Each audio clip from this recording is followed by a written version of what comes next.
what's up? Hello. I think we're live. I think it's here. I think I was a little bit late because, like any good developer, I have developed my code in such a way that it does not know about any edge cases.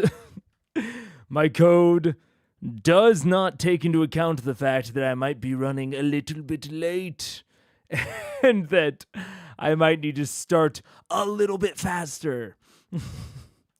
It does not take any of that into account. What's up, John G. Hercup? Hello. Also, before anyone says anything, I know.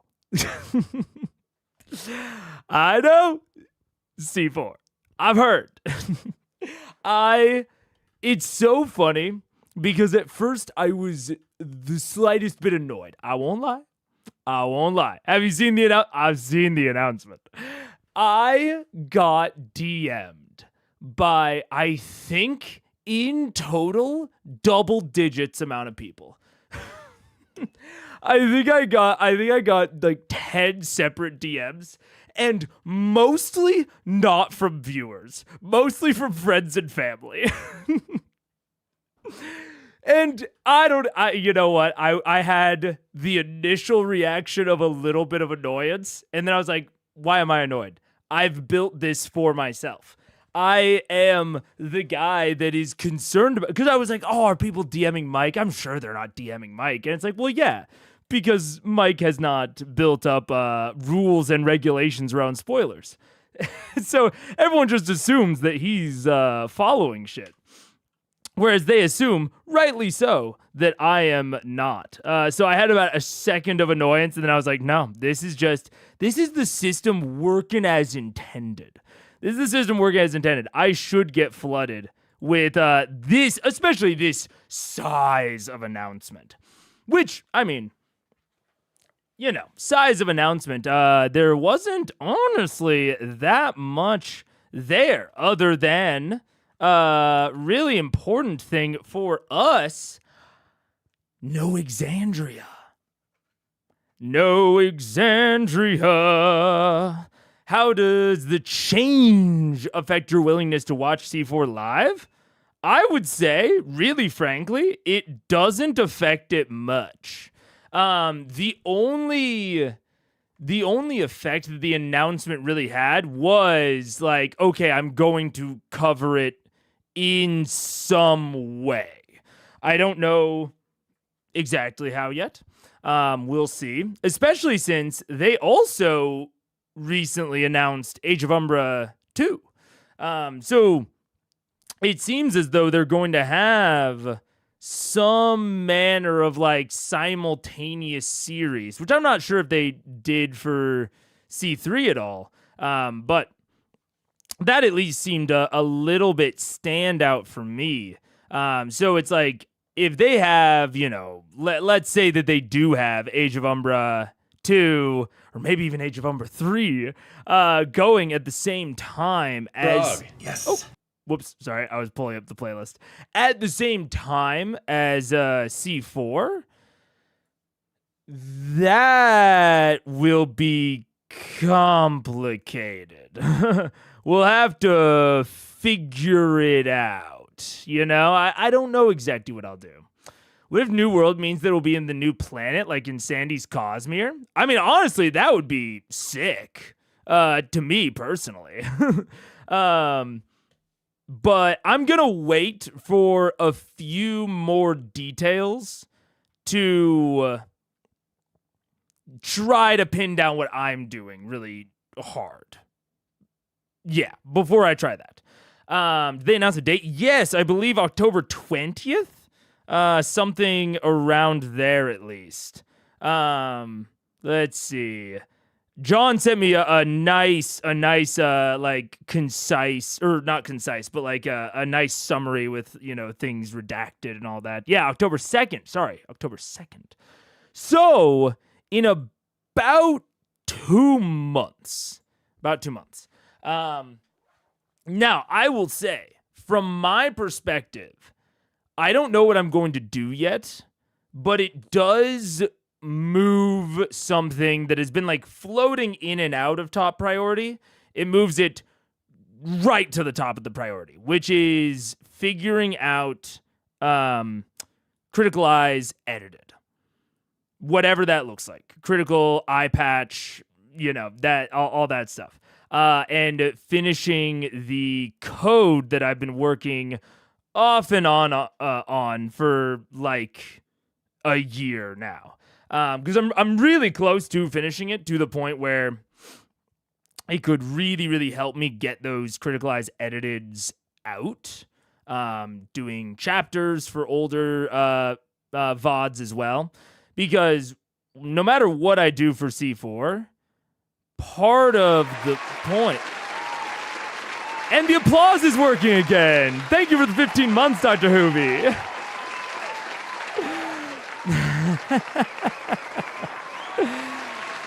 Now, why is the applause working today and not the other day when Elfpire Eva did it? Who knows? I don't. But all that is to say, I don't know if I don't know what I'll be doing. And this also brings me into another piece of, I guess, housekeeping that I wanted to do. But I guess before I move on, what about Matt stepping away from his DM screen? I'm excited. I'm excited to see Matt as a player. And I'm excited to see more Brennan, especially, I talked about this a little bit with how I am not doing, at least right now currently, I'm not really focusing on the Fantasy High series. And part of the reason that I never really considered, and I'm still not really considering streaming Fantasy High, at least the main part of it, like I do for Critical Eyes, is because of Dropout's subscription model, which Critical Role does not have. And with Age of Umbra, they showed that, I can do that sort of commentary. Now, I didn't show a lot of Age of Umbra when I was doing the series, so there's something there, but I did show some clips, and I never saw anything on the back end show up in regards to those clips. So I'm probably going to do another test leading up to that October 2nd date on whether or not I'm going to stream it. But regardless, wrapping it back to Jacob's question, I'm just excited. I'm excited to see Brennan DMing. I'm excited to get to potentially live watch Brennan DMing, because I don't think that that's really in the cards for Dimension 20 in any likelihood. Even the edited down videos of Fantasy High have gotten copy claimed. So it's probably not in the cards for D20 in any way, but it's much more in the cards for C4, because Critical Role has been a lot, or at least as of right now, I am not as worried about that with Critical Role. But I don't know how I'm going to balance, especially, I would prioritize C4 over Age of Umbra 2. But I don't know what either of them will look like, especially, how I balance that with Vox Machina and with Campaign 1. Because I want to continue doing Campaign 1 no matter what. And I have a real desire to keep up the pace on Campaign 1, but I don't know... Depending on what C4 sounds like, I don't know how realistic one a week will end up being. We're going to have to see. I don't know. I definitely don't want to slow the pace too much, because I want to get to C2. And I also even one a week is of a slow pace in my head. Like, in terms of what I desire. So we're going to see that. We're going to see how that goes. And that brings me into the other thing of like my top priority right now is trying to get Critical Eyes edited smooth. That's going to be the big thing I'll probably be focusing on throughout August is getting all of the like algorithmic help. Because I've been programming what I would call an editing assistant of sorts. They can scrub through. It can look for keywords, maybe like high, not engagement, but like periods of the stream where there's a lot of chat messages, or I'm talking a lot, or those are happening simultaneously. Whatever. Unique words, words that don't appear anywhere else in the broadcast. So I'm building a tool that will help me identify those, which will hopefully make the entire editing process much easier. So that'll be my big focus throughout August, so that Critical Eyes is even easier to produce. Because right now, and it's funny, it's very coincidental. I've had a lot of feedback recently on Critical Eyes. As a format, especially in regards to like the playback speed. We had a question on stream, I think last stream or maybe the stream before that. I've gotten messages in the Discord comments, and I will also say, any individual that has commented about that, you were not the only one. There have been multiple people that have procced this statement for me. You're not alone.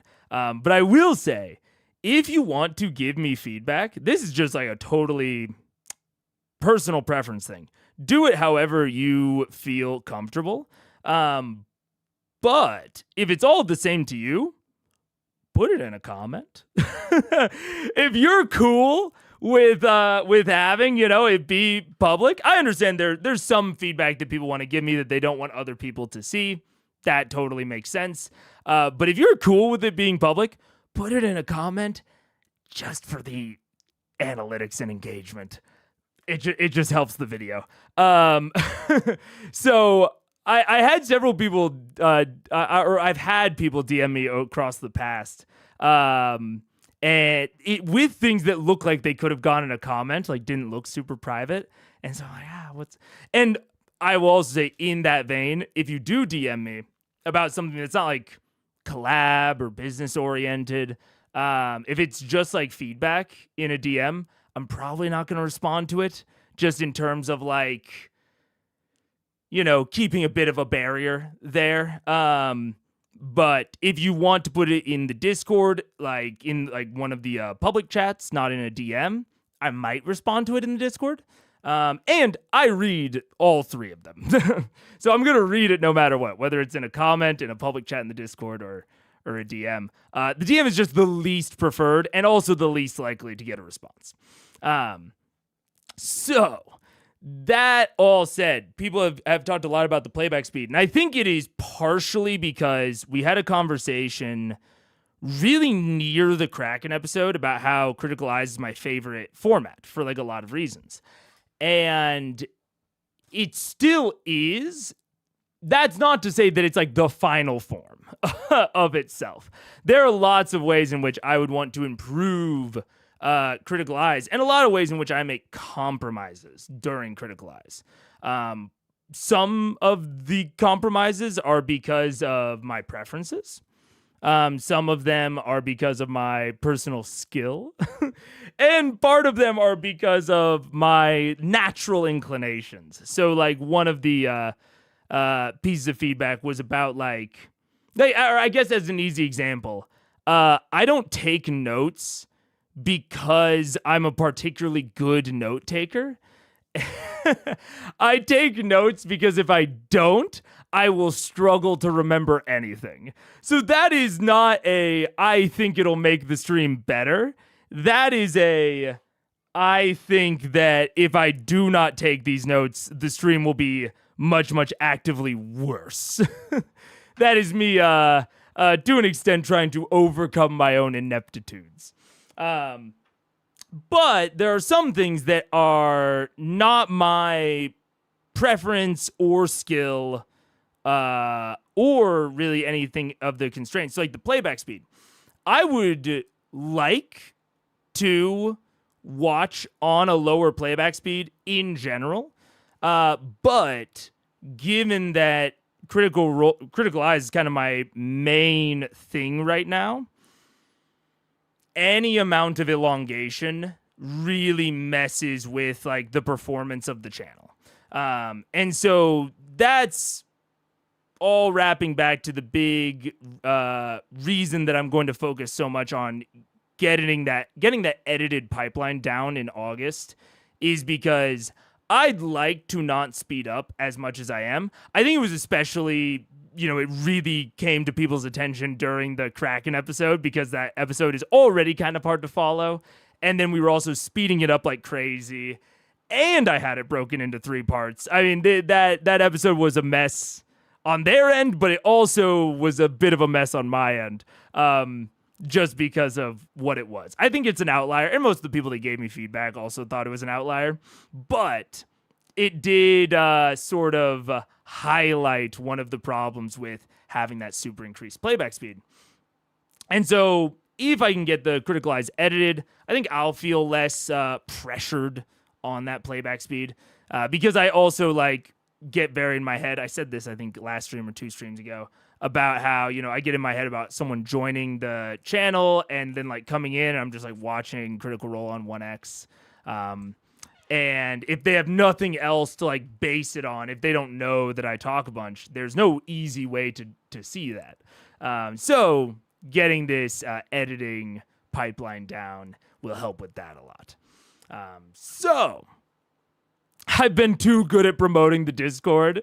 Yeah, I mean, it's not that. But so that's gonna be the big thing this month. It might even lead to me, depending on how things go, it might lead to me taking a week off of campaign 1 of Vox Machina and just putting my head down and trying to finish this editing pipeline. We'll see. I'd rather not do that, but who knows? And that is the big thing. Oh, it is 90, not 90.5. You're so right. Wait, I actually need to change that. 90.5, my bad. All right, there we go. So the likelihood of coming into the video and having you not pause within a minute is unlikely, let alone just diving into theories. I mean, it certainly is unlikely, but one of the reasons it's currently unlikely is because of the increased playback speed and because of my paranoia about it. I definitely pause more than I might otherwise because I'm a bit paranoid about it. But I do agree in general. It's sort of a 2-pronged issue there. But I think that is the majority, if not all, of the big things. 1x is only really necessary for a handful of moments. Something chat will ask for if necessary. People want 1x to see our YouTube videos are there for them. No, and I don't think people actually want true 1x. I was saying the term. I think that it's the once it gets above 1.5, I think it starts to get a little bit harder to follow. But either way, even from my perspective, I want a little bit slower stuff. Yeah. It's a bit scared to put something under a video than in chat. I don't really know why though. Well, and chat is that's honestly like a 4th dimension even. But I get that. There's a bit more permanency to a comment than chat. Yeah. Your voice needs rest on a higher speed is good. Yeah. I mean, there's yeah. Anyways, there's a lot of aspects to it. There's also a discussion of what I could do. Yeah. I won't get too far into it. I don't need to get further into it. But that's kind of my overarching rationale for what I'll be focusing on the next month. And hopefully you guys start seeing a little bit more of that edited stuff coming out. Commenting in the middle of the Kraken was out of line. Their anger was misplaced. I don't even remember what you're talking about, John. Did someone come in during the middle of the Kraken and comment about that? Honestly, what I am referring to right now of like the feedback that I've gotten in multiple methods has all been very respectful. If there's anyone that was like mad about it, I'm not even referring to them. I've gotten very respectful and very calm feedback about the general format. And a lot of feedback that also, to be clear, I agree with. I just have different reasons why I can or can't. And I also think that there are some of the feedback is based in it not being clear. And this is like an inherent thing. I don't think this is clear in any way of like what I do because it's like my natural inclination versus what I do as like a compromise. They were like, is this 2X? I'm out. How dare you watch? Oh, I actually do remember that now, John. I do remember that now. Yeah. I'm not referring to them. I do know who you're talking about, though. And for something like the Kraken, I might watch that at 2X. Yeah. But people joining and seeing you just looking at CR, I thought the opposite. Someone joining when you're discussing a theory, so removed from the canon, they don't know it's CR. That's also that is a possible thing. And that gets into, the distinctions between active choices that I make and like skill proficiency issues. Like managing tangents is something that I could do better to make all of Critical Eyes better. And like having my theories be a little bit more cohesive or a little bit more direct. Or just even get to the point faster. I think that tangenting in general is something that is a skill proficiency thing rather than a choice. They're an exact mirror of the canon. Well, this is actually funny. G. Urgov, I'm not gonna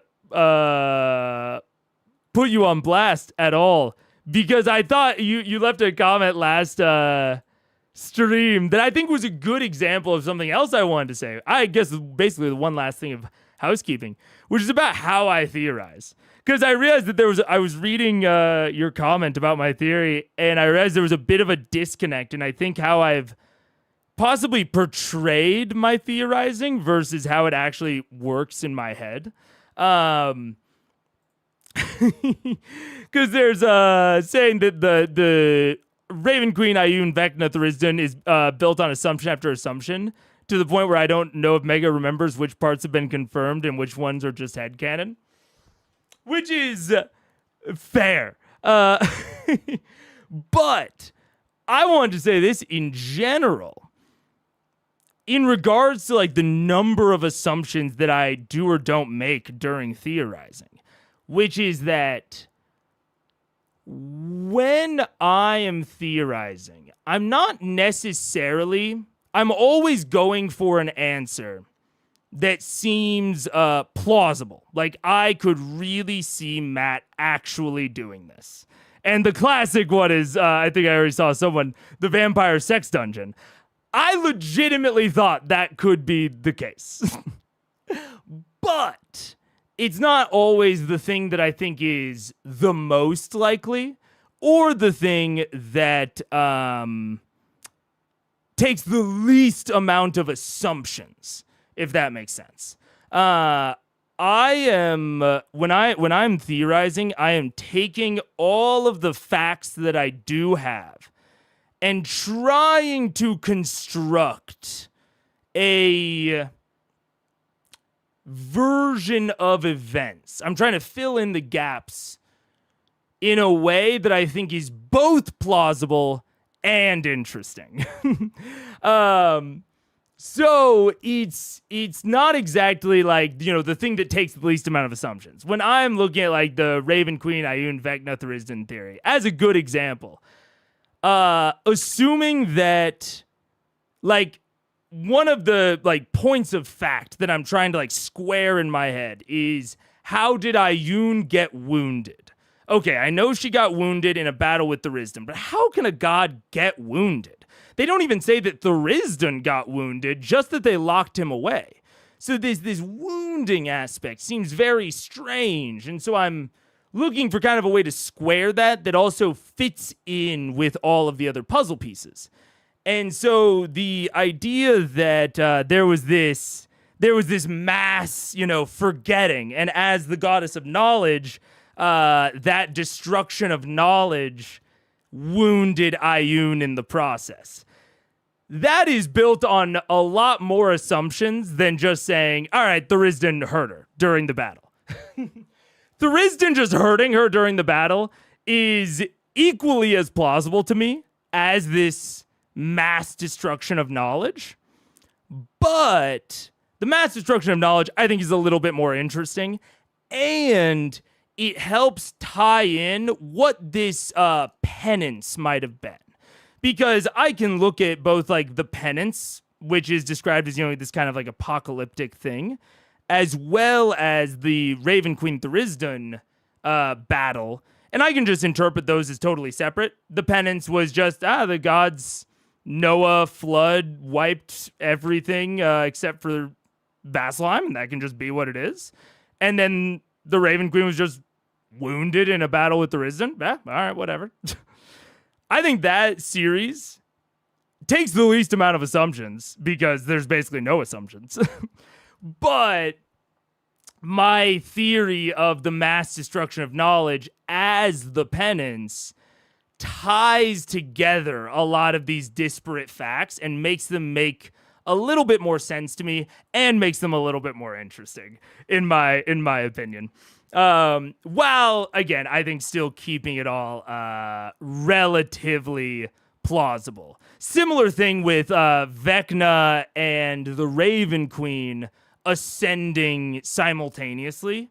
They're the only two mortals we've ever heard of attempting ascension, so there's some sort of tie in there. Vecna's like this lich undeath god. Raven Queen hates undeath. Raven Queen was tied to the previous death god.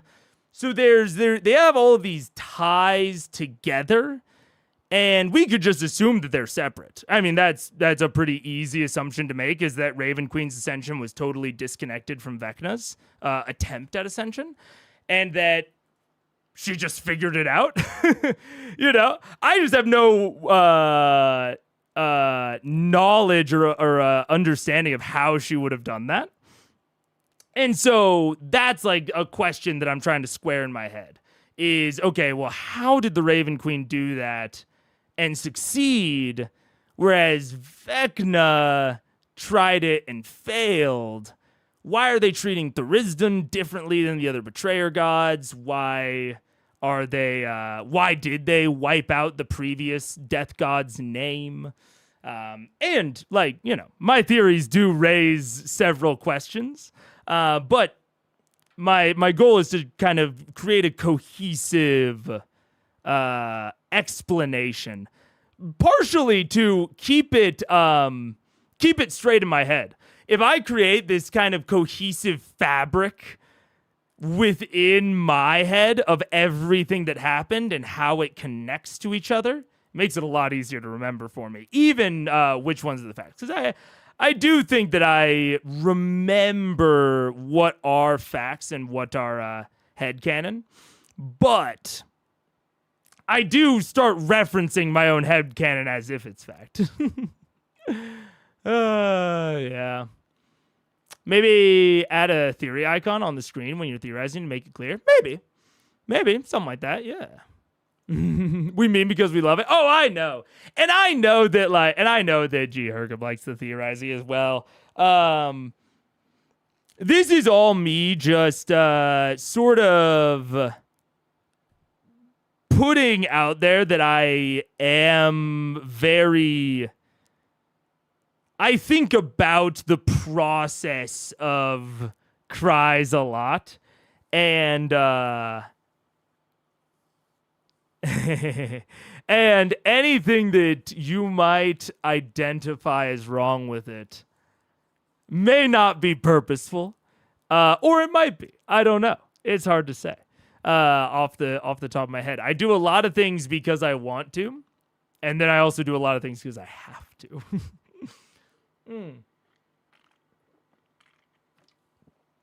Do you have a conspiracy board where I, a humble viewer that joined later, can see all your theories? No, I have the World Anvil, so that's another thing that I really, that's like priority 4 or 5 is it's like getting the edits better. That no had some sauce on it.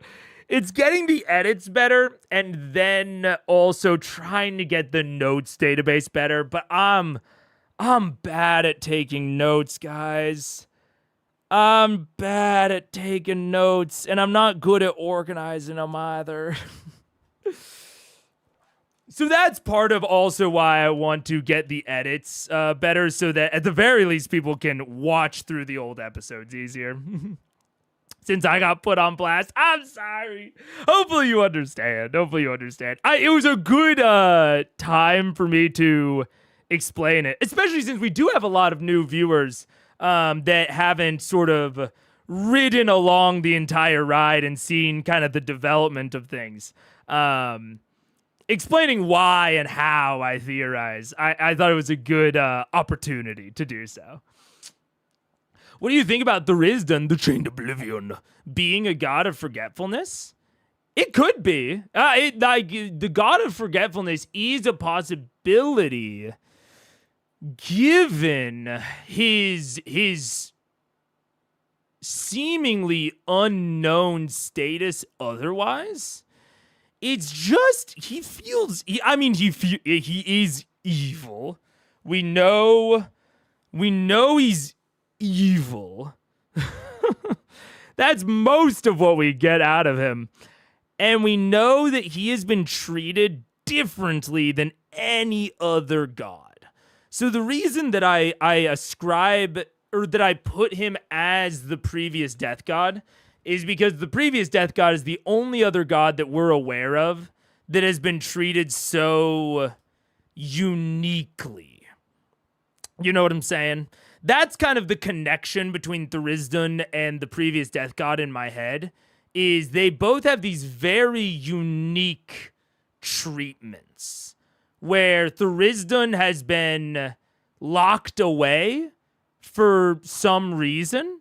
And him and Ioun did specific battle, not it seems in a sort of unique way compared to the betrayer gods and the prime gods otherwise. That Thurisdan is not as a he. Oh, that's fair. You know, it's weird. Thurisdan is kind of like the opposite of Vecna, where Vecna sounds very feminine. I think it's because of the way that the names end. But that's what like really thoroughly kind of pairs them together in my mind, is that treatment. Now, the god of death also being the god of forgetfulness, I'm super willing to believe that. And that is like a possible line that we could go down, is that Thurisdan was just one of the betrayer gods, but when he fully turned on the pantheon, as all the betrayer gods did, but when he fully turned on it, he might have been like less containable.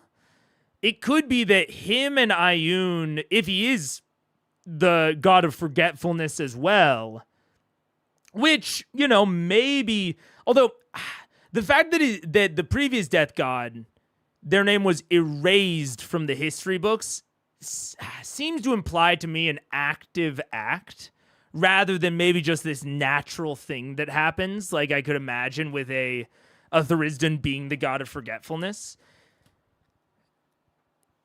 But it would seem right to me, or that would seem to be explanatory in how he could have been relatively forgotten, except by the god of knowledge and her followers.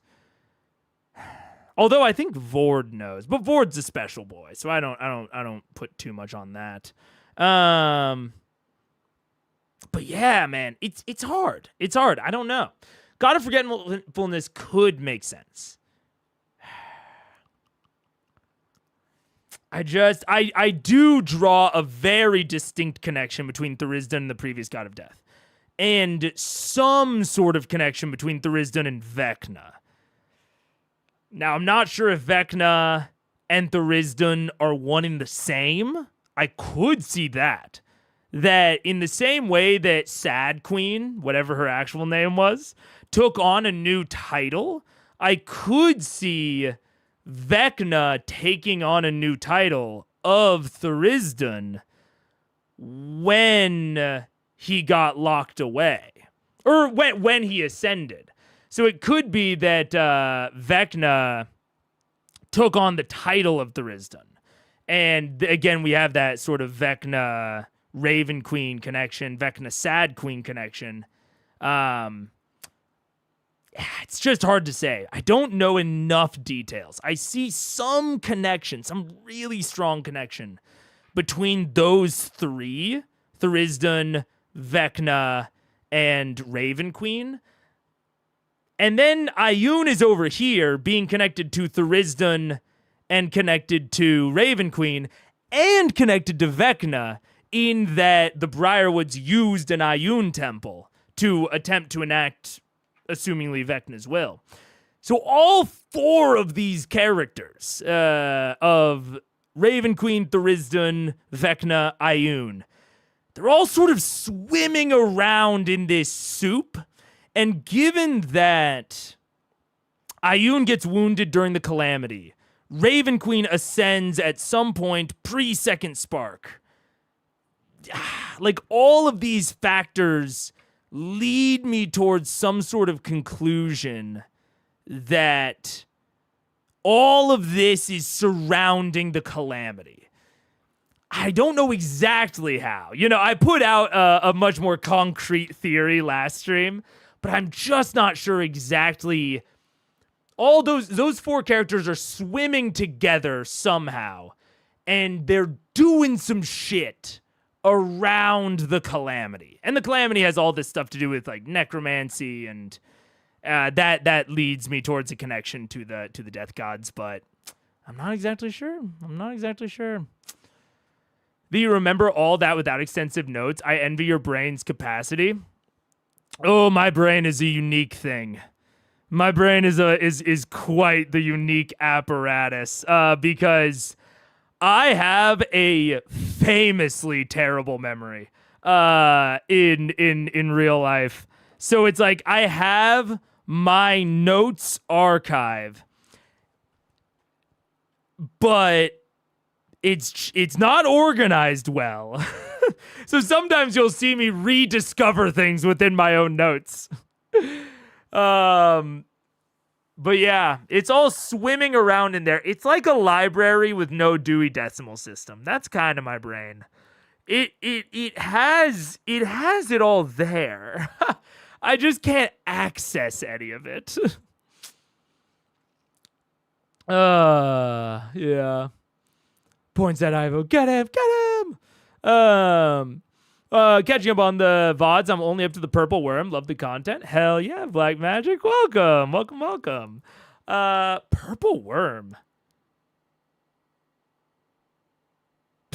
Dude, speaking of my brain's capacity, there was a purple worm in this show? When? Shit. Wait, I'll get there. It's not during Is it during the Briarwoods? It can't be during the Briarwoods. It has to be during the Chroma Conclave. But where? And when? And how? Where was... before the Chroma Conclave attacked? Where? In Krieg's lair. Right! That's the fart combat. That's the Windwalk. That's the Windwalk combat. That's right. Oh man, yeah. Interesting.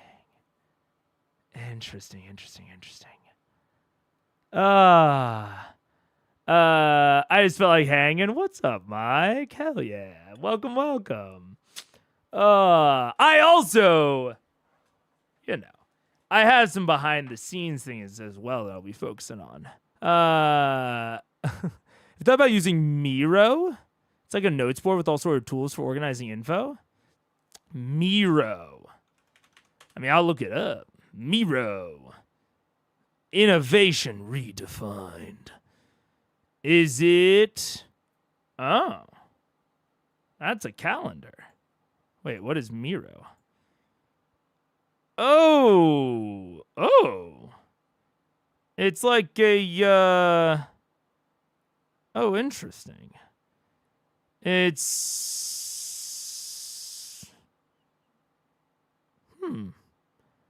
It's almost like an Excalidraw or like a Lucid Charts, but mixed with a bunch of widgets. Now, the only issue with Miro might be is that my big issue is indexing. It is searching the notes, which is why I have World Anvil, is that World Anvil makes that indexing problem very easy. And like that like wiki type style. But I don't know how easy or not easy that Miro would be. I'll check it out. It might be easier. It might be. I will certainly check it out. Krieg's Lair. Have you been enjoying these last couple episodes? They're not my favorite. They're very unfocused, which I don't blame. After a very focused series of episodes with the Chroma Conclave, they always have this overriding pressure. Now, I think that the Chroma Conclave lasted a little bit too long, from a sort of pacing perspective. So I think that might be why these ones are a little bit aimless and a little bit relaxed, is because they've had such a long time of being very, very focused. So I don't blame them necessarily, but it does feel, from an audience POV, I don't love it. But I certainly can't call it like bad DMing or bad playing. And there's been a lot of really great moments within it. There's been a lot of really solid role-playing DMing within this kind of aimless mode that they're in.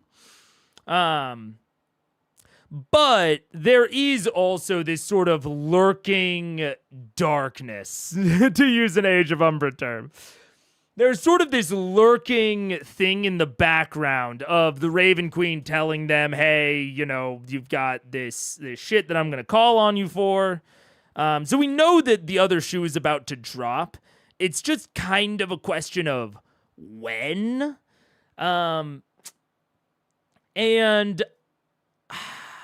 I don't know exactly how I feel about that, honestly. I think it'll be something I'll be able to interpret slightly better after the conclusion, but I don't know the exact effect that telling a group of characters, hey, something is going to happen, but you don't know what. There's no real way to prepare for it. And it's going to probably interrupt whatever you're doing in some way. Now, I think that from a player perspective and a DM perspective, the players kind of, or I think maybe they don't know, but I think they could plausibly guess that Matt is not going to drop the whatever is coming next on them during the middle of an activity. So I don't think they're going to be in the middle of the 9 hells hunting Hodis, and Matt is going to say, never mind, you got to stop and go deal with this other thing. But from a character perspective, the characters definitely don't know that. And so I do think there's this weird sort of downward pressure on too much commitment or too much investment towards any particular quest line. You know, you don't want to put in too much effort and energy into something that might get interrupted. And again, even though the players might know that interruption is not coming, the characters don't. So now you're creating a little bit of dissonance between the players and the characters there. And even from the player perspective, you're putting them in a situation where they're not going to want to commit to something super duper long term. Like, I don't think this is on any of their plans, but say they want to commit to a long-term infrastructure project in Amman. Maybe even something that would be handled by downtime, you know. They might not want to do that, given that they can be fairly confident that once that ends, they will have to go and do this other thing. They won't be able to do anything else.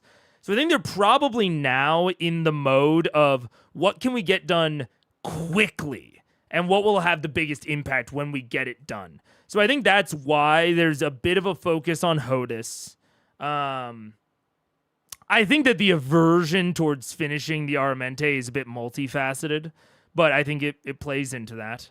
And I think that we're not, you know, they've all mentioned this like vague idea of, you know, retiring, going home. Like they even asked Keyleth, like, oh, once you finish the Aramente, you're not going to be able to leave, right? And she's like, well, I think I can do whatever I want, given that I'm the voice of the Tempest. And I think that is a level of this dissonance, or not even dissonance, but just the weird atmosphere that it creates, where even Keyleth, not just Marisha, but Keyleth knows that the Raven Queen has something planned for Vax. And so even from Kiki's perspective, it's like, okay, well, yeah, I could go home for a little bit, but then I'm gonna leave to help Vax with whatever he has. So no matter if I'm like going home, I'm going to leave again. So it kind of, and we were having this conversation last stream, I think, about the degree to which it sort of matters how heavily Matt discourages Orcus. I think there, to a degree, no matter what, the players are all a bit uncertain of what to do right now because of this looming threat. And because there's nothing they can really do to prepare for the looming threat, because they don't really know what it is. Now, all of that has sounded relatively critical and negative. We'll have to see how it all works out to know exactly how critical or negative I truly find it. Because everything that I'm saying now might be kind of like a low impact in theory sort of situation. And we'll see if it actually ends up having an actually big impact on the field. I'm not sure. I do think these episodes have been Matt giving everyone a break. I think there's definitely an aspect of a break here, yeah. I think they also learned from Ripley and Hodis that they can't just let these subplots hang out in the background. So as soon as the conclave is over, they're hitting the loose ends. I think it's possible, and it could be why Dude, I don't know. Don't even. Although, I just. We had a conversation last stream about the fucking orb in the basement. And I really do think, because it is shocking to me that they don't consider that a loose end. But I do think it truly is the aspect. And I think this is a real takeaway for DMs, is that the orb in the basement has been useful. The orb in the basement, so far, has been a net positive. And I think that is why they don't see it as a loose end. Because in a really true sense, I think that the orb in the basement is clearly a more pressing threat than HOTUS. If we just think about it. I don't mean to be mean, but this is truly like unimaginable to me to understand their mindset. But I kind of do, because if we sit down and think about it and like don't just like let our minds like gloss over it, that orb in the basement is so clearly a bigger threat than HOTUS is. But from a practical, sort of even emotional standpoint, HOTUS broke their trust. He impersonated Gilmore, a very trusted ally, and he came and defiled one of their like safe havens, their safe spaces. And so there's an amount of violation that HOTUS sort of committed against them. He's a huge emotional negative. And Mike is totally right with Ripley. There is also that invasion of their privacy, of them learning that she's been listening to them the whole time. She's been tracking their movements. She has been executing on other things in the background negatively. And she had a very tangibly negative impact on their on the vestige hunts. She killed Mistress Isharu and stole Whisper out of the shrew before they could get to them.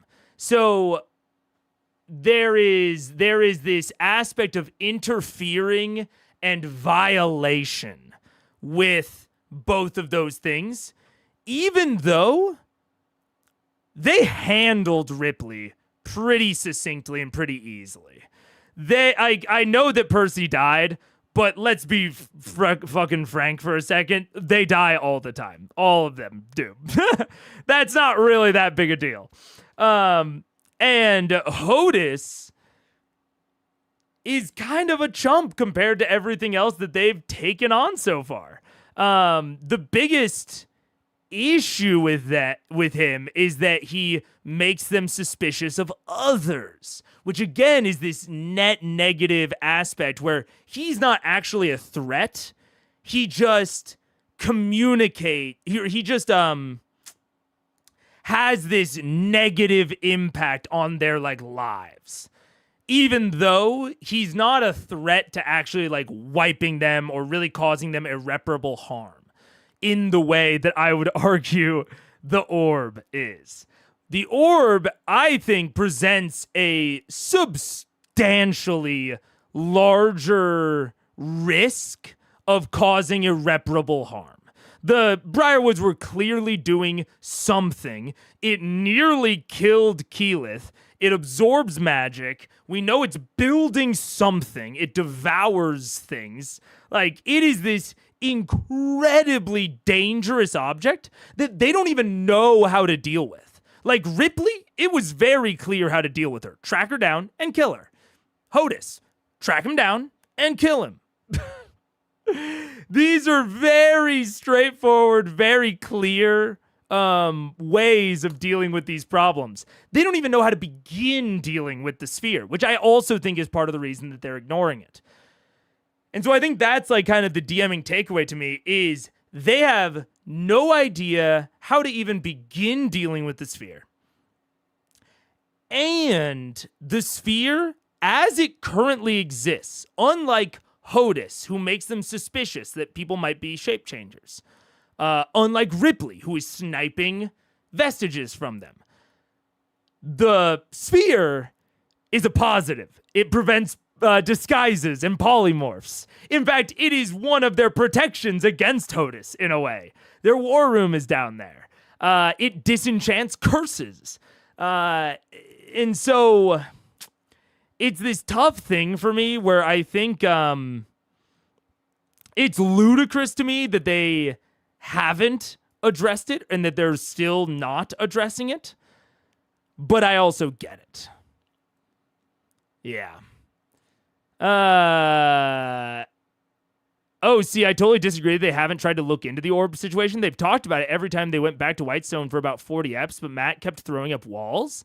Did he? I don't remember Matt throwing up any sort of walls. And how so? Honestly, I don't even remember them mentioning it most of the times they go back to Whitestone. The most recent time that they mentioned it here is they just kind of say like, oh, like, yeah, the orb in the basement. I don't know. We've got researchers on it. I don't know that I remember that, but I trust your memory on it a bit more. While they are awaiting the true plot and game to start, I think maybe they intuited that Matt got out of the driver's seat and allowed his player to tell them where to go. Possibly. I mean, and I think that we saw this past episode or two, Matt is still directing them in, I think, a really solid fashion. I think he's disincentivizing looking into Orcus and incentivizing looking into Hodis. But he's certainly much more hands-off than otherwise. Yeah. We know that it's an orb that annihilates things, but that it is not an orb of annihilation distinctly. They gave Raskel the duty of investigating, and he kept giving them nothing, which is a wall. I'm trying to think of how often they have talked to Raskel about it. My memory of it, which I'm not saying is correct, is that they gave Raskel the duty of investigating it, and then the next time they checked in, he gave them a big lore dump about it. Like, that it's a siphon, not an orb of annihilation, that it does this, that it does this, that it does this. I actually remember him giving them a lot of information about it.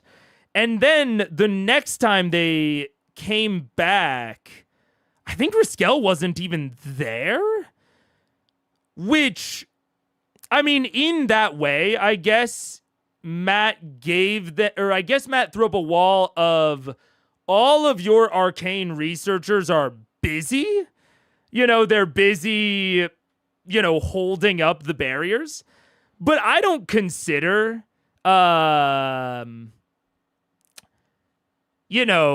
your pet NPCs not having the answer to be a wall. I consider the amount that they rely on their NPCs for it's a complicated issue for me, because in some ways I think that Matt should utilize the NPCs more, and I think he did utilize them in some ways for the battle at Iman, the right before they go and do final battle against Thordak. I think that was all a really good example of how to utilize the NPCs. He's utilizing them to rebuild Iman. But I guess I'm much more of a fan of utilizing NPCs for maybe what we would call very controlled tasking. So if I'll give an example with Bastions. So because I've just recently started using Bastions in my game, and when I say recently, I mean like last session, and we haven't even really utilized them yet. But the way that the hirelings work in them is much more akin to what I think of when I think of how to use NPCs, is like this example of the library has a hireling in it. When you issued the research order to this facility, you commissioned the facility's hireling to research a topic. This topic can be a legend, unknown event or location, a person of significance, a type of creature, or a famous object. It's very focused into what the NPC is doing or what the NPC is looking for. And I kind of feel like they gave that to Riskel. I'm going to skip the first set of ads. In the first mission of like, hey, what is this orb? And Riskel told them, yeah, it's a siphon. And he told them all about siphons. And then since then, they're just like, all right, keep going at it. And I feel like they need to be a little bit more focused. If they were continuing to be focused on it and Matt was still just like not giving them anything back, maybe I would agree more. Did they ask the researchers every time they got back? I truly don't remember that. That's crazy. Maybe. I'm open to the possibility that is totally accurate. I just don't remember them asking the researchers all that much. And the answer was always the same. Not always the same. I want to put that out there. Not always the same, but I mean, and I also believe that Zara gave them additional information when they did ask her the first time. And then the second time, Vex had given her a crafting task. So Zara was like, well, I can either do the dragon slaying arrow or I can do this research task for you. So I don't know. To me, just relying on the NPCs, I don't really view that as addressing it. To me, that would be equivalent to being like, oh, we told Assume to go and hunt down Hodis for us. And, Hodis, he found out where Hodis was. He found out what layer of the 9 hells he was in. He found out his street address within the Iron City. But to an extent, you can't have the NPCs do everything. You gotta look into it at some point. You gotta plumb the depths of Vecna's old laboratory and find it out. You gotta go to the Briarwood's old estates and look to see if you can find any sort of research texts or tomes. I don't know. I wouldn't. How do I say it?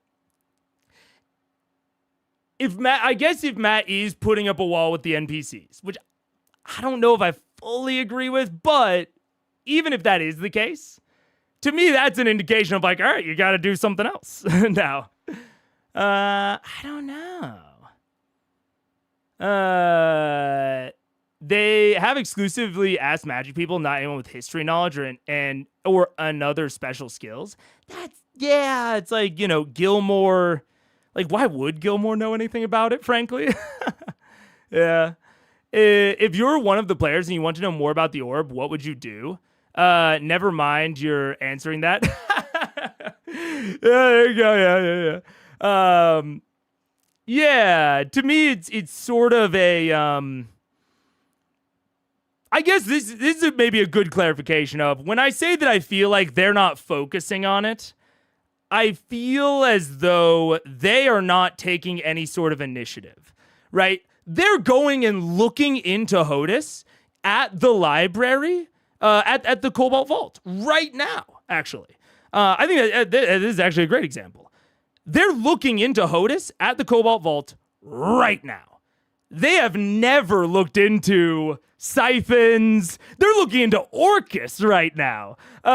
With this thing that hasn't been relevant in 90 episodes.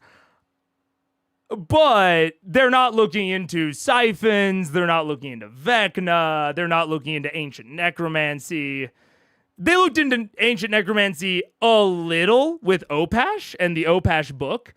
But that was sort of coincidental. Raishan led them there, which, to be clear, I don't mind. That is the GM leading them to nice lore, is putting this thing that they want in the location where they can learn other things about the relevant stuff. So, like, putting Raishan in the Opash layer and then having that journal there that they can learn a little bit more information from, I think that's totally solid. But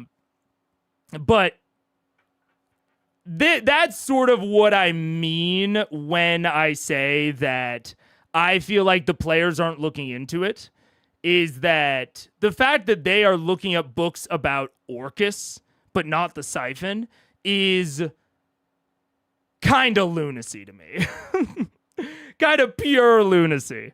But I do think it ultimately stems from the fact that, and honestly, if y'all are right about the magic users and like kind of the stonewalling there, I can get behind it and work it even more into the takeaway of the Siphon is this thing that they're just not getting passive information on.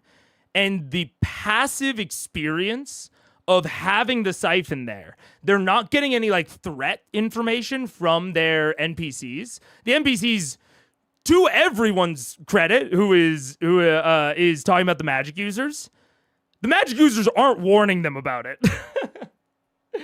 This is a good point. A very I don't want to. The way that I said that implied that the other points weren't good. I do think they are. That's not what I mean to say. I think this is important to think about. Is from their perspective, Gilmore and Allura and Riskel are hanging out in Whitestone, and yeah, they're afraid about the Chroma Conclave. But not only, are they maybe not giving the players information about the Siphon, none of them seem even remotely concerned about the Siphon. Gilmore and Allura just hang out next to the Siphon. They're just like, yeah, whatever. So and that is a good point, Mike. I disagree with the idea that Matt is saying no or stonewalling, but there is absolutely an indication that the Siphon doesn't matter, given that it is a passive net positive and none of the NPCs seem to care. All of the NPCs do not give a shit about it. Oh, man. Yeah, I think this stems from their general flaw of thinking of NPCs as being more powerful than they are, even though they are approaching high levels, thus making them rely on them for more important tasks. Possibly, I could get behind that. Yeah. Like a combatant for clearing out remaining skeletons at the ziggurat, or something wizard to decipher a forgotten text. Turn Whitestone into a mini city management sim, which is an awesome idea for making a player feel responsible, powerful, and connected to the goings-ons of the city. I'll say, Ivo, I don't feel experienced enough yet to comment on the Bastion system fully, but I do think that the Bastion system goes towards this. I think that thinking or abstracting Whitestone into a Bastion-esque system, even if not the exact Bastion system, I think could be really fun. I'm currently experimenting with Bastions in my game, so I will report back. But so far, I'm enjoying it. Yeah. They did know someone who had a decanter of endless water, but how effed up would it be if they looted his body when they found him? Yeah. Gilmore likes it being there so we can use it for illegal underground magic item smuggling. Exactly. You get it.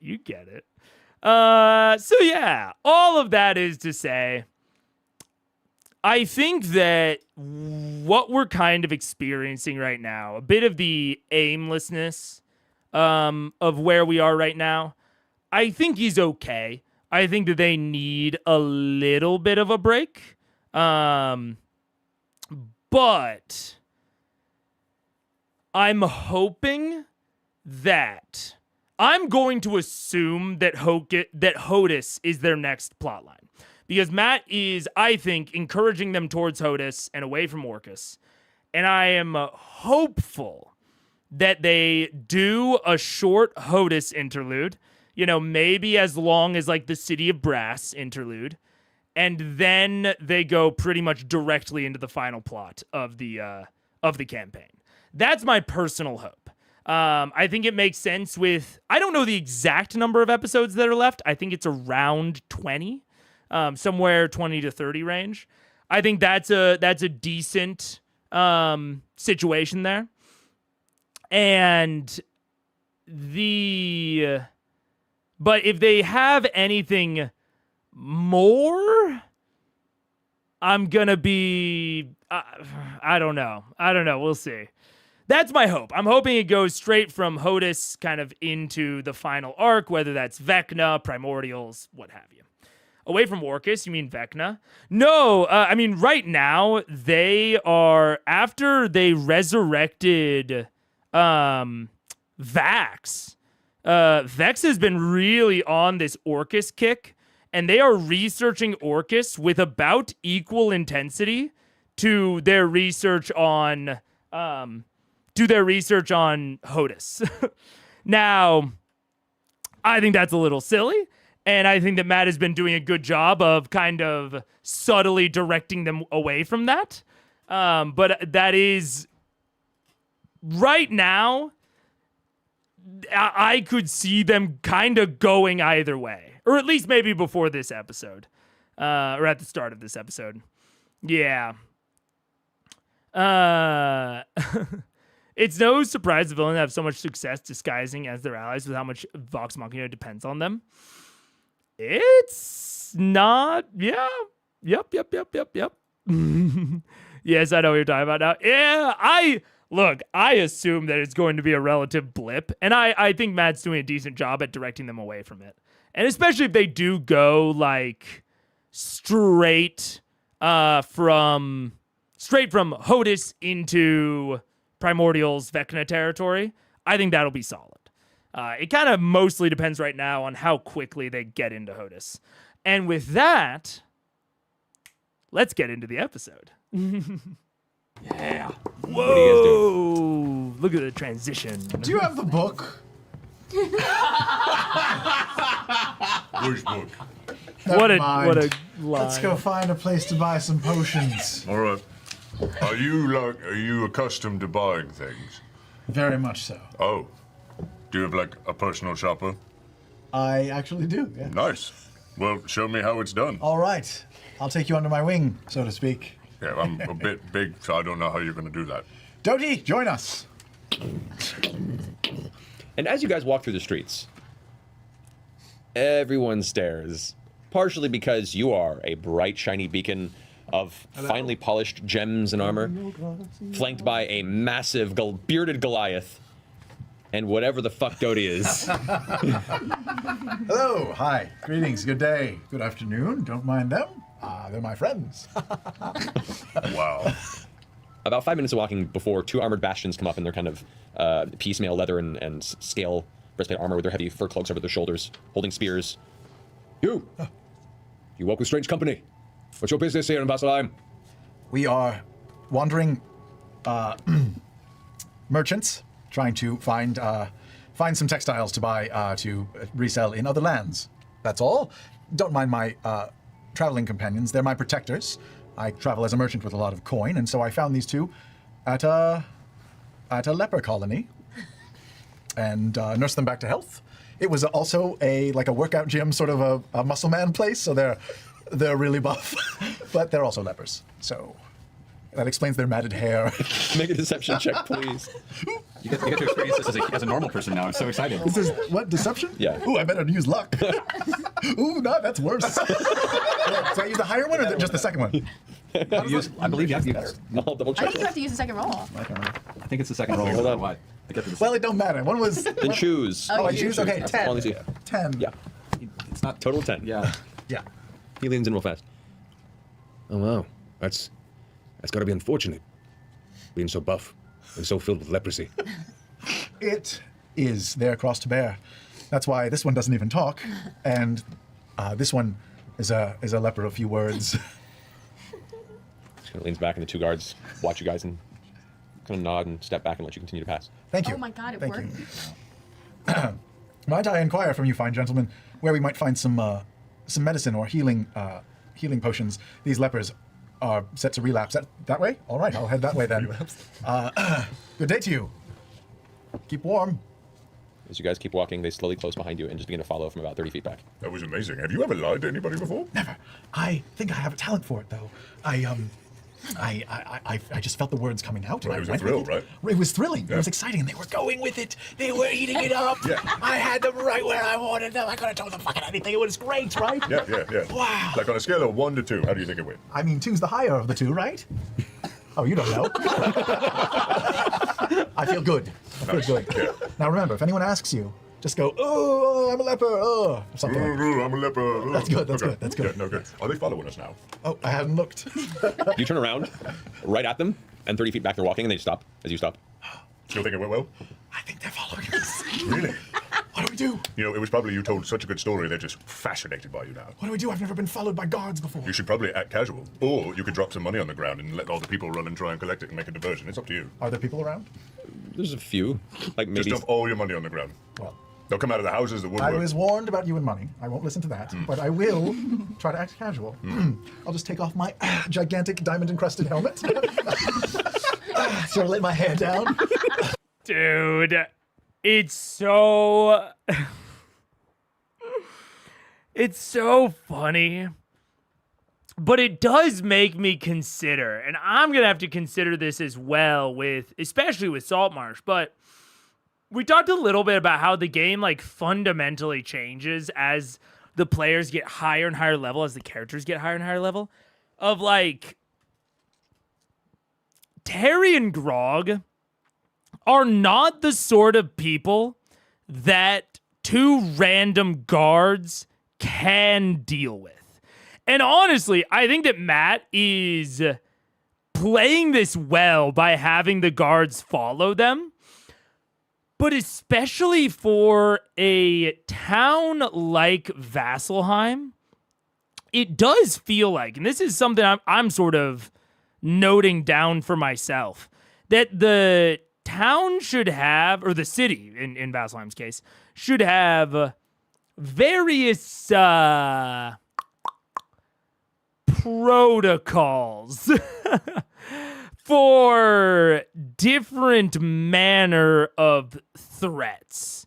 I mean, we talk about it sometimes in the real world about having like different response protocols for different types of threats and that sort of thing. And it feels even more relevant when you can have these sorts of leveled superhumans that can bend reality and stop time. I mean, even thinking about it from like a superhero sort of analogy perspective, there's almost always the cops and then the superheroes that they call in to go against the superheroes, you know? And it feels like something similar needs to happen within any D&D town of sufficient size. And even just Scanlan's incredible, like the diamond encrusted helm and all that, that even feels like it should warrant a slightly different reaction. I don't know. This all has me thinking about like the world building implications of something like that. And I like at default how Matt is handling it. Like these 2 guards, I think Matt's also just playing it for a laugh by having them follow it. But I think that them following them, even very obviously, is truly a more rational thing for these 2 guards to do, given even just the outward appearance of the 3 of them, of Dodie, Terry, and Grog. I don't know. So it's really got me thinking. Mega Mrs. Scanlan confirmed poor Tarion. Oh no, I love Tarion. I do not miss Scanlan for a day. The silliest bit is they never need to lie. We are adventurers. We're looking for potions before going to hell to fight a demon. Vord will vouch for us. Oh, yeah. Oh, yeah. Well, and that's also, I mean, that's one of the reasons that I love TTRPGs as a game is that the DM can act as this sort of auto-balancing force that can take context into account and can take like stakes into account. So like in a game like Baldur's Gate 3, if you lie to a guard, the game is probably not going to be able to take into account why you are lying to the guard. Unless it's like a pre-planned, like forced interaction and you have multiple lies that you can tell, right? Like maybe when sneaking into Act 2, Big Castle. When you're sneaking into that, the absolutes, I can't remember it. Ketheric's big castle. Anyways, when you're sneaking into there are multiple lies that you can tell that do have some amount of context awareness, but that is not what we're having here. This is just two random guards. And so I love this is just one of the reasons that I love TTRPGs is Matt can see like, oh, this lie has absolutely no stakes to it, no teeth to it. Even if the truth comes out, it's fine. So Matt can react in a more silly, funny way that enhances the joke rather than being overly serious like a pre-programmed video game might have to be. Which this just goes into my my TTRPGs are the greatest storytelling medium ever conceived rant. I just realized a D&D campaign based on BG3, like a pre-written adventure. For some reason, this never came to my mind before. I could see it. I could absolutely see it. Yeah. I mean, it's got all of the combats already kind of written for you. You can even, you can find mods that add even more combats or more ideas. Absolutely. I would guess that probably hasn't been like written and published for legal reasons. But if you're a private individual that's not looking to like publish and make money off of it, yeah, absolutely. You could totally write something off of that. How long is his long blonde hair? They're just past the shoulders. Wow. Just free flowing, no fancy braids or No, just free flowing, perfectly arched in the front because it's been pulled back into the helmet. It's glorious. It's BG-tastic.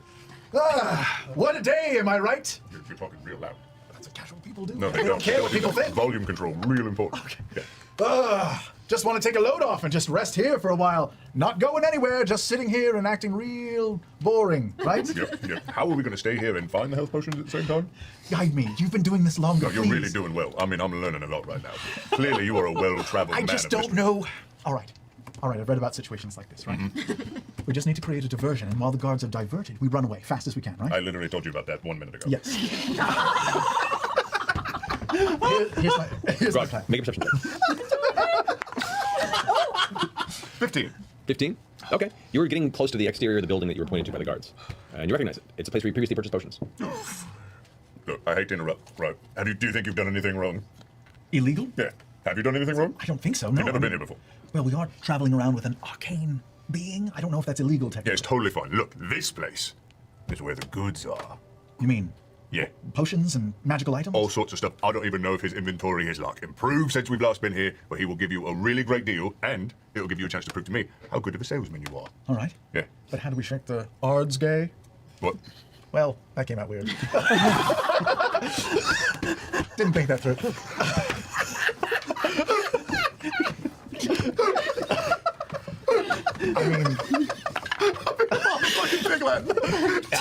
You know, it's what they do in the comfort of their own homes, their own. Why don't you leave? No, I don't think there's any shaking them, right? Why don't you leave old Twinkle Toes outside and we go in? Surely Doty can, like, read or something. I mean, he can stay here and keep watch, but if they ask him anything, he will be... Mute? Is that all right, you think? What's wrong with that? All right. Maybe just tell him to, like, be cool. Doty. Which, as you turn, you see he's been drawing in his book the entire time, everything you guys have been discussing. Doty. Act cool. That means book down. Don't say a word, and if the guards get close, let us know with some sort of a sound. Oh, God. Thank you. Remember, you're a leper, so seem unhealthy. Horrible creaking sounds. All right, let's go inside. Yeah.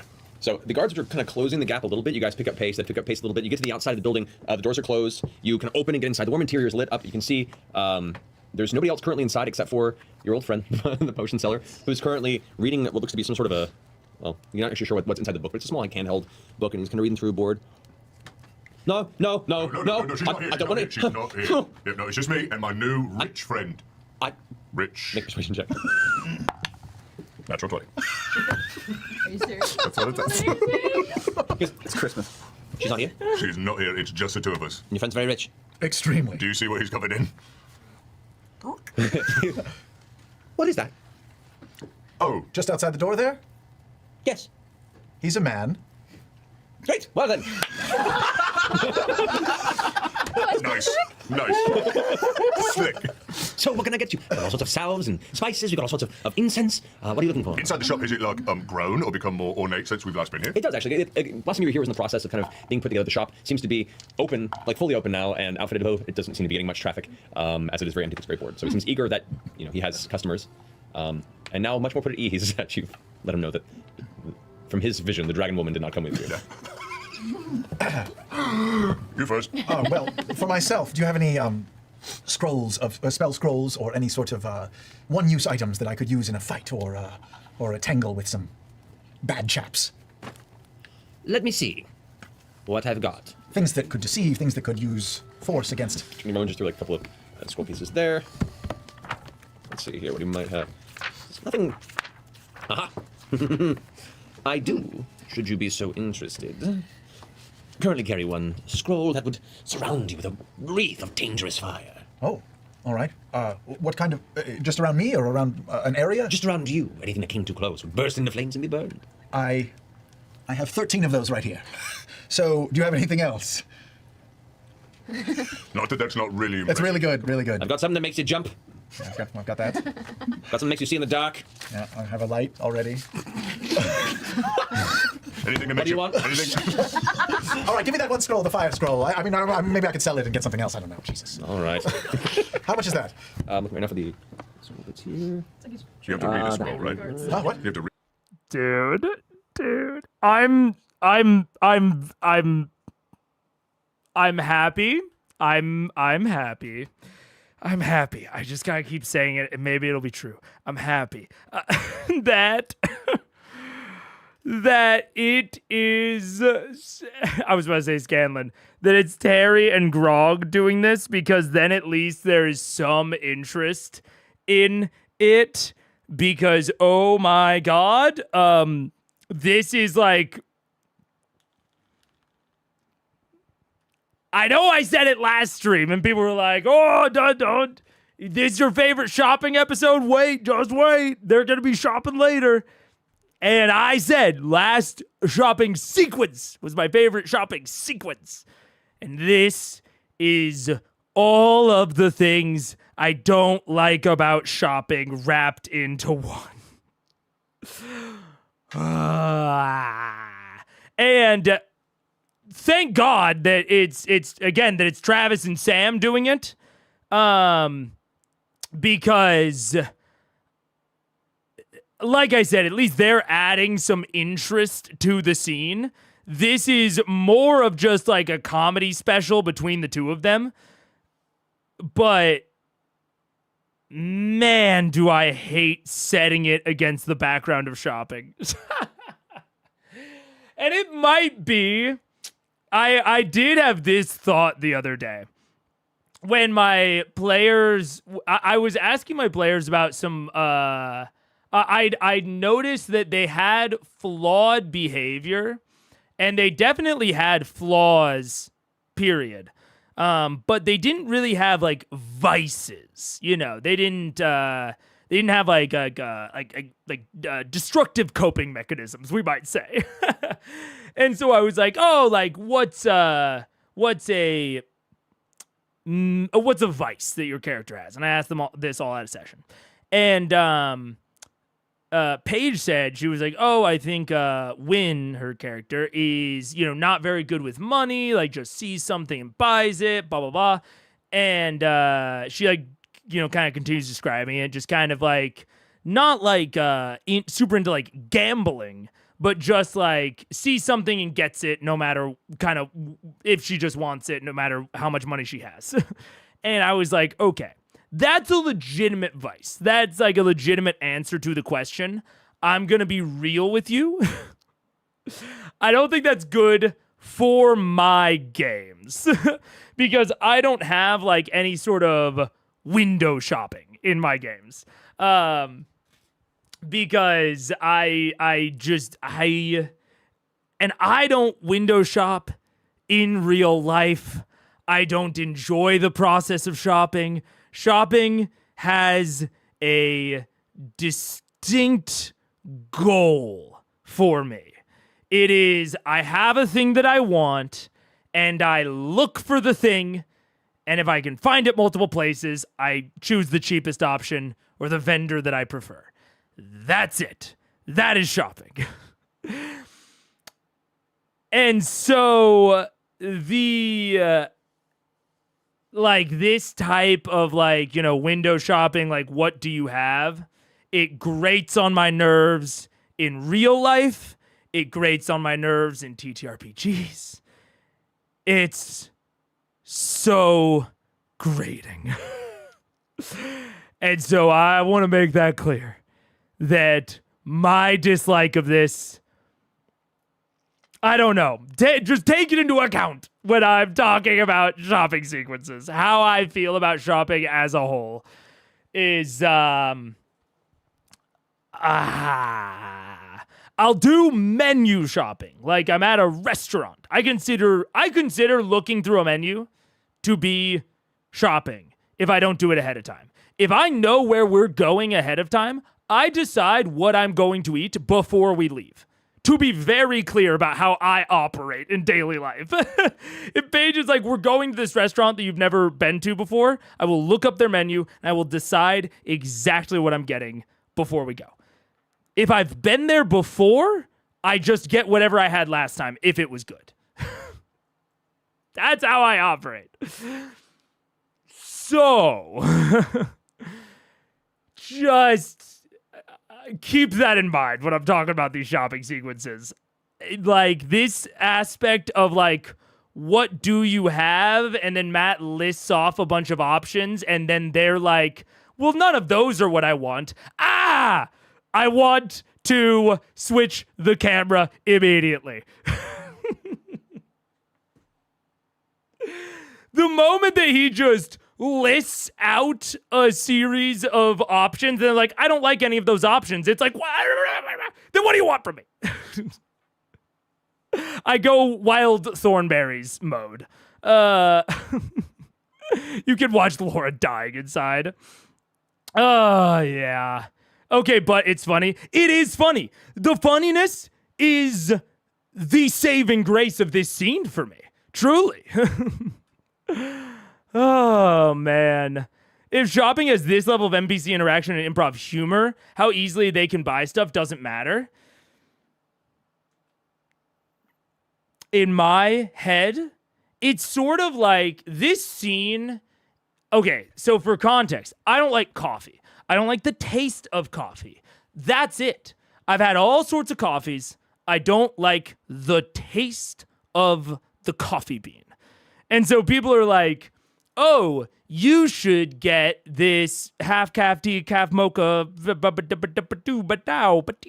cake from Starbucks, and that'll be like a coffee you like. And I drink it, and I'm like, man, this is, I mean, if we're being real, it's a bunch of sugar in a glass, but this would taste great if not for the coffee in it.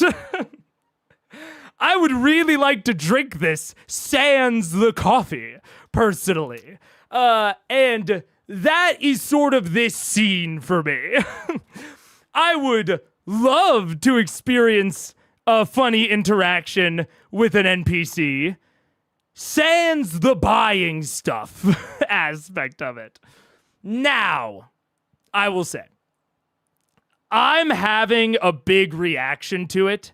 I do think the fact that they don't actually need any of this does help for me. It does take it more out of the shopping vein for me. And also the fact that, like, money is basically no object to them anymore. This shopping scene at least, has sort of lost the stakes of shopping because they have effectively infinite money and they don't need anything from this shopping excursion. So it is much more able to focus on, like, the pure role play of it. So that said, I still get so annoyed.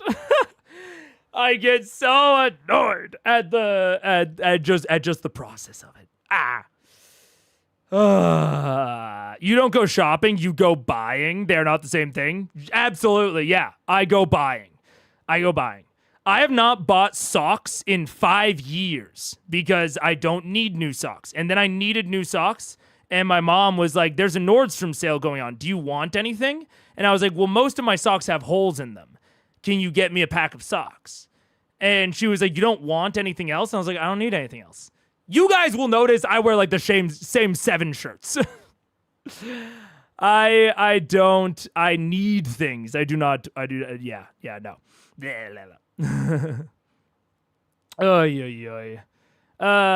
For example, if you overtune a boss's HP and the combat is taking 5 hours, but even after 5 hours, every turn is engaging and interesting, that's not a problem. I agree with you there. I totally agree with you there. It is, it's essentially what we talked about with the Kraken combat. Is I was like, the Kraken combat is both long and uninteresting. The problem is that it would sort of be like that if I also hated D&D combat. I just hate the actual process of listing out items and picking from them. And Matt having to improv that. And me having to improv that as a DM. Hate it. They get to have this scene, and then as a bonus, they might have some cool loot in exchange for their infinite money. I don't see it as a bonus. I see it as a distraction.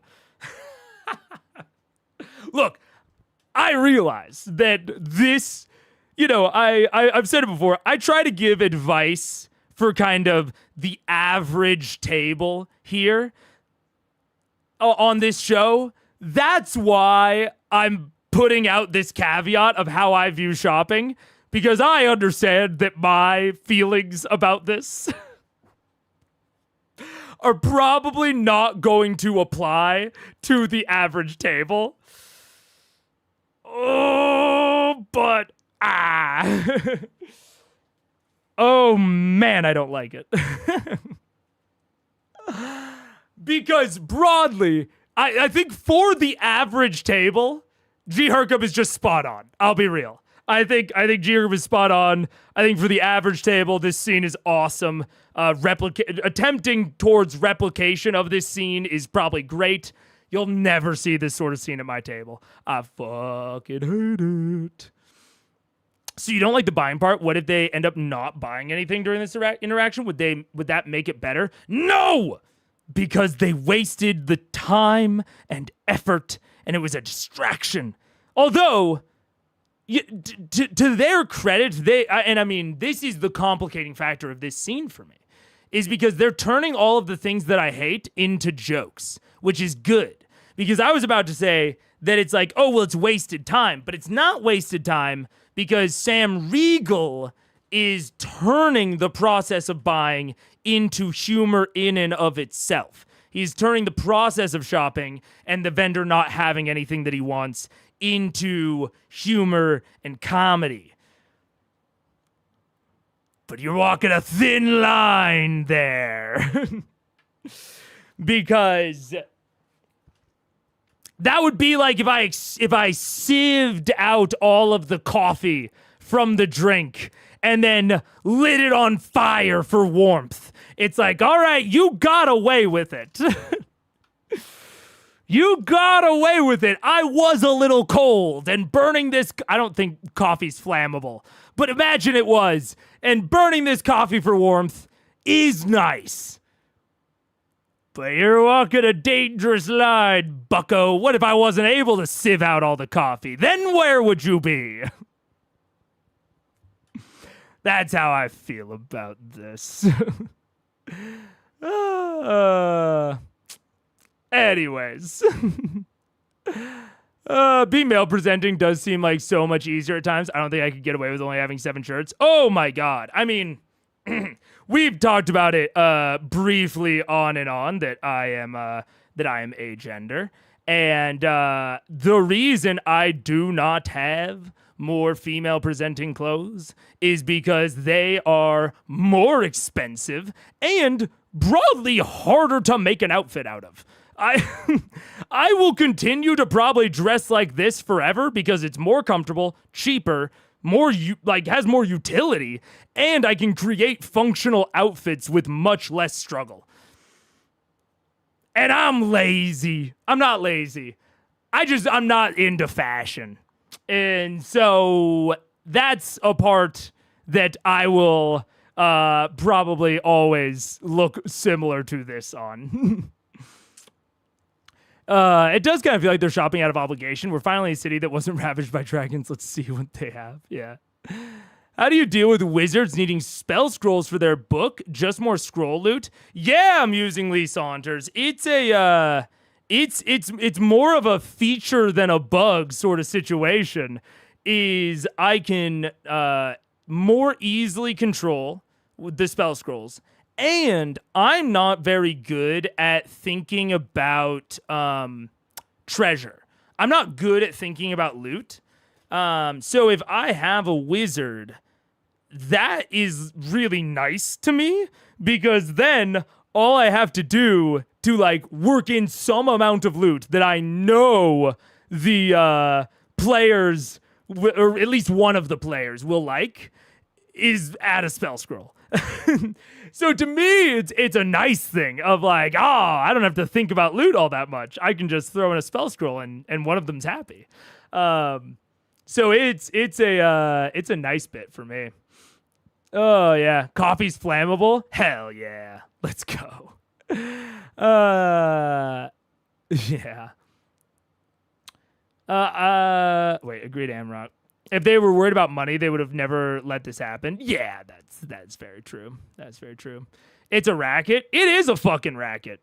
And after all of this discussion of me not liking shopping and buying things, I'm gonna look like this forever. I never asked or seen the answer to any of your bios. What are your preferred pronouns, Mega? Any. This is actually, I mean, I guess not to go too deep into it, but this is how I learned that I was agender. Is at my old workplace, which was very like classically corporate, high and tights. It was also like a lot of former military guys. So I was I think the only guy with long hair, and I would get really consistently, quote unquote, misgendered. And I found that it did not bother me at all. In fact, I would just not correct people because it was substantially easier to, I had no problem with them thinking of me as a woman. And I did not want to go through the social interaction of correcting them.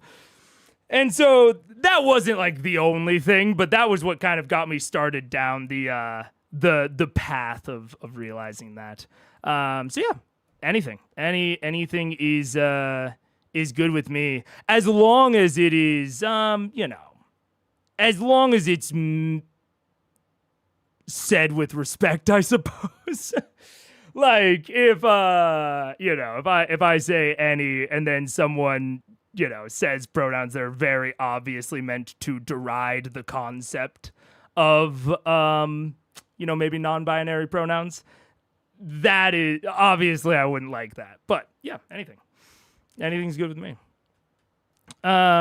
Just assume chat's right. Yeah.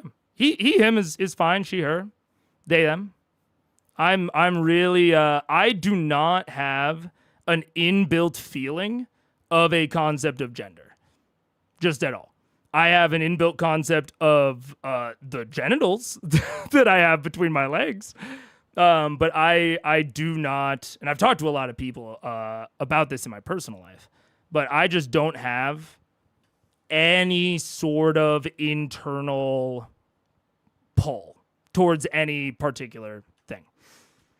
So yeah, and I'm perfectly fine being thought of in any particular way.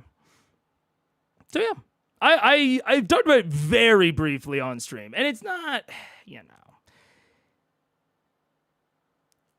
I'll be 100% transparent.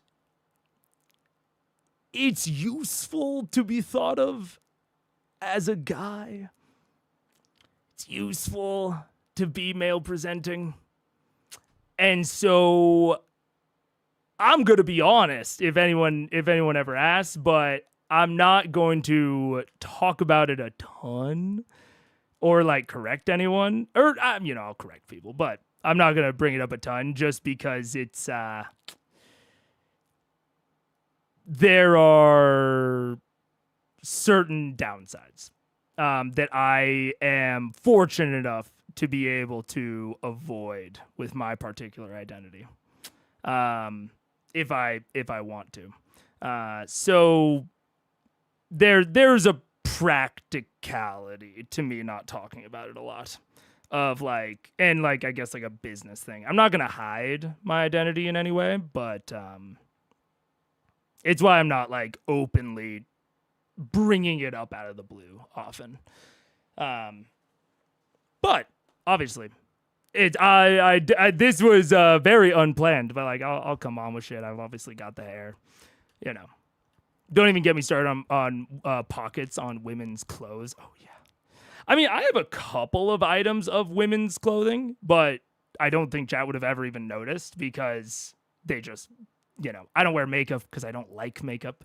Like, I don't like the feeling of it on my skin. I don't paint my nails often because I don't like the process of painting them.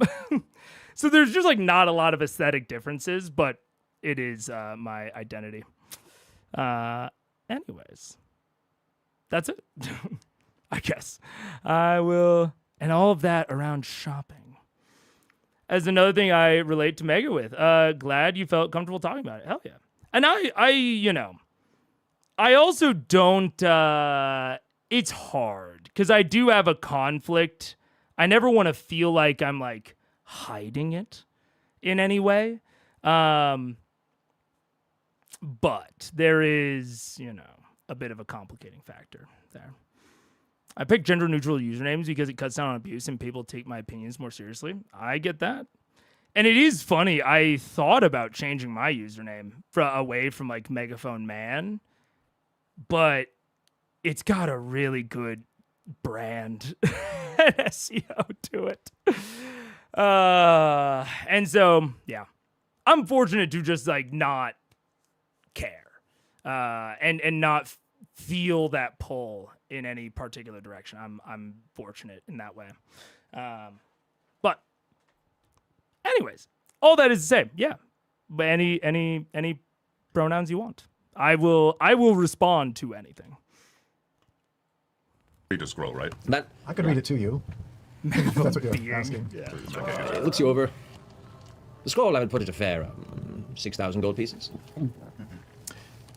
Watch how it's done. I'm going to put an amount of gold on the table. I'd like you to consider it. And if it's to your liking, take it. And if not, just shake your head. And I'll put 200 gold on the table.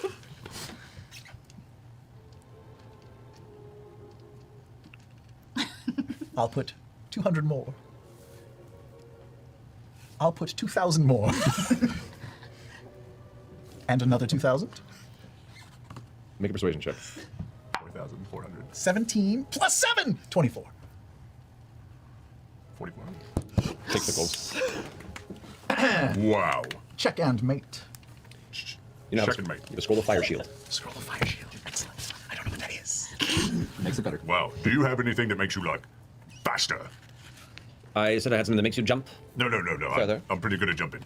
What about, like, regular, like, just healing potions? That I've got. You cleared me out of my other various vials last time. Yeah, nothing new, no new exotics came. No, I'm waiting on trade's been a little slow. Looks like things are getting up and on, so hopefully we'll have more soon. But for the time being, I do have some healing potions. And he kind of goes into the back room, and you hear him rummaging for a minute. You hear like one crate fall over, and a couple things shatter, and he's like, God damn! And eventually comes back through the door, and he's holding like in his arm a few clusters of various glass vials. Some of them like have been repurposed and like taped at the top, but they're functional. He kind of sets them down on the counter. All right. So that would be, I have 6 potions of healing, and I have 3 of greater healing, and 1 superior. Do I know how much these things tend to cost? Make an intelligence check. Oh. This is not a save. Yes, just add your modifier. 20. Yes, actually. The healing potions can range around, 75 to 100 gold pieces generally, the regular ones. Uh-huh. The uncommon ones can range somewhere in the 500 gold pieces, apart range. The superior, however, are much rarer to come by. In fact, it even has 1 at this point with how recently you guys cleared them out. It's pretty decent. That one can run anywhere between 4,000 or 5,000 gold pieces. And he's 6, 3, and 1. Is that right? 6, 3, 1. Okay. Do you want to get them? It seems like you've got all the money in the world. I mean, I can heal myself just fine, but I don't know about your friends. Do they have... I agree, Mike. I said it last stream as well. I think that Matt, this episode has done more to convince me of like the verisimilitude of trade and economy within the world. I think he's done more this episode than any other episode.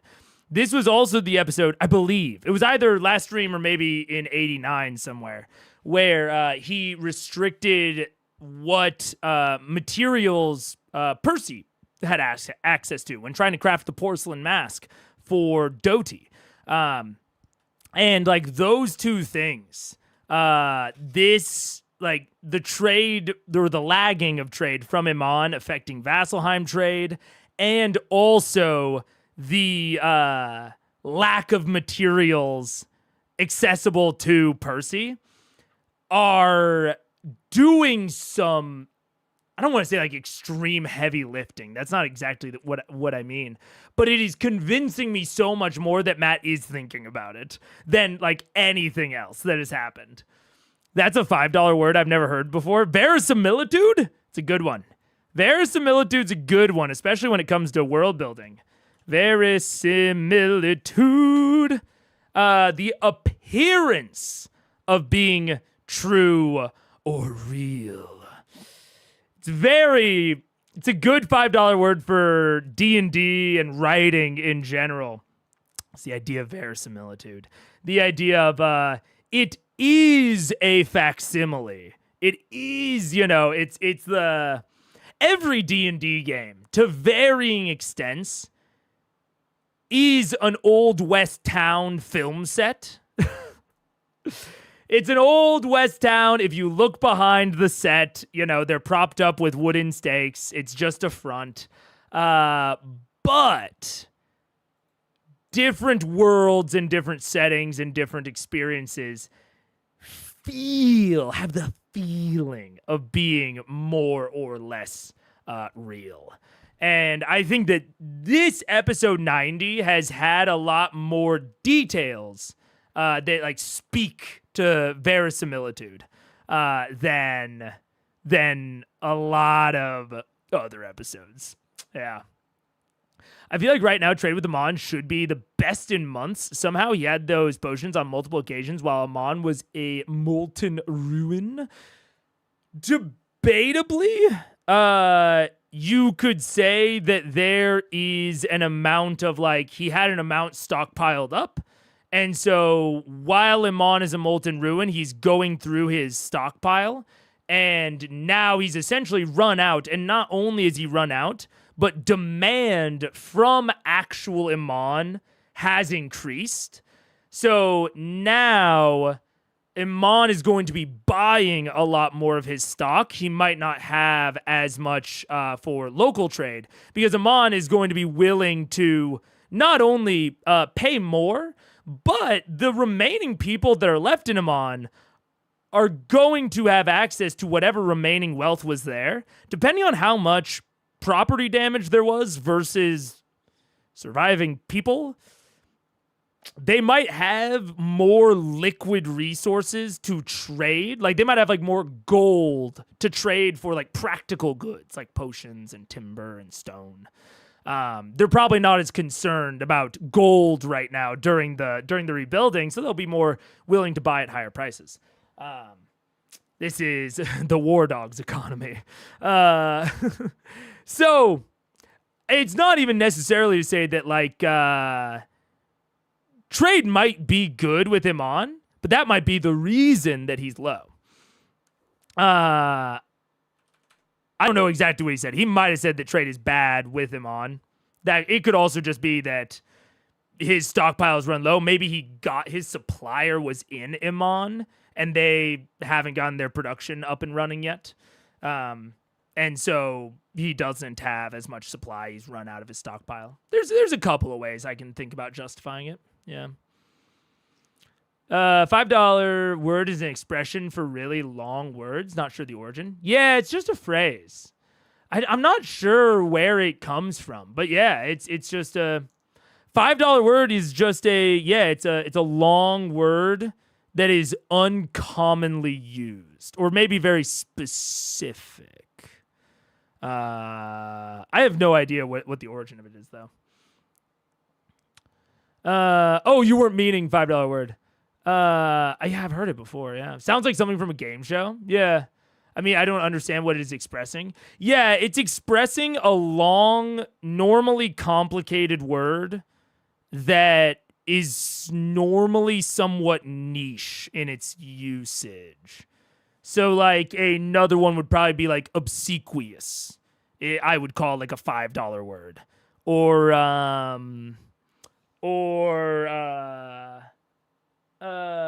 recidivism. Or feculence. I just watched the Severance season finale. Feculence would be a $5 word. Basically anything that I can't remember that character's name. Not Mitchum. But that character in Severance, anything he says is basically a $5 word. Yeah. My chat is not keeping up. It's disconnected for some reason. That's no good. Grow up.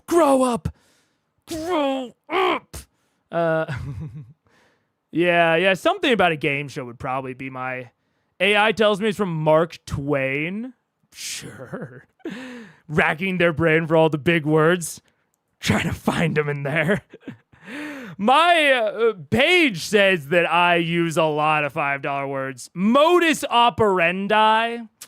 I used that one time in front of Paige, and she was like, "Shut the fuck up. Don't. What is modus operandi?" And I was like, "Modus operandi is like MO, like your MO. It's your modus operandi." And she was like, "No, it's not. Fuck you." It kind of is. Yeah. It's used to differentiate educated versus not educated people in the South. That does give me the vibe of its usage. Yeah. A lot of times, $5 words, I don't think Ross was meaning it this way, but sometimes the term $5 word is used a bit derisively. Like basically you're making something more complicated than it needs to be. But that's not always how it's used. It has a very like contextual feeling to it. It can either be kind of derisive and kind of insulting, It's like, all right, you know, that guy uses fucking $5 words all the time, doesn't speak like a normal person. Or it could be like, ooh, good $5 word. Oh, Paige has a comment to make. Oh. And 9 out of 10 times when Mega does it, it is going to be the first where he does not need to make it that complicated. Who in the fuck says modus operandi instead of MO? Yes, I heard you say this. Literally ridiculous. I'm a writer. I love big words. I'm not going to be like, yeah, what's your modus operandi? Fuck you. According to Amrock, that's just like your opinion page.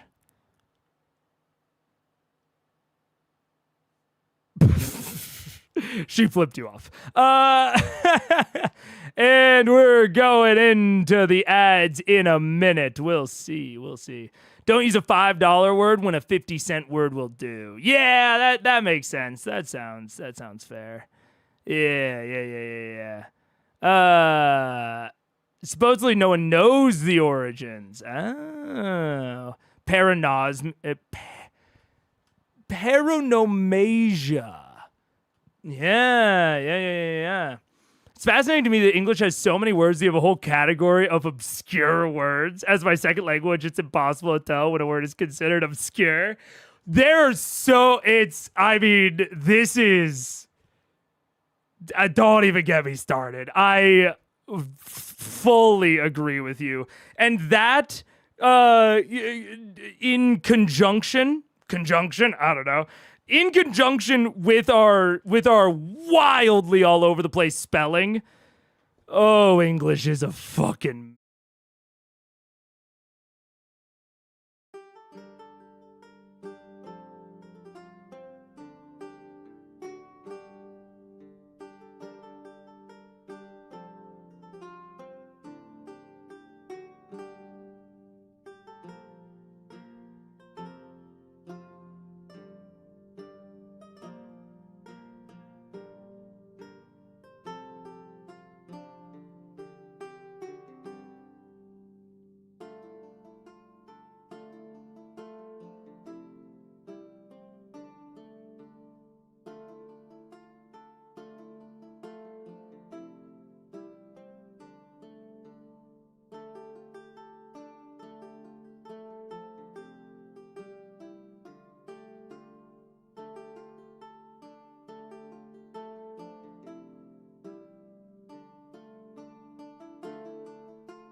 What's up? Hello. We're back and we're gonna get into it. That was too long of a tangent. I gotta control it. But to close out the tangent, I have seen The Big Lebowski. I have seen The Tale of the Dude. I think the Dude. Yeah, because the dude abides. That's right. Have healing abilities. No, well they do. They touch you with their hand, and then all of a sudden it feels a bit better. A bit better. Yeah, I don't really know how that works. But they use potions. I've seen them use potions. Yeah, I'm normally pouring them in their mouths. Do you think they would appreciate these? I don't know. I haven't thought that far. You know, as a remember a Vox Machina. What was that? Bad allergies here. It could be like a really great gift. You know. Sort of like a. You know, like Keyleth gave Welcome you. me to the gang. Yeah. Gift. Do you gift wrap here, sir? For an additional charge, yes, of course I gift Of wrap. course, for an additional charge. What if we took the whole lot of those for 6,000 gold? The whole lot for 6,000. I'm afraid that is far under the price I'd be considering. Let me see here. And he does some kind of notations. Over here goes, You seem, from our previous experience, to be quite the bargainer, my friend. Yeah, the brains. How would you say to the fair price of 10,000 gold pieces for the badge? Let me confer with my partner. How many on your hands is that? Yeah, no, both hands. How many? All. 2. Oh, wait. It's too much. Too much. Yes, this man is insulting your intelligence, and you should be very angry right now. How about?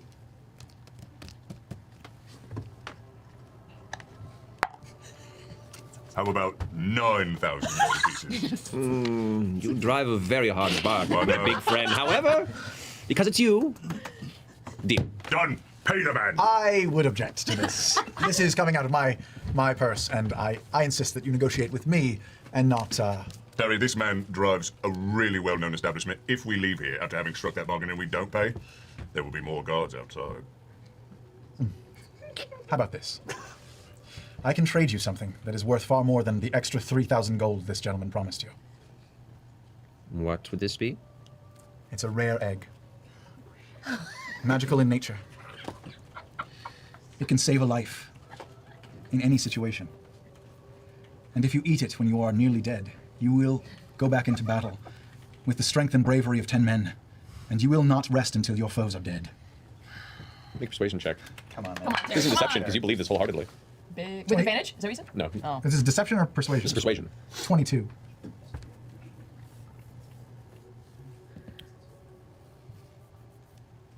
$6,000 in the egg, you say? Very well. He pushes the. Gentle! I will be. He goes over and quickly reaches over and grabs like a thick towel-like pile of cloth and kind of wraps it up carefully. Sets it down. A pleasure doing business with you all. The gift wrapping? Terribly sorry. My apologies. I'll be right to it. And he turns and leaves the room. Terry, that was a personal gift from me to you. I know, but we're partners, as you just said, and I felt that you would approve of me doing so. I suppose I am a bit proud. What was that? You hear behind you guys at the doorway. Oh, shit. Some of the, Oh, shit. the impacts of metal rapidly and heavily. What? What do you Sword! Oh, Jesus. Your rod whips into a long sword. Dude, you know what I will also say? The Terry is my improved Scanlan in almost every way. But Terry, in some ways, is, and I hate to say this, I want you to know that it pains me to say this, but in some ways, Terry is sort of an improved Grog for me. And I love them together. I think they're an amazing, like, buddy duo act. But the fact that Terry's... I know! I knew it was going to be controversial when I said it. But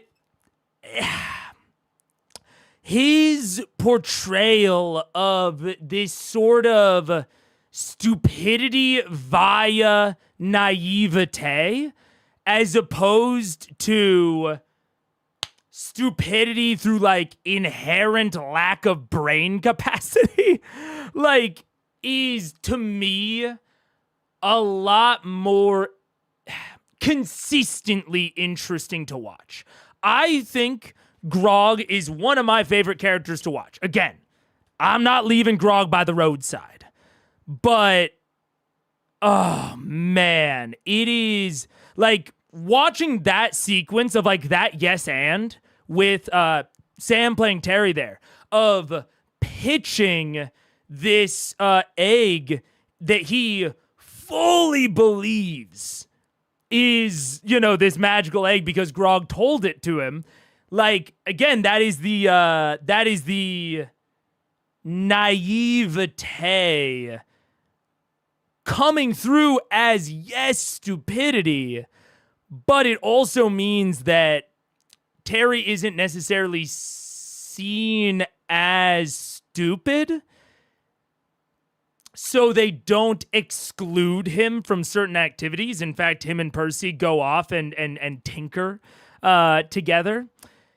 Because that's like consistently the thing that somewhat bothers me about Grog is his exclusion from certain activities given his intelligence score. And I've talked about this before. I won't rehash it in detail, but that's not a problem with Terry.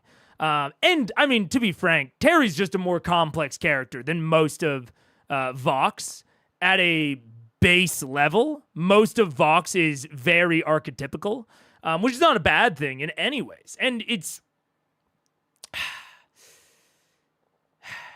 tough, man. It's so tough because I love Grog in so many ways.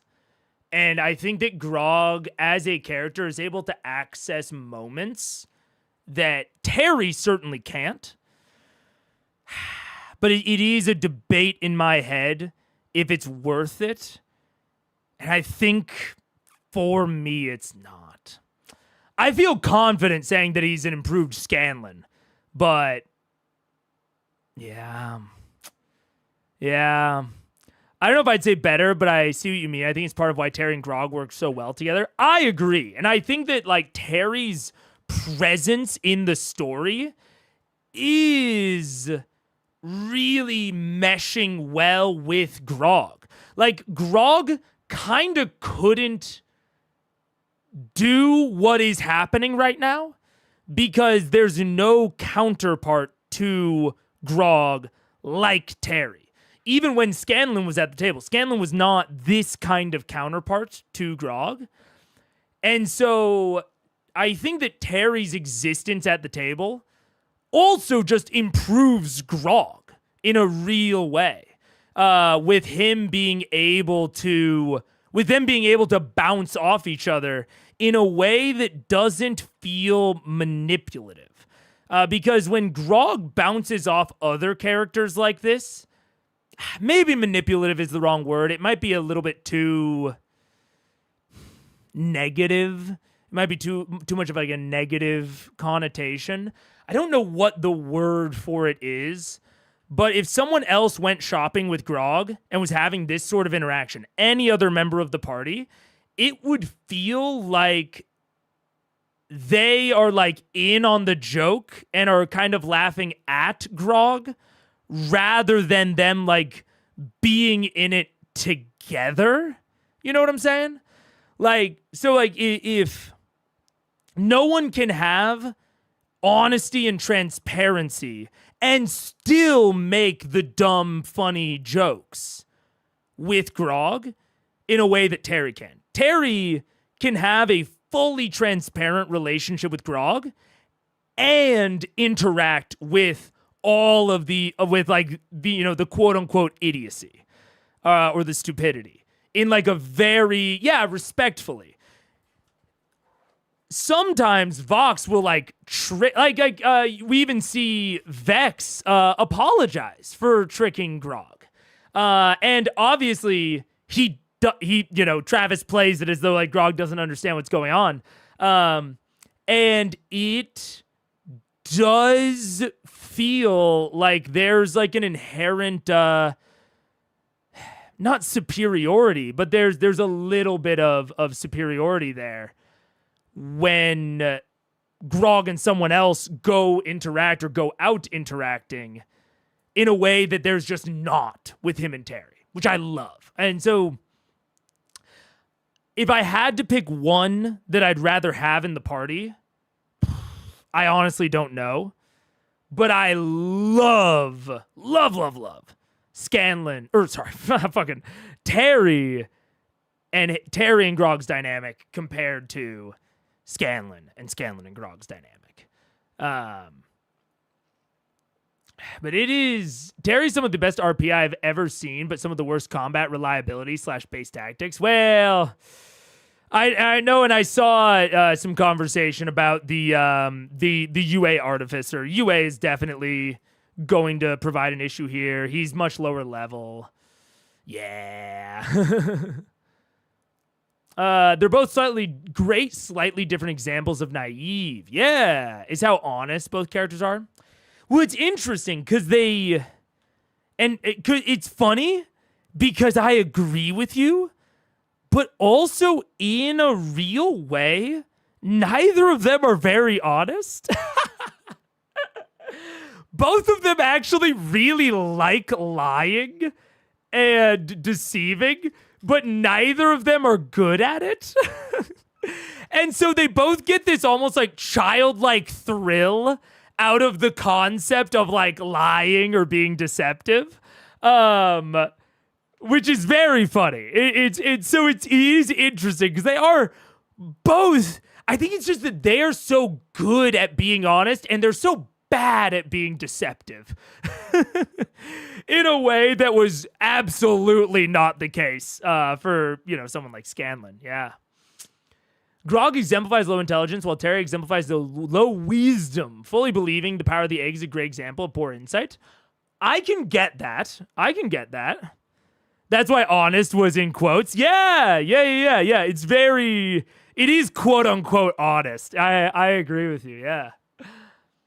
Terry's smart, but not worldly. Grog is experienced, but not smart. Yeah.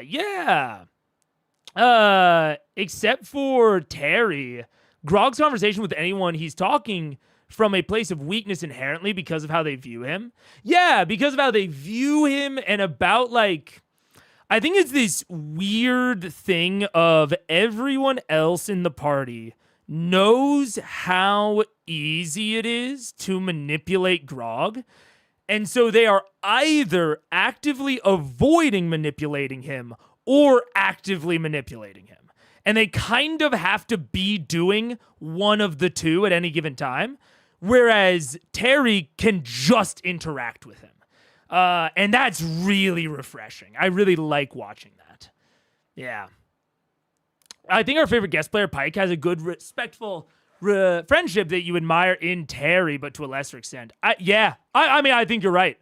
And I do think that, this sort of maybe genuine concept of character is one of the reasons that Pike and Terry could also connect in a way. Is that really radical genuineness that all three of them kind of share. Even though Terry has, did the big deception at the beginning,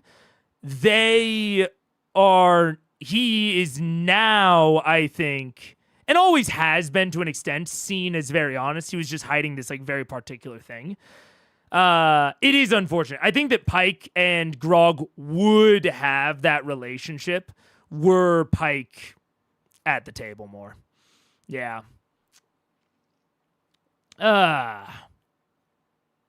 Yeah, the difference between intelligence and experience. Terry is smart, as evidenced by Doty. Terry's wildly inexperienced as an adventurer. Yeah.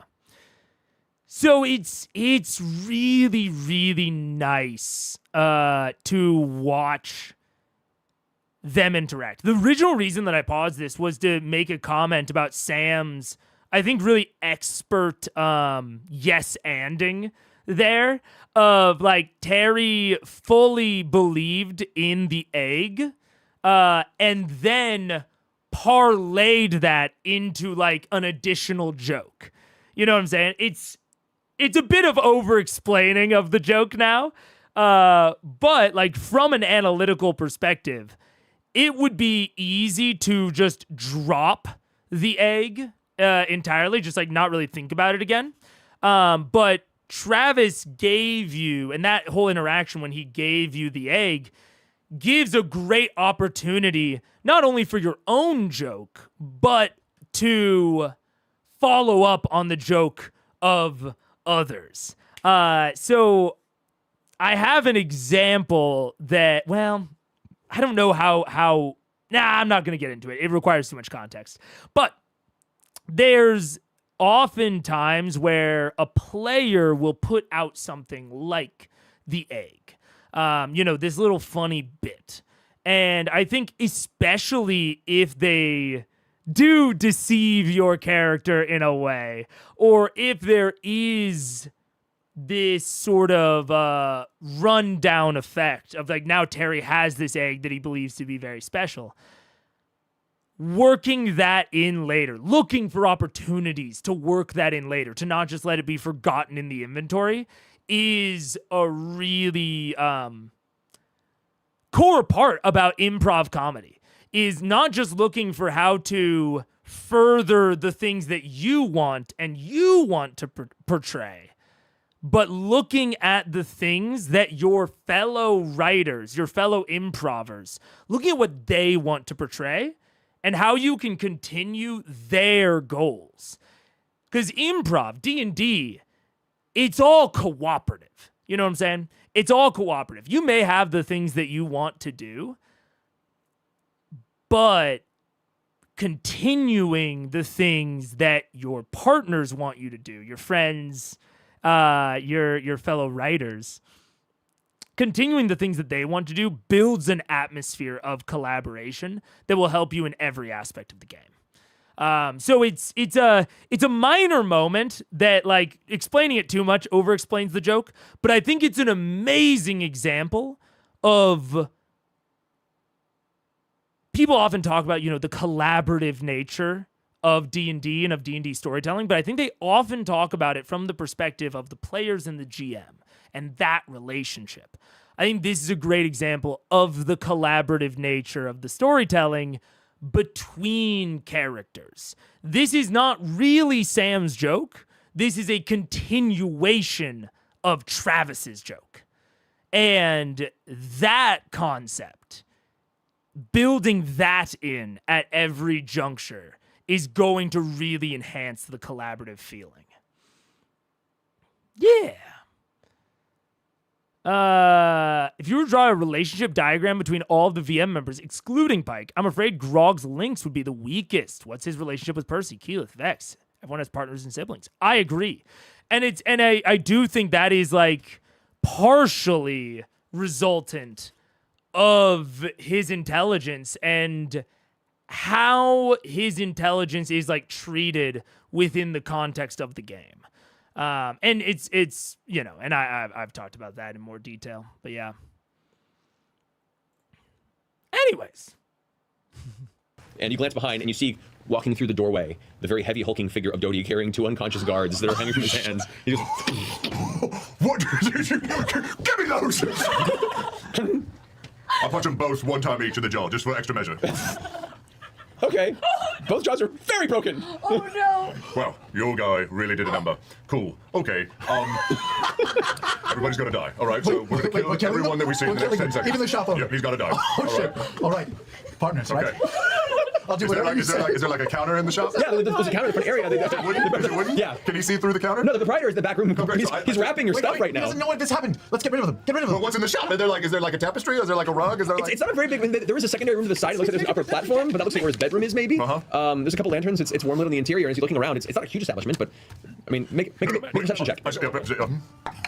2. You have no idea. You're I saw panicking. this in a tavern once. Let's sit them up like they're just sleeping, and nobody will notice. They have the jaws of the blood. Yeah, no, the jaws are terrible. Yeah, well, didn't you put a mask on, Dottie? Let's do it again. I don't have extra masks. No, but look, I mean, no Put them problem. somewhere else. I sit one up in the corner, and I sit the other one up, and I like lean it on his shoulder. Okay. Yeah. Oh my God. What? This is great, don't worry. I can tell that those are two. No, I've got a better idea. I'll take the cask of ale out of the bag, I'll hold it, and I'll just start pouring ale all over them. Why would they be in here drinking? They're guards on duty. They're terrible gods. They make horrible life choices. They're in the wrong line of work. I'll take 2 chalices and I'll throw it in their laps. Cool. Now I need you to vomit on them. I can't vomit. Do it right now. Put your finger down your throat and puke on these Make an gods. intimidation check, Rog. 17, puke on those fucking gods! What am I rolling? I'm gonna say make an insight check. Sure. 16. Vomit on those bitches. And oh man, and it's so. All right, this is I. You know what? I know that I pause. I know that I break up the pace. I get comments about it, especially from people watching back through the backlog. But this is a great example of. I think there are some good positives to player versus player rolling. I think that this is one of the really the big downsides. And it's one of the reasons that I don't, as a DM, I never ask my players to roll. Sometimes my players will grab a die and roll just to see how they're feeling themselves. But I never ask them. And it's one of these reasons. Like, that pace was frantic. It was frenetic. Things were happening. And then, to me at least, it feels like Matt puts a break on it. And Travis does well, I think, by really quickly rolling and saying and announcing the total and then adding more role play. It's 17, vomit on those bitches. But then Sam has to ask, oh, okay, what do I roll, DM? And then Matt has to think about it for a second, and then jabba-dabba-da, and it just takes us out of it. So I think Matt got caught up in the moment. It's such a weird call for a roll. Should have stayed out of that. Matt needs the break to buffer and think about how this goes down. You know what? And I think that is an advantage to asking for a roll in one of those cases, is that it does give you that chance to buffer. But I think there are other buffering techniques. I think we see some other buffering techniques, some stalling, some vamping from Matt that I think has less of this particular pacing downside. Now, I can fully believe that Matt maybe couldn't think of any of a way to do any of those other vamping techniques in the moment. That's very possible. Because this is a sequence that sort of came out of fucking nowhere. So even in this moment, I could definitely accept that Matt needed a moment to think, and the roll definitely gives you that. But it gives you that because it kind of murders the pace. So I think this is one of those moments where if you can avoid it, I would try to avoid it. But if you can't, you can't, I think you might have done to try to keep the scene going at a fast pace, because Sam said no to Travis's suggestion to vomit. I mean, yeah, maybe. I think that is also getting into the mind of Mercer, the mind of Mancia. That could have been something on Matt's mind in that moment, and he did want to keep it going. In retrospect, I think maybe not the best decision, but I think that is a plausible rationale for why Matt might have done that.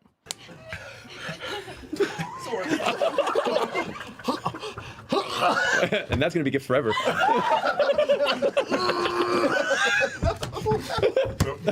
Make a Constitution saving throw. Oh my god. Natural 20. Oh my god. About 30 seconds of you trying to gag yourself past before the shop owner comes back with these beautifully packaged bundle of healing potions. All right, so 1 second! 1 second! So, I'm really sorry. These two gentlemen obviously have been off their ass. They came in here smelling of booze, looking for, like, something to make them feel better. I don't know, and they just passed out in your corner. Is there someone you know that we could call? I really hate just leaving them make a here. deception check. Oh my god. Grog. Please, a 4. 9. He slowly hands out this really nice bundle, and it has like a little bow on it, and it's wrapped, and he hands it out to you and goes, please, take this. And never come back.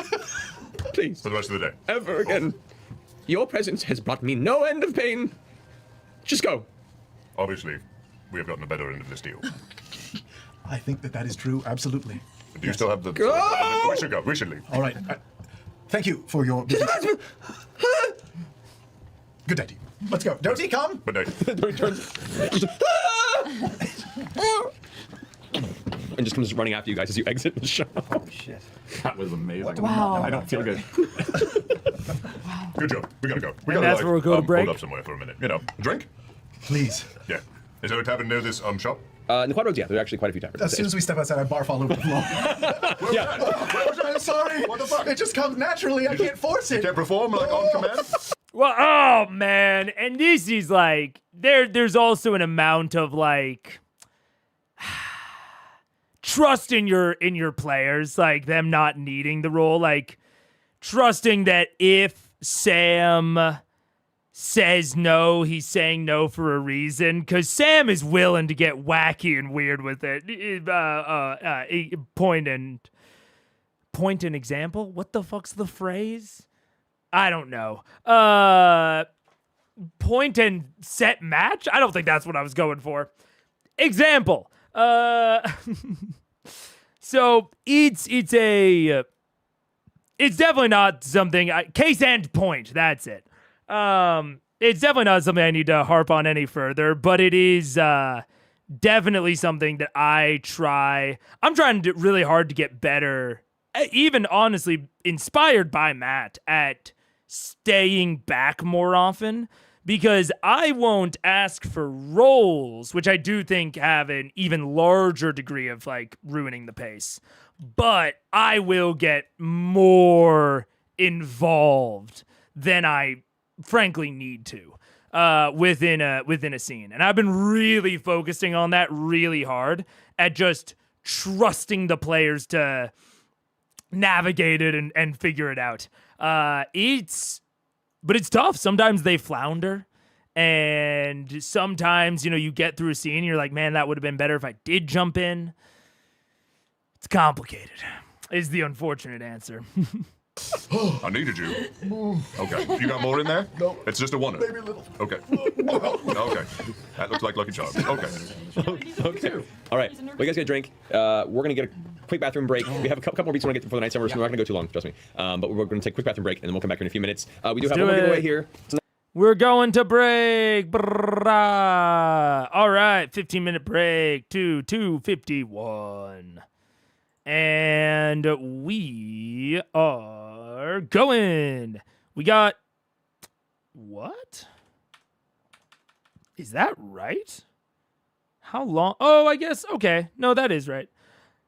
I saw that we were still in hour 2, and I saw that it goes until hour 4. And then I looked at the notes, and it was like 1 hour, 7 minutes. And I was like, that can't be right. But it is. That's a very low 4, and that's a very high 2. All right, let's see. Back into the story. We were. Back into the story. So, you guys are drinking and laying low. Yep. You guys are making your way to the library, you said? Yes. Okay. We're gonna finish up and try and get out, I guess. Okay. I would also like to definitely talk about maybe having access later to come back at some prior point. We want to talk to Kusuo. Oh, right. Just on the way out. Yeah, on the way out as Dude, I forgot where the fuck they were and what the fuck they were talking about. They're at the library. Okay, reorienting. We're back. the tomes are placed back in and locked back up. You talk to Kusuo. That is not to worry. Just make sure that you request me when you arrive. Okay. It would be my Thank you pleasure. so much, and I hope that book finds a proper home and gives is worthwhile. So thank you for the time. Thank you. And would it be possible if we bring friends of ours in the future who are Of our group, of our company. yeah, who are fluent in these languages. But of course, just make sure that you accompany them. Of course. Thank you. He leads you out. You guys exit the library just as Vax and Vex, after finding information on where to go, arrive. Do you guys have the book? We do. We totally have the What book. the fuck? I know. I thought. I think we. All good. I don't know. What'd you find? Well, Some good stuff. it actually went quite well. Yeah. All right. We found one book that we could read and one book that we couldn't. Okay. So we'll have to come back with you Okay. guys because it was all written. Speaking of another vamping technique, we talked last stream about the fact that the Orcus book is written in Abyssal as a way, or not a way, but a thing that has, kind of directed off some attention, directed attention away from Orcus and more onto Hodis. But it is also a vamping technique. So, choosing it to be written in Abyssal is going to make it to where the two that were there couldn't read it. Abyssal makes perfect sense within the fiction. And either it is going to prevent them entirely from reading it, or it's, depending on how the scene goes, it will at the very least give you a lot of time to think about how you want to handle that book without actually locking off any paths from them, without actually saying no at any real juncture. So no matter kind of how this goes, I'll be interested to see what is in the book, because I think that we'll have to see how much that does or doesn't lead them towards any paths of action. 'Cause the Hodis book gave them not only like a whole kind of explanation of the hells in general, but also gave them a very direct place to go and look, a very direct quest target. And so we'll have to see if the Abyssal book does the same. If he hadn't thought about it before, I imagine he would during the 15-minute break. Precisely. So at the very least, making it Abyssal, a language that they didn't speak, gives you some time. It gives you some time even just to look up things on your phone during the break of like, okay, what's some Abyss lore that I can give them? Because, if I'm doing it in the moment, I can maybe come up with some like lore either made up or pre-existing that I just know that will continue to direct them away, but may not feel valuable, and that's not great. Whereas if I can delay them until the break, during the break, I can look up more detailed Abyss lore. Does it have any portals to the Hells? So perhaps they could go through the Abyss to the Hells. Does it have any, notable persons or people beyond Orcus that I could give them some info about and maybe their relationship back to the Hells? Again, try to direct the ship a little bit. Is there any pre-existing lore that I can give them that might explain more about Calamity or Penance or Second War, what have you? All of that is stuff you probably can't improv, or at least it's going to be very hard to improv. But if you can delay it, then you can get to the break. You can look all that sort of shit up. So, at the very least, having that written in Abyssal and the other one written in Common, great delaying tactic, at the very least. An Abyssal, I know. We can read that. Yes, because Yeah. your father forced you to do things. Don't they all? Speaking of fathers forcing you to do things, I'm going to deal with you. Oh, We have a starting point for the Rakshasa. Okay. So, soon, when it's time, step one will be the city of Dis. The city of this? This city. Not this city, but the city of Dis. okay. We built this city Did you build this city? on rock and roll. Can I have that book, please? Oh, yes. Hi. Yes, this is, yes. Yeah, I'm just gonna hold on to that. Are you going to hold on to, do we have a bag to put that in? We have Grog's bag of holding. We You say can have one we always have. One of the challenges I face when answering lore questions in improv, I'm very likely to only tell them things that are relevant to the plot and with zero red herrings because it's what's top of mind. Yeah, man. And the fact that they were researching Hodis when reading through that Nine Hells book, this is fine. This is fine. Even if Matt didn't have a plan for what was going to be in the Nine Hells book, he can improv it much easier because, like you said, he has what's relevant at top of mind. and he doesn't have any red herrings, and that's okay because they are doing that specific research. But it would be a lot harder with the Orcus book. So that's why I really want to highlight this, as I think, like I said, a good maybe diversion tactic, but it doesn't look like it's going to work as a extreme or explicit diversion, but it's a good vamping so that you have a chance to not improv it. Because I agree. I run into the exact same thing with improv, where I give them information that is just too relevant.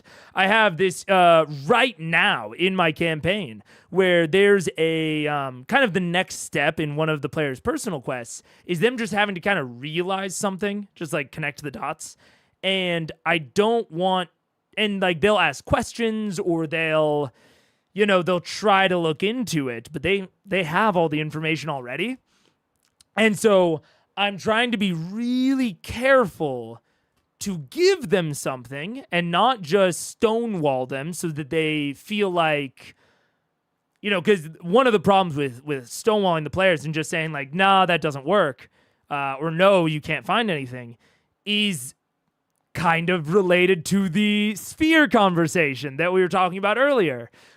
When you say no, or when you just, put up the barriers, it makes it less and less likely for the players to keep thinking about that.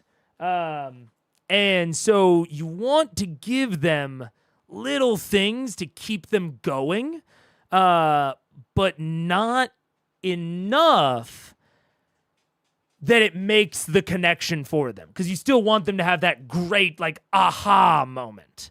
And so it's very, very difficult, and just giving yourself a little bit of time to get there, or a little bit of time to maybe research some lore to where you can give them something, but it's not exactly what they need, or maybe it does have a red herring in it. Giving yourself that time is very useful. And often you can do it with just putting really short in-fiction time deadlines on things. So like I remember one of my characters was under a curse, and another one of the characters went to the local like historian. And the local historian was like, and they were like, can you help at all with this curse? And the planar historian was like, well, not the planar historian, the historian was like, well, I've heard of a poultice that can tell you like what plane the curse originates from, but I don't know exactly how to make it. I'll have to research it and like also buy and acquire the ingredients. I don't remember the ingredients being overly complicated, but it'll take me like a day or two to probably do that. And that's just given me some time, because I know when the player asks for that kind of information that they want something a little bit meaty. They don't just want the word, they don't just want the name pandemonium, right? They don't just want that. And then to research that even more. They want a little bit more meat on the bones. And I had kind of a vague concept of like generally what plane the curse was going to be from, but I did not have it like really stuck in my head. I didn't know a lot of other information about the outer planes. So I gave myself a day or two within the fiction, and that ended up lasting until the end of the session. I did not have to answer that question in session, but the players were very satisfied because they had answers on the way. And then the next session, once I'd done more research, planned out a little bit more what I was going to tell them, then the 2 days were up, and they could go and talk to the historian and get their info. So those delaying tactics, I think, are really nice. You just can't use them too much, especially the multi-day tactics. Like one timer, maybe two at most with those sorts of things. Otherwise, it gets hard to track. So I try to keep myself to like one at a time, 0 ideally, but it's a good delaying tactic if you can't figure out one in the moment. Hey, is there someone we could buy a fucking bag of holding? I got it. They're kind of rare. They're not expensive, To but grog, they're rare. but you can ask around and try and find somebody. It'll take a little time. You guys are right now hitting the cusp of dawn. I was hoping maybe for Sorry, a test of dusk. holders. Dusk. Is there somewhere I can find before things close? Just to see? Make an investigation check. Oh, balls. That's terrible. What'd you roll? I rolled 13. You managed to find one location, but it's been closed for half an hour when you get there. Fuck. Sorry. Fuck, fine. It's It's in fine. Los Angeles, she says. Pittsburgh, yeah. Yeah. Keyleth, Yeah. how about we go see your dad? Are we tabling the book then?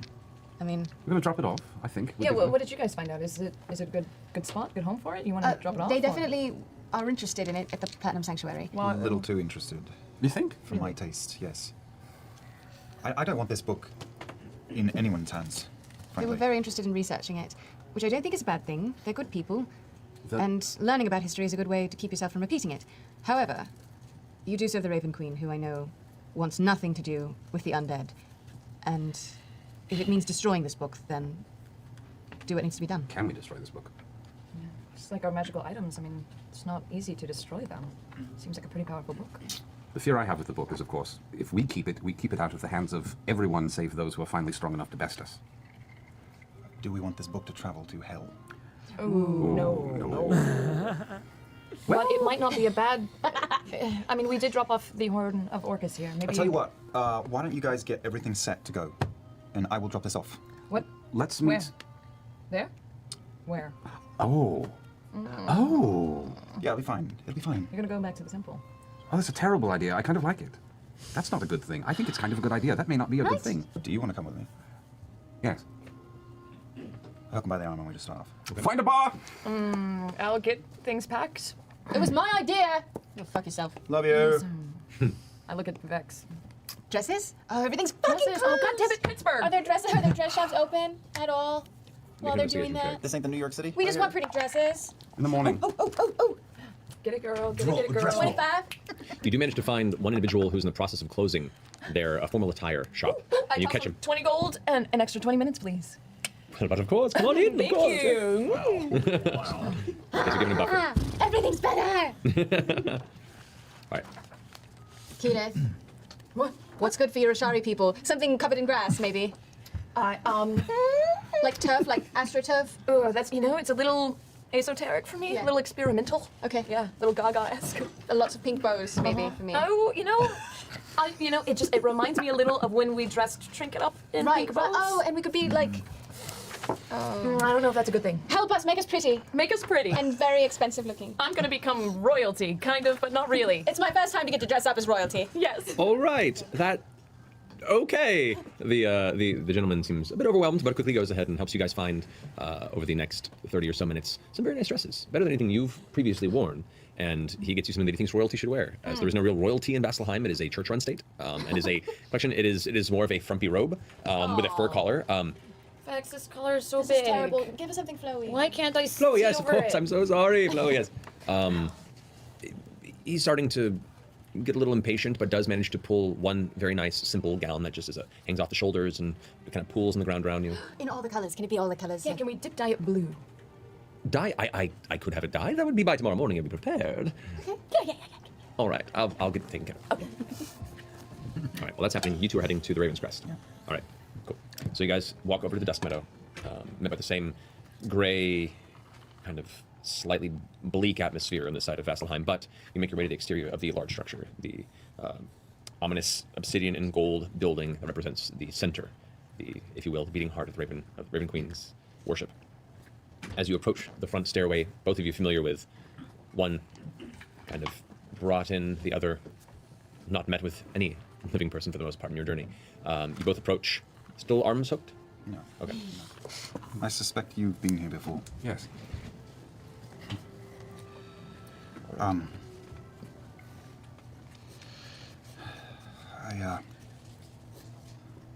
I like the things are better between you and I now. I feel the same. I like that most things are better now. Not everything, but it's a brighter world, even for us. Do you know what I like? I like the version of you that my sister brings out. I do too. That's I'll do my best to keep him in the forefront. And as for you, Oh, bro, I didn't mean to highlight that. Sorry. That's so fucking funny. As as someone who has no blood siblings, that's so funny. The twins are always funny to me. They're cuz I'm friends with and married to a lot of people that have siblings and very dynamic relationships with their siblings. And so the twins really remind me of those, but nothing I've experienced directly. And if my sister-in-law was like, I like the version of you that Paige brings out, it's such a beautifully backhanded compliment because it's more of a compliment to your sibling than to the person you're talking to.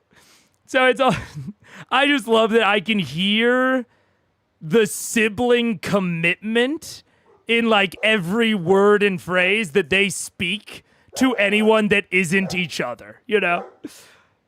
Because it's not like, oh, I like this version of you or whatever. It is, I like you more when you're with my sister because my sister's fucking sick. And she makes you so much better. I like the version of you that's not afraid. So let's just go meet this terrible thing, drop off the book, get you feeling a bit better. Come on. Fuck.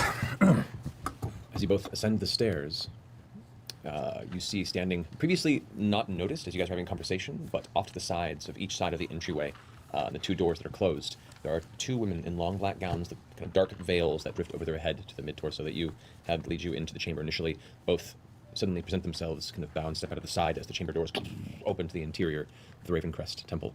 There, standing as the doors open, is what looks to be an older woman wearing the same attire, the same dark veil, somewhat able to see her features beneath the dark material that hangs in front of her.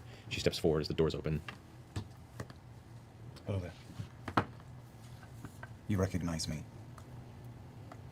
This is my friend. We bring you an offering for the Queen.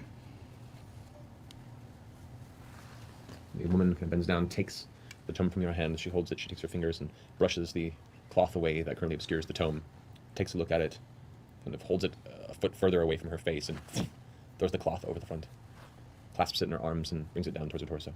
And for the first time since this, you've heard her speak before. You have had, not this before, but this strange, eerie, kind of airy whisper comes out from this older woman as she bends forward, clutching this tome. We thank you, and we will be sure that this finds its final seal. She has begun to speak to me. Her desires are not clear entirely, but I am listening, and I intend to learn. Good. We have to go, but I mean to come back. Whenever you're ready. The vision of the gods is obscured beyond the divine gate. We are not just their tools, but their extensions. The creations that act as their fingers in this plane.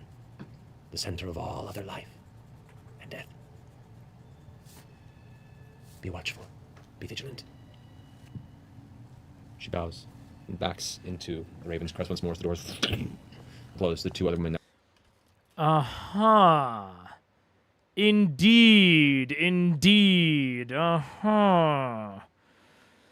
But the Raven Queen's vision ain't obscured. Which tracks. Okay, let me just reread this. Okay, we have to go, but I mean to come back whenever you're ready. The vision of the gods is obscured beyond the divine gate. Interesting. Beyond the divine gate. that's interesting wording. It does imply. I think that heavily implies that the Raven Queen's vision is obscured. And so I'm trying to think about this. Vax talked to the Raven Queen, obviously at Vex's death. I think the next time he talked to her, I think the next time he had a vision of her, I think was when Grog died and when they resurrected him. And then obviously he just had this vision now when he himself was resurrected, or at least very close to it, like within a day of it. That, and then when they have come to the place of her power, the blood pool, and the chapel in Whitestone, which also has the blood.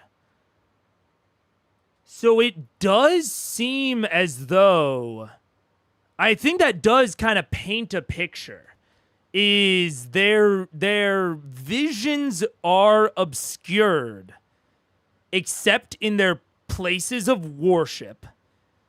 So they're very locally bound. Oh, I was just listening to a lecture that used a great word for this. Oh, no. Oh, I was listening to a lecture on Merkava mysticism, and there was a great word that they used for this sort of deific authority. I can't remember. It has a P at the beginning. It's not paternal, though. It just reminded me of paternal. I can't remember. But essentially, in antiquity, in the old world, it was very common, if not the standard, for gods to essentially be like locally bound. So you would have Babylonian gods, not just in the sense that they were the gods that Babylonians or Babylon worshipped, but that they were literally the gods of the physical location of Babylon. So if you went outside of Babylon, you could not contact the gods. They were locally bound. That's why temples were so important, is that they were not just the patrician. Patrician might be the word, yes. It might be the word. I think you're right, John. But anyways, there was this geographic binding of things. So you would have like the Taldoran gods, to use an example. And if you went outside of Taldore, like your clerical powers like wouldn't work, essentially. It's substantially more complicated that, more nuanced across cultures, but that was kind of the standard within the Near East in antiquity. And it seems like there is something similar. Us poor second language people have Translate open today. I'm sorry. Oh, but this is... there are like really specific words. And they are words that are unknown to me as well. Deific, what? Oh, I don't even remember what I said. Yeah, but there's this... There seems to be this this geographic binding feature to the Exandrian gods as well, where they are locally bound, and even they talk about spreading Ioun's influence, and like Ioun's power grew with the establishment of the Cobalt Reserve and the expansion back into Vasselheim of the Cobalt Vault. So there is this aspect of this local binding. They are bound to their temples. That's where you can go and talk to them, get influenced by them. Even we see it with Cord in Grog. It seems like Grog was revived by Cord, or healed. But that was inside of the Cord Temple. And we don't know that this is what happened, but it's not a stretch to say that Kima was at the Platinum Sanctuary before the events of Vox Machina. We see her go back there before the events of the final events of the Chroma Conclave arc. She's back at the Platinum Sanctuary, and they convince her to come with them. And that is the implication, given their names, like, Lady Kima of Vord. It seems like she's stationed there. And the Platinum Sanctuary would be where you could receive a vision from Bahamut, but you wouldn't be able to receive further revelation outside of that. And then secondarily, gods seem to have domain over certain aspects of existence. And I think Tiny Monkey's sort of hitting that. Common in Greece lore with the minor deities being bound to their location. Like the god of the western wind is bound to only where western wind blows. God of river is bound to the river. I think there's also probably something going on there with the domains of the gods. So that is why the Raven Queen can talk to Vax when there is a death and a resurrection. And we have an ads in a minute. When there's a death, and especially when there's a resurrection, the party is directly interacting with the Raven Queen's primary domain, and she is able to extend her vision through that. Very interesting. Very, very interesting. And it even gives us a little bit more of I won't say an answer, but it reinforces what we heard from Osisa regarding Ayun, is that she is like, Ayun extends her vision. There are costs, but there's kind of a lurking question there of like, okay, well, why would Ayun extend Osisa's vision? Why doesn't Ayun just look around the place, see what's going on, and report to Osisa? Or not report to Osisa, but deliver revelation to Osisa. Well, it's because Ayun probably only has vision probably in like library.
What's up? Hello. Mega's right. Palor picked a good domain as the sun covers at least half of Exandria at all times. That's fair. Or, I mean, there is also the possibility that the Raven Queen is a bit of an exception, given that she specifically manages the Divine Gate. She manages that transition. So she might have a bit of an exception in that she might have like special vision into that moment of transition since she needs to manage it. And the other gods might not have vision into their domains. Possible? I don't know. Because regardless, I don't think we've seen a god interact outside of one of their temples, except for the Raven Queen, and except for Sarenrae, although that interaction happens given a cleric class ability, which we could easily imagine is like one of the ways to subvert this rule. Like that's one of the reasons that gods get clerics. Like a god wants a cleric because that human, given the power, can possibly subvert this this divine gate obstruction. So it's very interesting though, because we have seen all of the gods relatively locked away. And one of the reasons I'm focusing so in on this is one of my favorite excuses, or I might say like genre of excuses for why the gods aren't more like, how can the gods be real? How can you have clerics, but they're not more involved in the material plane? I really like this type of excuse. I think it also makes warlock packs really easy to manage. Confused Strawberries totally on. Yeah, absolutely. Like just removing their omniscience makes the gods so much easier to work with. And like, you know, and godly omnipotence is already removed given their pieing off into domains. And then obviously the fact that the gods have different moralities removes something like omnibenevolence. So there's the gods become a lot easier to work with if you say that they can only see shit inside of their temple, and maybe some of them have some exceptions. So they can either see shit inside their temple through their clerics, which gives a great reason for clerics to be out adventuring rather than locked up in a dusty temple, or through a warlock pact, which gives a rationale for every warlock pact. Is like, oh yeah, they just want vision of the material plane. Yeah. Most clerics probably can't divine intervention, so they don't get to do it often. Precisely. The bouncer gets special door treatment. Kinda, yeah. I think that might be what's going on with the Raven Queen. Because especially otherwise, the Raven Queen just has the domain of winter. Like a lot of and like, you know, Melora, the domain of nature. There's some gods with some pretty broad domains, so it would make sense if the Raven Queen is just more of an exception case, because of the fact that she presides over the thing that blocks vision. She has control over it to some degree. I do find it interesting, though, given that she mentions Vax, like other parties being interested in Vax as a fate touched, and that she's kind of like had her eye on him, which could make sense to a degree, given that, you know, they had Pike die before. So maybe the Raven Queen got some vision on him then. And maybe she does just have a little bit of special vision. But what else?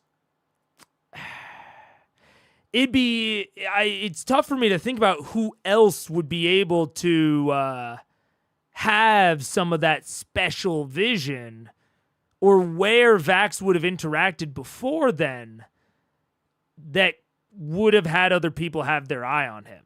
I mean, maybe Bahamut, saw Vax through Kima's eyes. Maybe Sarenrae. Any other temples they've been into beforehand. Clearly, she meant Gilmore and Keyleth. Yeah. Melora is really giving out natural sections like candy. Yeah. It could also be marketing BS. A lot of others want you, but I got to you first. It could be. I would not. I mean, the Raven Queen isn't the god of honesty. So I could fully believe that it is possible that she's just kind of fluffing him a little bit. And that no one else is really that into him. It could also be, I mean, that is post Briarwood arc. So we know that the Ziggurat, and I mean, they've encountered a Ziggurat underneath, or in Yugg-Varil. They encountered a Ziggurat in the Slayer's Take. They encountered a Ziggurat underneath Whitestone. So Ioun should have had some vision on him at this point, because we have some evidence that those Ziggurats are Ioun temples. And obviously he got branded by Ioun. So there's definitely an argument to be made that possibly Ioun wanted to influence him as well. Now, which is kind of interesting now that we're talking about all this, those brands might expand Ioun's vision, which is kind of interesting. But, and we possibly have, the corruption of the Ziggurat in Whitestone maybe gave Vecna some vision on Vax. So there are some deities that could have already been looking at him, and she was just the first one that got the chance at it. Yeah. Raven Queen fluffs Vax. All right. Yeah. This is always kind of how I've assumed deities worked in Exandria. They can direct their gaze if something catches their eye, but otherwise they focus on stuff in temples and with the clerics. I'm getting from this that they might be even more restricted. I think that's the thing that I'm sort of possibly piecing out from this. I don't even know if they can direct their gaze. Although maybe they can. We don't have quite any amount of clarity on that. But yeah, I agree. I mean, being omniscient, not being omniscient, I think is really important in D&D specifically.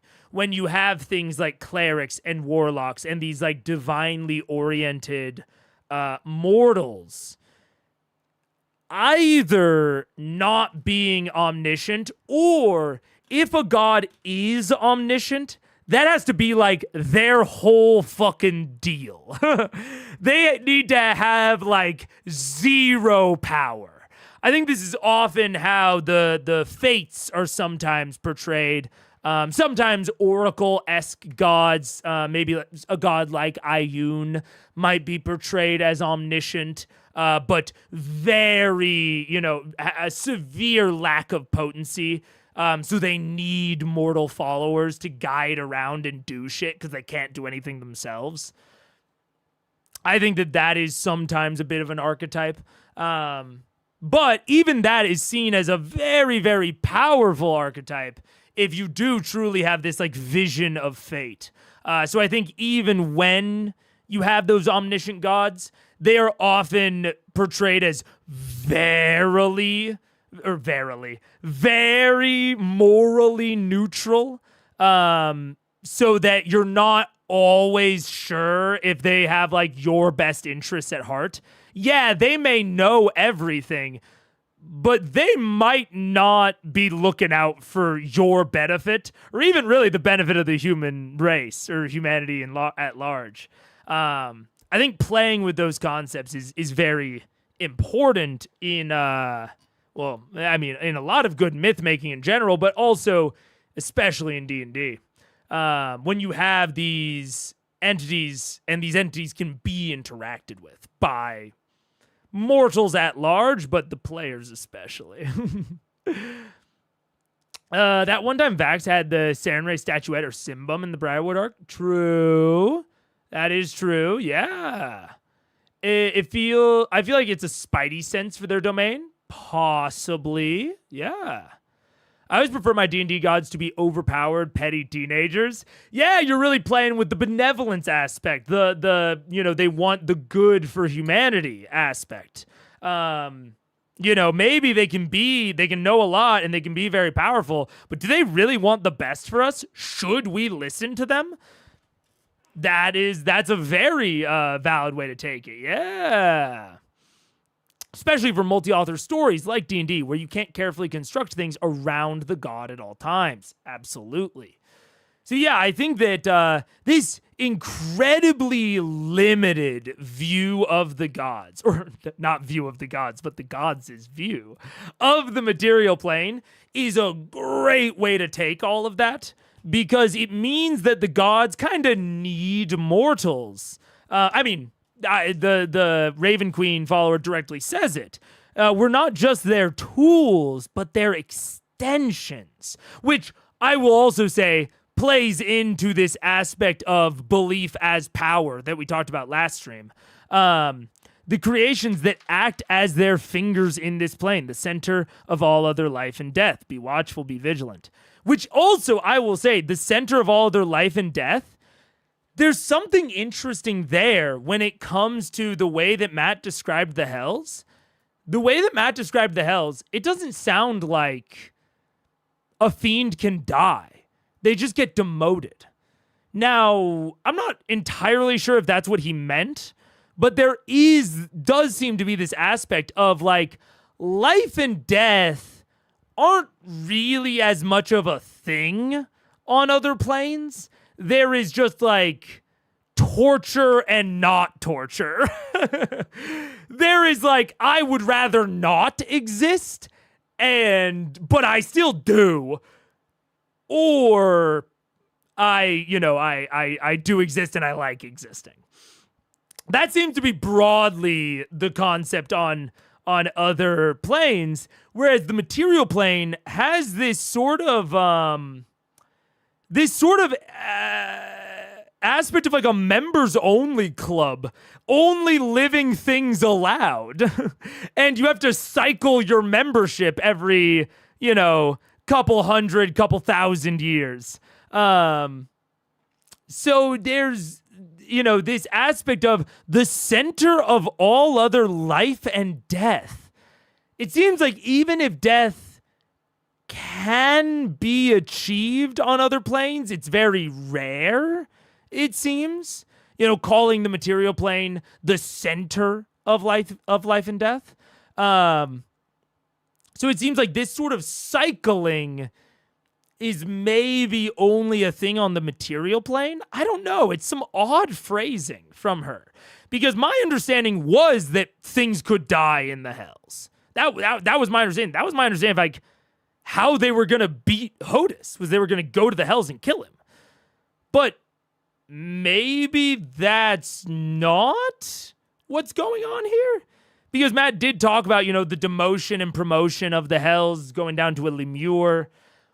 So I don't know. I'm kind of keeping my eye on that because the center wording does allow for life and death to sort of happen on the other planes, but just that it's much, much more common and maybe prevalent on the material plane compared to the other planes. It's interesting. Belief as power has always been my thing, but I never considered the limited vision to only around their special people. That's very interesting. I agree. Sometimes you need to remind players how gods work, because at least US players might end up defaulting to a pseudo-Christian stand if not reminded. Yeah, absolutely. And I think that even when we tend to think about even religions in antiquity, even if we grew up in maybe a Christian context, when we tend to think about older religions, we tend not to think about ways that it might have differed from like our understanding of God. Like thinking about, the ancient Greek religion, it never occurred to me that Zeus might not have vision of, at the very least, all of Greece. Like, it did not occur to me that his vision might be limited. His influence might be limited. I was definitely under the assumption, until watching that lecture that I was talking about, that, like, if a Greece Zeus worshiper left Greece, that they would still have the like underlying sort of assumption that they can interact with their god, that they can interact with Zeus. But that, at least for certain religions in antiquity, that doesn't seem to be the case. It's like if you leave the bounds of that god's domain, you can't interact with them. They can't see you. And that is certainly for me, as someone who likes to think of myself as having, broadened my horizons a little bit. That's never something that I even considered. So it is definitely a good thing to remind players how these sorts of things might work in a D&D setting. Yeah. I think they can be killed in the hells. They can't be killed outside of hell. Okay, yeah. It's interesting wording, because that was my understanding as well, but that's interesting. This focus on life and death within the material plane, and someone like really calling attention to it is interesting. Huh. And I was very confused from I thought you were saying that gods could direct their gaze, as in direct their gay followers to do things, not others. After reading chat, what you said makes sense. Yup.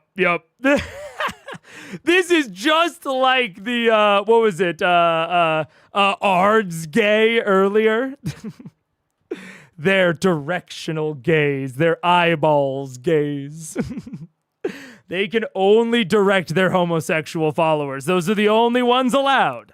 It's very funny. I've always thought of the material plane as being the center, is similar to Earth being the center of the universe. It's not actually true. It's just the assumption understanding the author. It's possible, yeah. I've always sort of figured that death exists separately on every plane. So if you're in one plane and die on another, the death on that plane can't affect you. Oh, that is interesting. Zeus's vision isn't limited, but he's very distracted by naked women. That is fair. The whole pantheon in theology was derived around the traditional Terra. Ooh, interesting. That is very interesting. Be gay, do crimes indeed. Anyways, all of this is very very interesting to me. I had not pictured the gods as quite this limited. I had thought maybe they were more limited in their power, but not necessarily their vision. This is very interesting. And it does seem to track with how Matt has been using them over the course of the campaign. There does seem to be very limited vision, with maybe the exception of the Raven Queen, although her as the exception case makes total sense. So I don't view that as a as any sort of issue with this interpretation. And then the center of life and death honestly wouldn't stand out to me so much if we hadn't been talking about, necromancy and death on one plane, life on another. If we hadn't been talking about all that so much, I don't even think that would stand out to me. It would just be like kind of quasi-poetic language.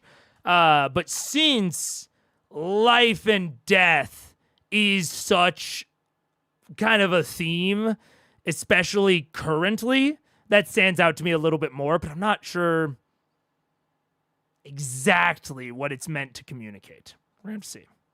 Flaking out of the shadows and stepping before each door, and seemingly just not paying attention to your presence. I was envious of you once. God. So sorry. Good day. Make no response as you guys turn and make your way down the stairs from the Dragon's Crest. Just so you know, it is your duty to have some joy in the meantime. You do know that, right? You're no use to her, wreck. She needs a man. Have a fucking beer. And I slap him on the ass as we walk towards the pub. Look over my shoulder at the temple as we walk. Come on, let's get drunk. As your head moves forward walking, you feel this kind of cold tingle just drift down the back of your neck and spine. And then it fades, and you keep walking. You carry in your chest there a brief, warm secondary heartbeat, representing the brief boon granted upon you by the Raven Queen. You catch up with the ladies at the bar. I shove Keyleth at him. Fix that, good God. Dude, I just saw. I think it's just because the emo boys are talking quiet. I think the audio is at its normal level.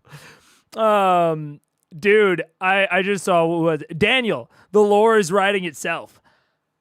I will be on my soapbox about this till the day I die. I think that world building is not easy, but I think that it can be distilled. I think that it can be condensed into one or two hard decisions. So I think it's difficult to find a concept, a broad concept that you can apply to your entire world that is interesting. I think that's difficult to do. But once you do it, the lore just flows. It just emanates out from that decision. So finding something, a core thing that can be unique about your world or your setting. You don't even have to have all of the background lore for why everything is that way. You just have to find that core thing, and everything can flow out from that. So I think about Brandon Sanderson's Mistborn. There's a bit of a spoiler alert, so if you haven't seen it, maybe mute until I wave very violently. I say seen it like it's a movie. If you haven't read it, mute until I wave violently, okay? Now, in that book, we learn later on that the sun is that the world is too close to the sun. It would be too hot. And the solution for that was to put a lot of bullshit in the atmosphere. It was to put a bunch of smoke in the atmosphere, and the god that is trying to do this also modified people to where they could survive that smoke and that atmospheric blocking of the heat to cool down the world. But they didn't even do that good of a job of it. All right, we're back. So that you don't even need to have like the backing reason for why that happened yet, but it has so many interesting fallout points. It has the color of the sun being different, plants and animals being distinct, completely unique biomes that the inhabitants can still survive and enjoy. I mean, it is. And then those things, those biomes give rise to entirely unique factions that are able to live and thrive purely based on the biome that they not grew up in, but were created within, as well as the the underlying reasoning for that biome even existing. So writing lore and world building, I still think is really hard and it's really difficult. I don't want to minimize the task, but I do think that focusing on like one or two things that make your world very distinct, at least to your players. You can be stealing from other sources. Don't get me wrong. Steal from history. Steal from all of the interesting thinkers that have come before you. But choosing like one or two things and then being like, okay, well, what would religion look like given that? Or what would even religious practice look like if it can only happen in temples, but also the gods constantly want you to be outside the temples? Like, how would that look? Would that result in like these little shrines that clerics carry around with them? And at every long rest, they have to set up a new shrine to the god to gain access to their magic to refill their spell slots? Do you find evidence now of prior shrines set up by wandering clerics communing with their gods and leaving evidence of it behind? I mean, these are just the ways that, as Daniel said, the lore is writing itself. A few of those very distinct and very focused decisions can really give rise to a lot of, you can almost think of it as like procedurally generated lore from there. Yeah. Thank you for the hand spoiler wave. I will get into Sanderson's books someday. I totally get it. And that is one where like, it's like a book 3 reveal. I can't even be like, oh, you learned about this really early on. But yeah, I think Mistborn is probably one of the books, and it does take until book 3 until you really understand what the decision is. But Mistborn is a really great example of like one or two decisions that make the setting super unique, and everything else that seems unique about the setting and the situation all just flow out from those one or two decisions. And so it's tough. I need to find a better example. Maybe Discworld with the belief magic, but even that's a little bit harder to like really pin down and grasp. Anyways, I'll get off my soapbox now. Lift. Are you broken again? No, I need a drink. Have you had one already? Yes. She's had a few. Yeah. You guys also, you've found dresses that you're liking. The cost of them with materials would probably run about 20 gold a piece. I think that's acceptable. Designer. Mm-hmm. Couture. I can't believe these dresses are so much cheaper than a healing potion. I know. Ridiculous. It's like, look at the beating. It's crazy. Wait, we're picking him up in the morning, Tunic. You're not even wearing it yet. In the morning, I'll look at the beating. It's crazy. Sweat, yes. Yeah. Where are Grog and Tyrion? I haven't heard from them in a long time. Grog, Tyrion! Grog. Can we hear them? You were still in the quad roads, keeping low. You guys are both. You're able to hear him. Whatever you guys have been up to, trying to stay out of sight. Yes. We're at a bar. Where are you? Funny, we are doing something similar. Are you done? No, we're just starting. Are they talking to you right now? Is that Tyrion? Just tell them to. Tell him we say hello. Oh, look, the two fucking people talking. Tell them. Yep. Did you buy I potions? need you to talk to Tyrion. Just Yes. Tell Tyrion to take you where we are right now. Ask them where they Bring us to us. I'll give you directions. It'll be fine. My real world ADD is fully maxed out. I was talking about the sea lions part. Oh my god. Oh. Oh my god. Yup.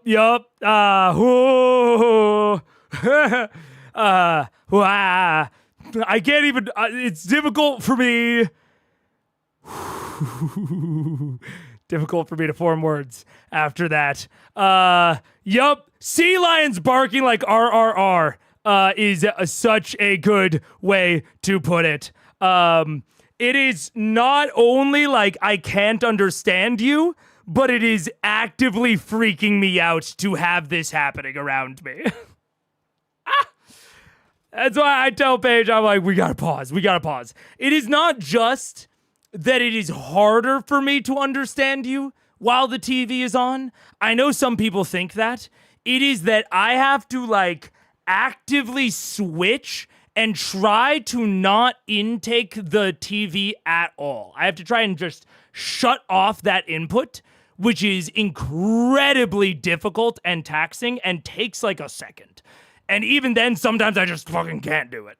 But it's just if there's two people talking. Oy, oy, oy, oy, oy. It's like when I'm at a party. I've described this before, I think.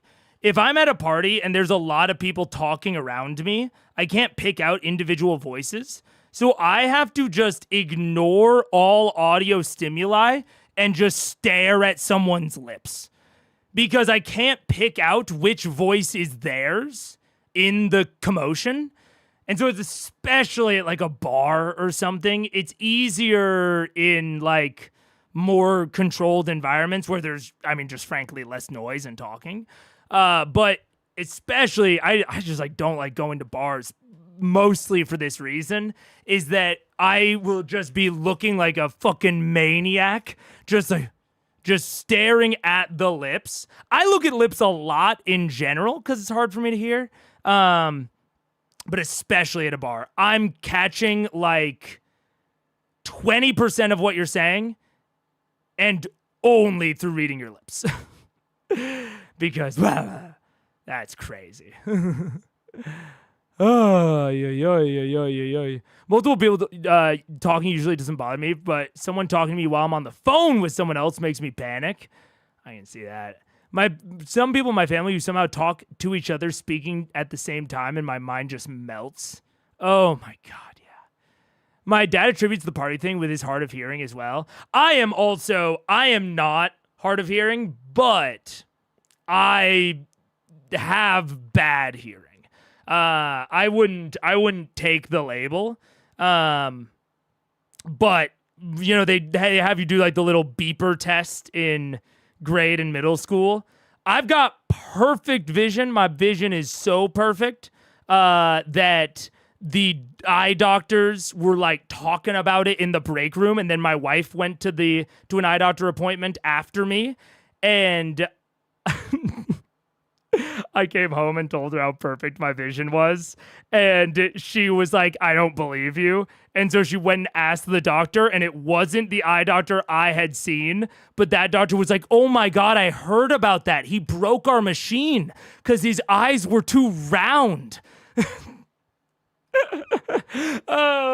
So I have incredible vision, but I have terrible hearing. I was always like a point or 3 above needing hearing aids. So I also just have very naturally bad vision. Too round. Yeah, it was so round that the machine got confused. And I remember the machine that they were talking about. And like it was supposed to like display an image, and it kept going and it never like found my like depth of field because my eyeballs are too round. Oh, it's crazy, dude. Sounds like you should have been a fighter pilot. Oh my gosh, are you Air Force ROTC ASVAB? Or no, not ASVAB. Fucking, that's Marines. AFOQT scores? When I was in ROTC, they really wanted me to be a fighter pilot. But then I got dodmerbed. So that's tough. I recommend sign language when I'm maxed out with deaf friends. It's so much more relaxing. I took sign language in high school and I could have maybe passed for fluent in high school. I have lost it all nowadays. But that's why I can break out the hard of hearing, break out the occasional sign. I can throw a few signs in there. But yeah, dude, that was insane. Not only from the perspective of hearing it, but I can't even imagine doing that joke. Like, I have a story, but I can't tell it. Because it has to do with a secret project. I'll tell a story to y'all in 2026 that's relevant to this. How about that? Oh, fuck. Why don't you two come join us? I'll reach over, I'll cover Terry's mouth. Percy. Yes. Let me know when you're done. Oh, you sure? We're drinking. You can join. All right. What tavern are you in? All right. I'm going to send you the psychic information of where we are right now. You can do that? I want to say the name of it. Okay. Vex lets you know that this is the. Shit, what is it? Which tavern would this be here? Let me look through. Can't even just bullshit. You have to actually look up the real name. No, there's 2 bars in Vasselheim. There's a lot of bars in Vasselheim. Yeah. It's the other bar would actually be enough. The other bar. The Siren Succor. We're in the Siren Suckle. Oh my god, I heard it. Isn't that amazing? My powers are getting stronger. I've gone beyond the veil. All right, we'll Gained such make our power. way Meet over us to you. soon. Did you buy potions? Are you asking me to buy potions, Percy? No, I want you to come straight to the bar. Straight to the bar. But I thought you just sent me a request. I was thinking about something else. No, you just heard me thinking about something else. I will have to fine-tune my abilities. You'll get there. I right. have every faith. You're doing really well at perfecting my your mystical voice. God, And see, this is a good example of what I'm talking about with how people interact with Grog. I don't blame them, by the way. Like, this is, I don't think that this is something that, like, can or should be, like, corrected or anything. It's just, like, it is the dynamic. But this sort of thing where they are either actively tricking him or not actively tricking him is it's a dynamic I don't how do I say it? It's a dynamic that gets a little bit old to me after a while, and it's tough for them to interact outside of that dynamic in a way that Grog and Tyrion can interact outside that dynamic. I feel like it's in the name of funny, not meanness. No, and that's why, like, earlier when we were talking about this, I was trying to think of a word that wasn't, like, derisive or manipulative, because I can only think of words that describe this that have, like, a very negative connotation.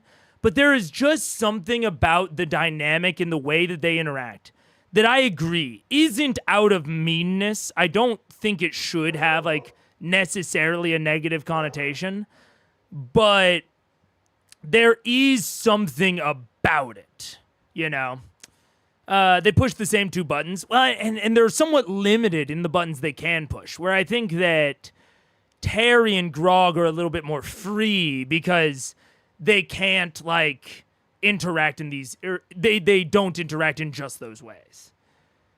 It does caricature Grog quite a bit when he very much isn't a caricature. Yeah. Ribbing. A little bit ribbing, the low-hanging fruit, interact with him simply. Yeah, you guys are all orbiting the thing that I mean. It's like they rarely interact with him without being in one of those 2 lanes, even unintentionally. Like, they flandrisation. Whoa, what is that? Maybe it's the word. Flandrization. Flanderization. The process through which fictional characters' essential traits are oversimplified and exaggerated to the point where they... Oh, wait! Personality gradually shifts in the narrative, becoming simplified and exaggerated to the point where a single trait or a few traits define their entire character, often to an extreme degree. The term originated from the character Ned Flanders on The Simpsons, whose devout Christian faith became the dominant and exaggerated aspect of his personality. That's a good word for it. Yeah. Because it does, it's a good... Yeah, it's a good kind of exemplification of this caricature, where the way that they interact with Grog always has his intelligence in mind. Either they are fucking with him, or they are not, but that not fucking with him is purposeful. And this is on Grog as well. This is on Travis. This isn't just in the way that the characters interact with him. This is also in the way that he interacts back. There are times when people interact with him very straight up, and he plays up the intelligence aspect of it. I think a great example is when Vex apologizes for tricking him in regards to the Deck of Many Things. He plays up his intelligence. I do think that's a really great way to talk about it, is the Flanderization of Grog. And it is dual-sided. It's from both directions, where it feels like his intelligence is not always, but is the dominant way that people interact with him. And I think Terry really exists as a breath of fresh air in that he interacts with him in a way that isn't just about his intelligence, or at the very least looks at his intelligence in a very different light. Allows Grog to fuck with him a little bit. And that's a very just fresh dynamic that I really, really like from them. Yeah. More like plays down his intelligence. Yeah, true. The scene where Kayla goes to talk to Grog about her rage was a great scene and shows how Grog can be wise and respected while still being Grog. I totally agree. And I think that we got more of... It's weird because we simultaneously, I think, got more and less of that earlier. I think that all of the characters, frankly, were portrayed a lot more simply at the beginning. And as all of the characters have gained depth across the course of the show, I think that Grog has gained some depth, but a lot of that gained depth even is within his lack of intelligence and like how he operates within the world, given that. Like, it used to just be like, oh, he can't read, or he's a little bit, gung-ho about things. And then I think really post, or like mid/post Craven Edge, I think his intelligence really becomes his central character trait, even as other character traits continue to emerge and evolve. Yeah. It is also an example of how people can baby certain types of people even if they don't mean to. For example, you mentioned being hard of hearing, deaf or blind people, or autistic people. Absolutely. And yeah, and I think I don't want it to come off as like I think something is going wrong with their interactions, but they have kind of found a lane that they inhabit when they talk to Grog most of the time. And I like that Terry's bringing a lot of fresh energy to that. Yeah. Love that about having new PC 80 episodes in, new dynamics and breaking patterns of familiarity. Absolutely. Yeah. Or if you're not good with treating kids, treating 10-year-olds like they're 5. Yeah. I'm really good with kids. That's not necessarily meant to be like a brag. It's just the thing that I have observed and that people around me have observed. And I find that it is purely because I treat them older than they are. I almost exclusively treat children about 3 to 4 years older than they actually are. And they love that shit, man. They love that shit. And I don't treat them as adults. Like, I don't treat a 5-year-old like they're 20. But I treat a 5-year-old, like they're 10. Or like they're about 8. And I treat an 8-year-old like they're like 11 or 12. And a 12-year-old like they're 16. And man, oh man, do kids love that. I'm also someone that I don't know if this is the right way to say it, but I have like an inherent extreme curiosity about things that is also very present in children. And so like there's like the classic trope of people getting annoyed when children ask like why over and over and over, why, what, where, just like continue asking questions. I fucking love that shit, dude. If a kid gets in that sort of pattern with me, that is one of my favorite places to be. Where with them just asking me why over and over and over and over, I think it might surprise you given that I talk to myself for 7 hours twice a week. But I love that. That is so much more manageable for me than like if a kid is crying or wants something but they don't know what they want, or like they got hurt and they don't know how to deal with it. I have no idea how to deal with a child getting hurt. I've had to deal with it before, but I am like so out of my depth when that sort of thing happens. This isn't me saying like, I think people view me as good with kids, but I don't know if it's necessarily across the board. I'll figure it out. I'm decent in a crisis, but I consider them like skinning their knee to be a crisis. That is one of my difficulties.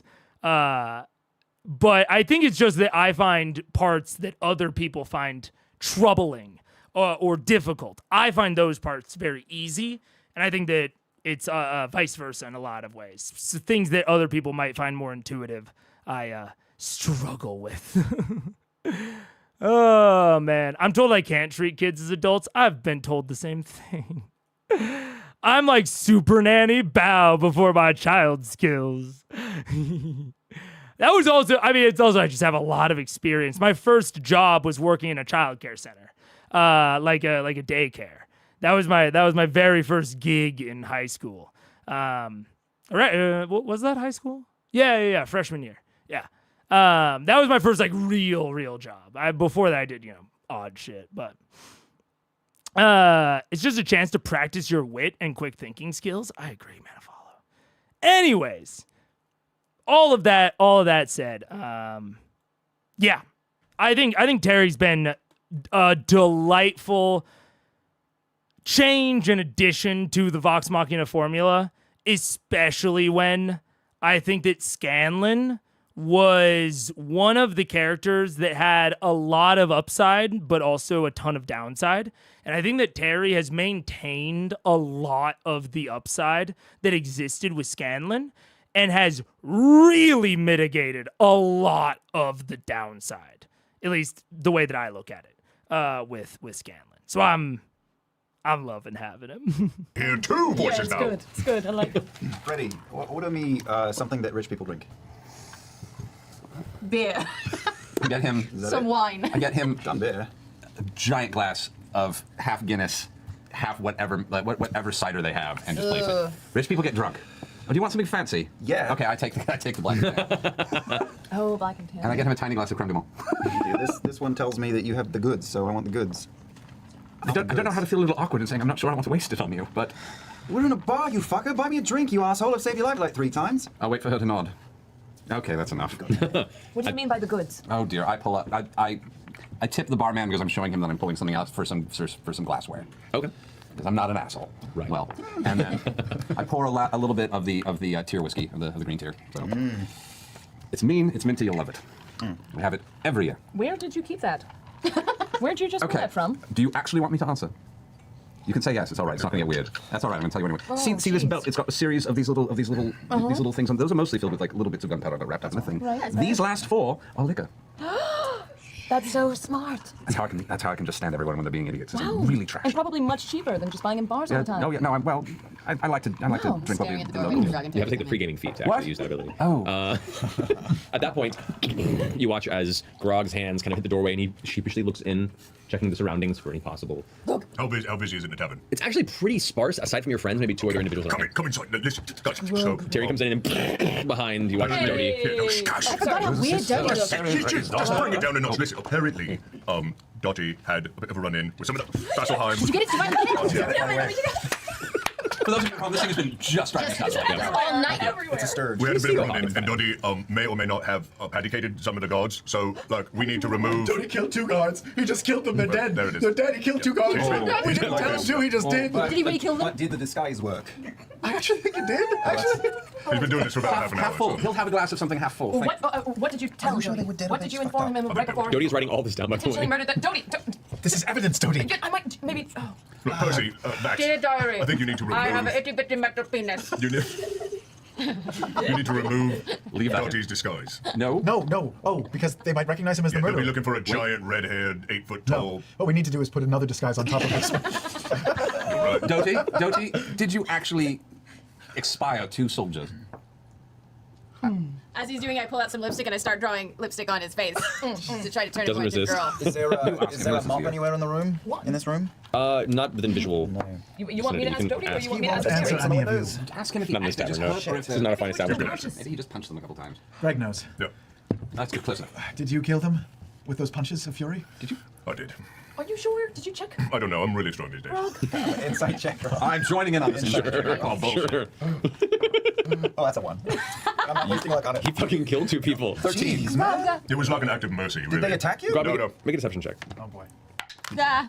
19. Grog fucking killed 2 people. Whoa, 20. Why? Were you in danger? No, no. Why? Because when Pike isn't around. Look, from what I understand, these guards were attracted to the horrific disguise that Doddy had. He knocked them out, brought them in. I checked for like a pulse, like checked their knee reflexes, and they were like, on death's door, so I just finished the deal. Okay. It was really I'm merciful. feeling slightly better, but slightly worse. Did anyone see you do it? We're not sure. Dodie did this outside without us being there. Dodie, did anyone see you He do won't that to answer guards? you. Dodie, did anyone witness your crime? Terry, can this? What do you mean you didn't tell him to? I told him to protect us. He's my protector. He does what needs to be done to protect me. Terry, is this thing safe to be following us around? Yeah, no, it was really impressive, actually. Maybe I you kind of shouldn't have a bring little him more into respect. cities. Maybe that should just be a rule. Was there no other Dodie doesn't choice? come into cities. Well, I don't know, we We wouldn't would have let the bear come in the bars. Well, yeah, Trinket is well behaved. That's fair. Dodie kills people. Well, Well, to be fair, Greg killed the people. No. Dodie merely roughed them up. And to be even more fair, they've been drinking all day. Smell like alcohol. are we still he buying does. this? No, wait, we buy that. Deliver. Better ask you do that for 20. Yeah. That's a 20. You can. fucking way. You can go for me inside check. Wow, bullshit. Try, That was the most Never bullshit gonna write that delivery. for You know what, man? I'll give this to a shopping scene. At least there is an objective that they either succeed or fail at, or move on from, that you can wrap it back to and progress the scene. It is not an infinite podcast like any of the bar scenes. I promise I'm still listening. I'm just bored. And I'm gonna be honest about it. Please, save us from this 21. moral dilemma. You are the first person to not believe Grog's story. Grog, Yeah. do we need to make sure you're with an adult from here on out? Can you not be trusted alone with Terry? Did you buy potions? I have quite a gift for you. For me? It looks For like all of you. No, do not be influenced by his very generous act of kindness. That was so kind Is of there him. I think you'll find something for everyone in That was there. like I think it was 6,000 gold better. worth of. Well, But It's do not- dried by now. Is this Don't. blood on the? I mean, we're skipping No, past, that's vomit. we're Oh, that's skipping good. past the fact that 2 men are dead right now. Do we need to go and find them? Do we need and to go try find these dead guys? And... Nope. Are you sure they're dead? I forgot where I left them. Grog? I know where they are, but the situation was fluid and it was fast moving, and we acted on our best instincts and our Yeah. best judgment, and mistakes were made. Terry, it sounds like all of the opposite of that is true. When you're an adventurer, The mistakes part, yeah. when you're an adventurer, you have to learn to live with a certain amount of blood shed around you. And I think what Greg has told me today, what he has taught me was to toughen me up. And I appreciate him for that, and I appreciate the lesson. And I appreciate you all for sending me out with him, knowing full well that that would happen. Don't kill people in cities. Don't kill people. I still haven't... Okay. Don't kill people. Who killed anybody? Max? Did you? What? You didn't kill anyone, did you? Of course he did. He looked us in the eye and said he killed 2 people. Yeah. We should go find them. They did. I don't believe him. Can I roll an inside check? Sure. Oh no. Who's vomit? What's this? Oh no. What'd you roll? I believe him. What'd you roll? I believe him so good. 11. This game is not fair. Fucking killed 2 people. Look, I was trying to protect our new friend here. Wait. It had to be done. Where was this place? We're Where never was going this to go back to place? Vasselheim. It We was have a- to find these 2 men and bring them to a temple or something. We can't just leave It them. was a potion seller. It was a medicinal herbalist or Can something. you guide me there? Oh, you did not go to that guy. The guy. Oh no. He It did seemed to say be- he wanted to see the twins, especially. That is not. Look, listen, take me to this place. You and I will carry these men to a temple. And do what? What they did to you? What happened to me? Well, you were revived from death. Well, I can't do that, and you can't do that. So we need to take these men to Oh a temple. God, Somebody look, can fine. help them. They're not dead. I don't believe you. No, I knocked the life out of them, but they're not. Thank God, Travis. Because everyone else at this table would have committed to this. And I was not ready for another hour of them bumbling around Vasselheim, being convinced that these two are dead. Ay, ay, ay, ay, ay. This is probably a delightful thing to be a part of at the table. I'm just good skipping past it. Dead, right? Wiretapping does not mean dead, all right? It was in quotations. Yeah. Dead. Okay, look, they're fine. They might be covered in beer. Inside We don't check. really need Yeah, to go I back don't believe for you. You them. killed Now them. you're the fucking boy who cried wolf 3 Go times. for it. Roll inside, both of you guys. God I'm on damn it it! too. Don't fuck me, Gil.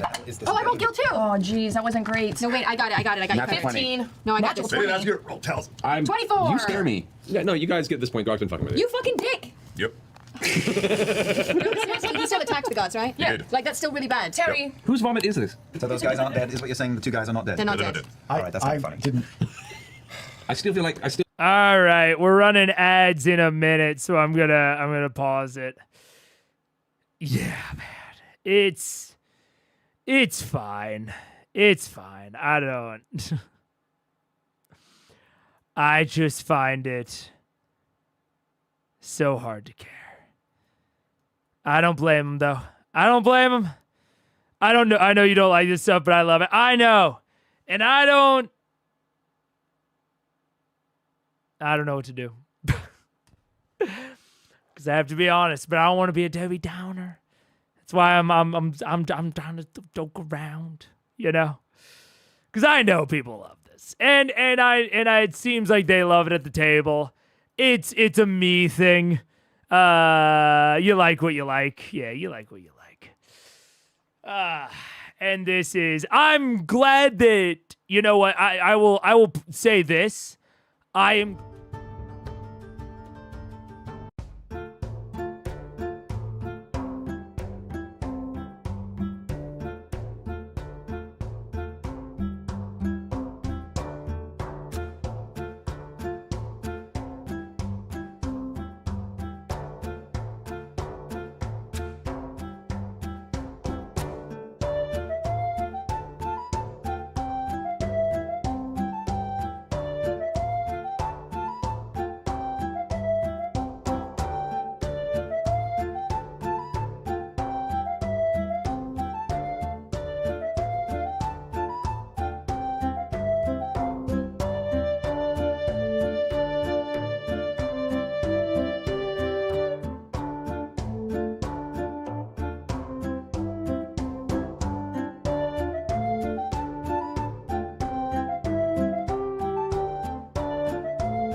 what's up? We're back, and you know what?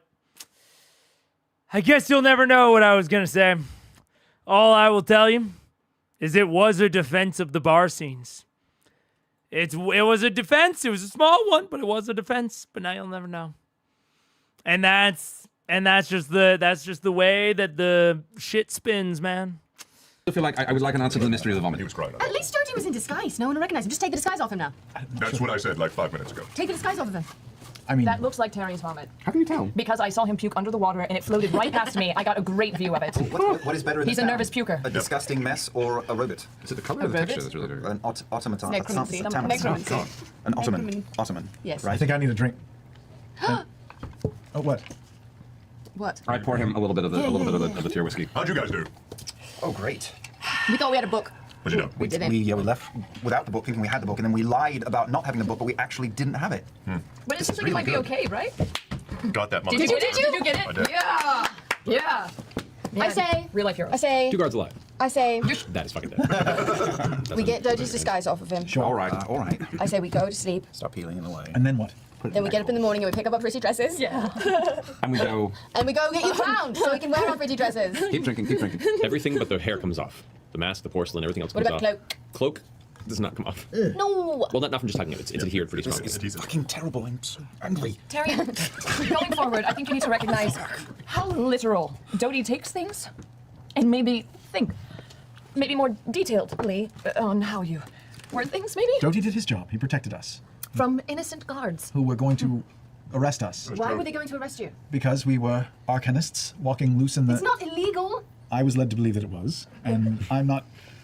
It's I'm not. a stranger in this land, and they were trailing us. And your cohort over there, the big guy himself, told me Right. that they were a danger to us, and Doty did his job.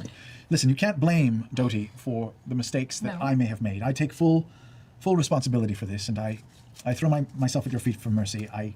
I know I'm new to this team, and I hoped that this gift would be a peacemaking gesture. By the way, you should divide all these potions up as you see fit. We totally should. And I'm sorry if I made mistakes today, but we're all alive. We have what we need, and we're still on an adventure, right? A toast to mistakes Let's all sing our fight songs, and shall to terrible we? consequences. Failure. To failure. How about you go first, Terry? Yes, let's learn it Yeah, from you start, you. yeah. Doty, show me what we wrote. Put it on. That's good. 7 intrepid warriors we, we're strong before and stronger with me. Drinking wine and heroes' feasts, saving maidens, defeating beasts. We fight, fight, fight with strength and girth. I slew a merit and proved my worth. Vix and Vox, Kiko and Greg, and Percival with a head like an egg. I defeated a kraken too, and I saved the Ashari single-handedly in the ocean blue. We fight, fight, fight with strength and girth. I won your hearts, and I proved my worth.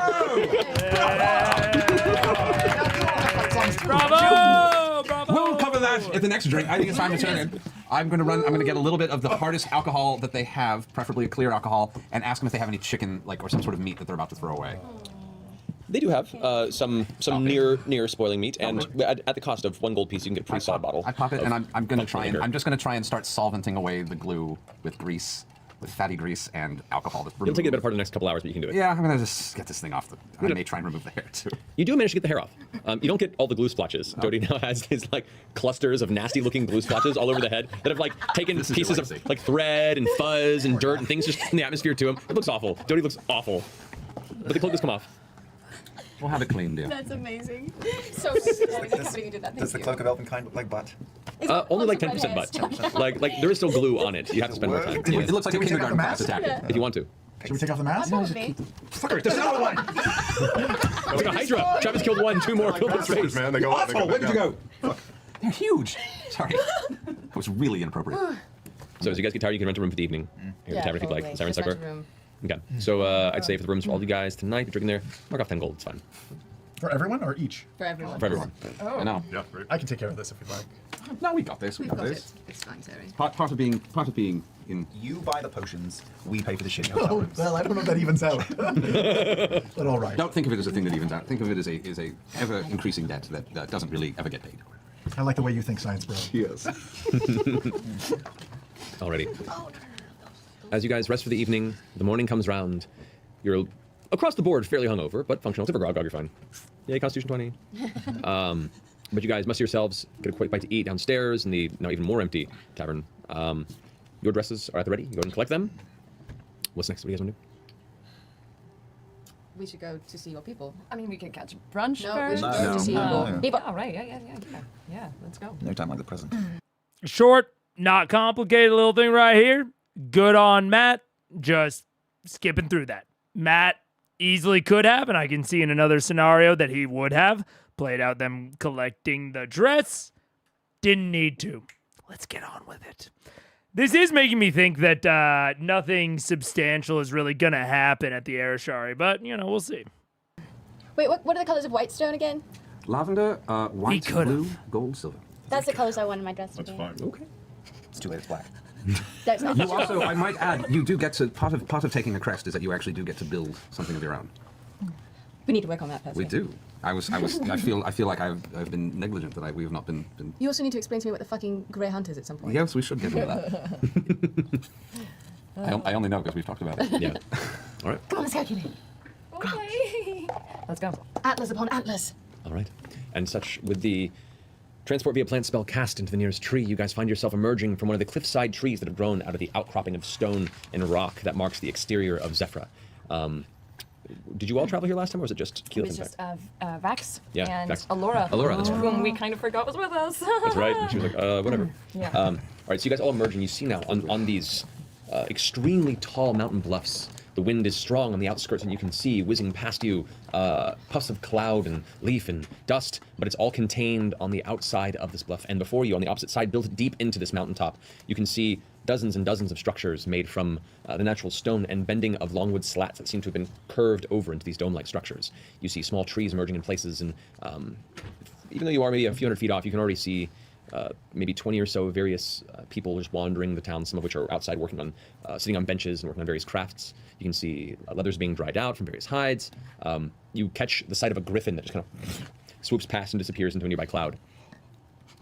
And looking over the edge of the bluff, about 10 feet off, the drop goes down for hundreds of feet before vanishing into low-hanging clouds. You guys have no idea how high up you are, but it seems very high.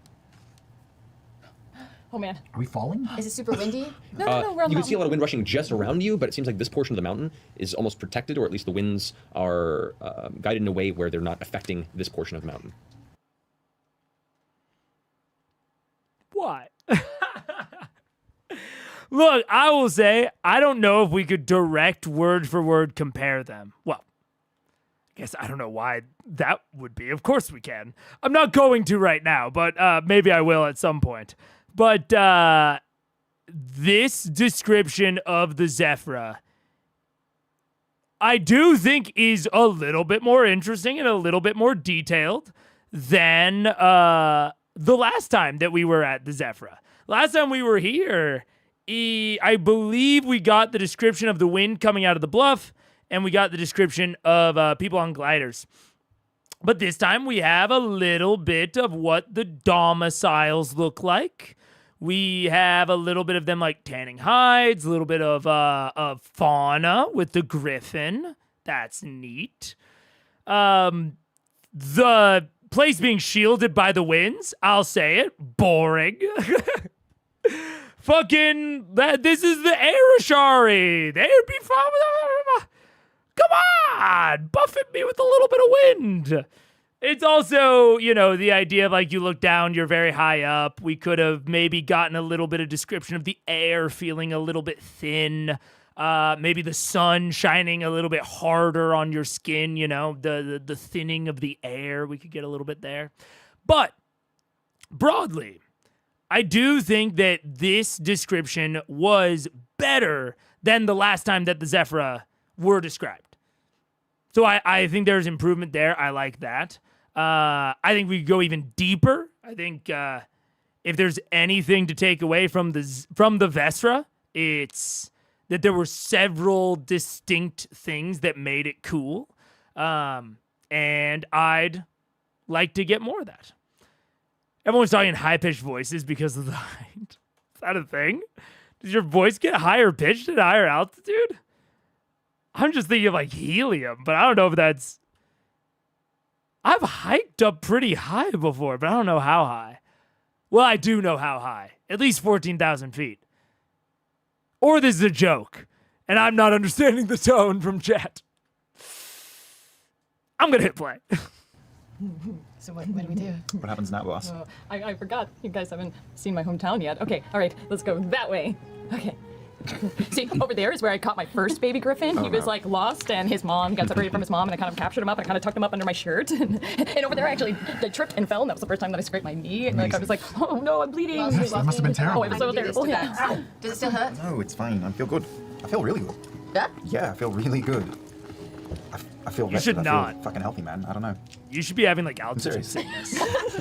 For the All right, beginnings I'm of it. happy. Ay. As you guys are walking closer to the outside of Zephyra, you see as a couple of individuals begin to approach, kind of 3 or 4 children rushing out and kind of just seeing these strange visitors in the outskirts, but also kind of like keeping low and not trying to draw your attention too strongly. Though they're out in the middle of the open, you see a few bushes and elements here. You see 2 grown individuals walking up with the children, one of which appears to be a relatively young girl, maybe around 13, 14 years old, who kind of pushes the kids to the back and goes, Keyleth? Yes. Hi. What's your name? Sora, you used to watch over me when I was little. Oh my goodness, Sora! Wow, last time I saw you, you were like, oh man, look how big you've gotten. Do you still know that handshake? Do you remember the? It takes a moment for you guys to figure it out. It's slightly awkward, but for the most part, you recall it. Yeah. I'm much older now. I don't need to. Man. I didn't. You're back. Yeah. I guess I am. You have to tell everyone else. Hey. The kids are all just quietly staring, wide-eyed and smiling quietly. Sora, have you seen my dad around? You want me to get him? Yeah. Okay. Come on, kids, and takes them by the hand, and they all drag the kids off as you guys wait on the outskirts of the city. One of the kids, kind of like who didn't quite get a hand in, this young kind of 3-year-old boy who's running behind them, stops and turns and stares at you all, but stares specifically at Grog and just his wide eye going, Hey, "Hi." eat your vegetables. You look like this. Okay. Get out of here. And just immediately bolts past to catch up with the rest of the crowd. So I believe you've just set up a lifetime of unreasonable expectations. Be ugly, though. I've never seen Grog eat a single vegetable. No, fuck the those entire things. time I've known. I was wondering about that. Nothing green is good. A short time passes, a few moments before you begin to see the city suddenly come to more vibrant life. People are stepping out of their abodes. Dozens of individuals are beginning to come together, talking and whispering, and some looking back and watching you all on the outskirts of Zephyra, until eventually it seems a procession of some kind is all gathering and moving out of this mass of people in your direction. As you look, you begin to see people adorned in similar clothing as to when you first encountered Keyleth in these swamps outside of Stillben. You see these, leather-based, almost scaled-looking armor that drifts down to the legs. You see people that hold giant staffs that hold golds and greens and blue colors that kind of mark the symbols of the Zephyr tribe. And then in the center of them, if you've met once before, you see stepping forth Corin, the father of Keyleth, and the current acting voice of the Tempest of the Zephyr. His kind of long, white silver hair drifting behind him. He approaches with a look. Everyone kind of holds back as he steps forth from the crowd and kind of ignoring the rest of you, just goes and beelines straight to Keyleth. You can see him, he has a bit of a limp to him that you don't recall from last time. But he seems other than that in good health. And as he approaches you, he kind of clasps his hands out in front of him and takes a good long look at you as he reaches out and takes your hands into his own. My daughter. I just drop to a knee and say, Kaitiake, father. Kaitiake, Keyleth. We've heard that the defense of Amon was successful, yes? Yes. We have defeated the Chrome Conclave. With the help of Vox Machina and many, many others at the cost of many lives. Good. I'm glad we be of some aid to your journey. Yes, thank you. The Arashari were very valuable during that day, very courageous. And we will remember those we lost in that fray, the great sacrifices that they gave, so that these children could live. So, and at this point, he now takes notice of the rest of the group. By what joy do we have of bringing your allies here and you're returning to your people? He doesn't know. Sorry, I thought, Yvonne might have said something. I'm here because I have completed my Aramente. I've Yes, gotten you a have. blessing. I just wanted to hear it from your lips. Still waiting on your final word, I guess. Well, while we still have daylight, let us prepare for the ceremony. Come, all of you. You are welcome. Welcome here in Zephyr. We will begin. Decoration shall commence. Rest, prepare. Not but 2 or 3 hours until the ceremony is to occur.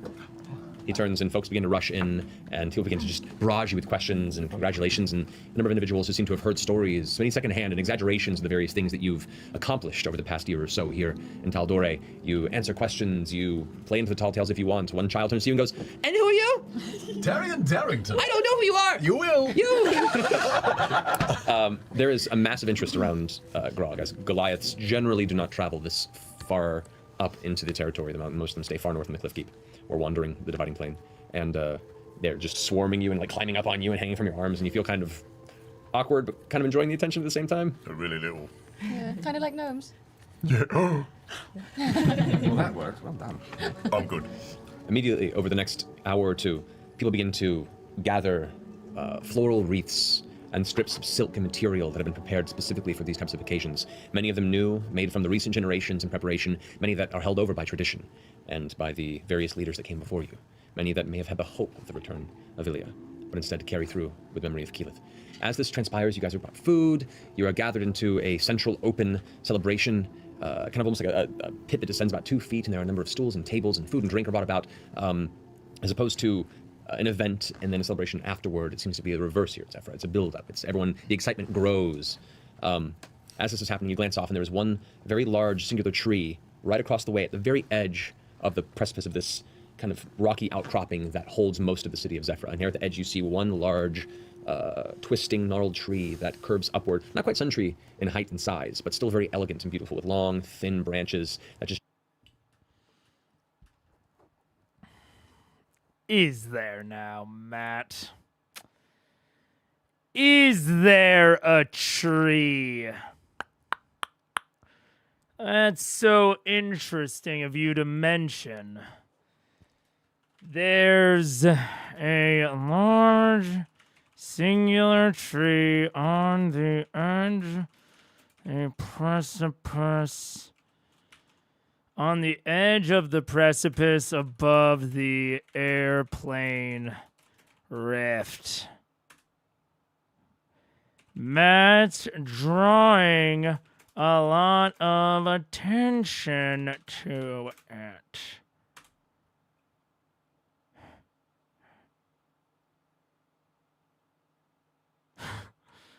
The Pyra portal was in the Cinder Grove. The Vesra had a coral tree.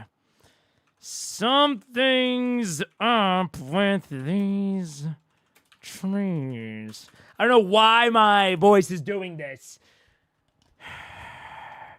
But I remember someone telling me that the tree is just coral, and that coral just looks like trees sometimes.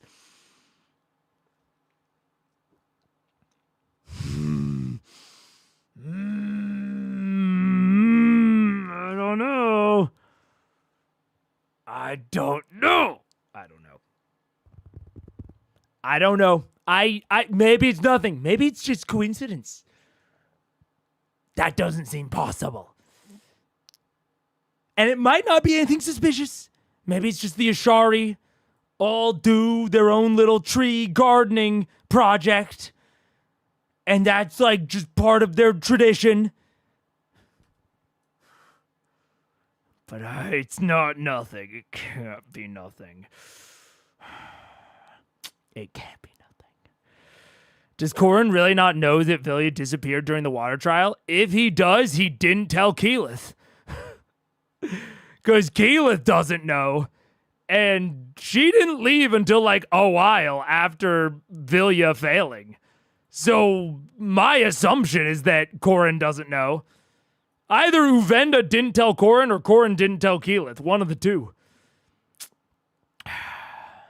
They're all hippies. They love trees. Yeah, but they all have like one special tree.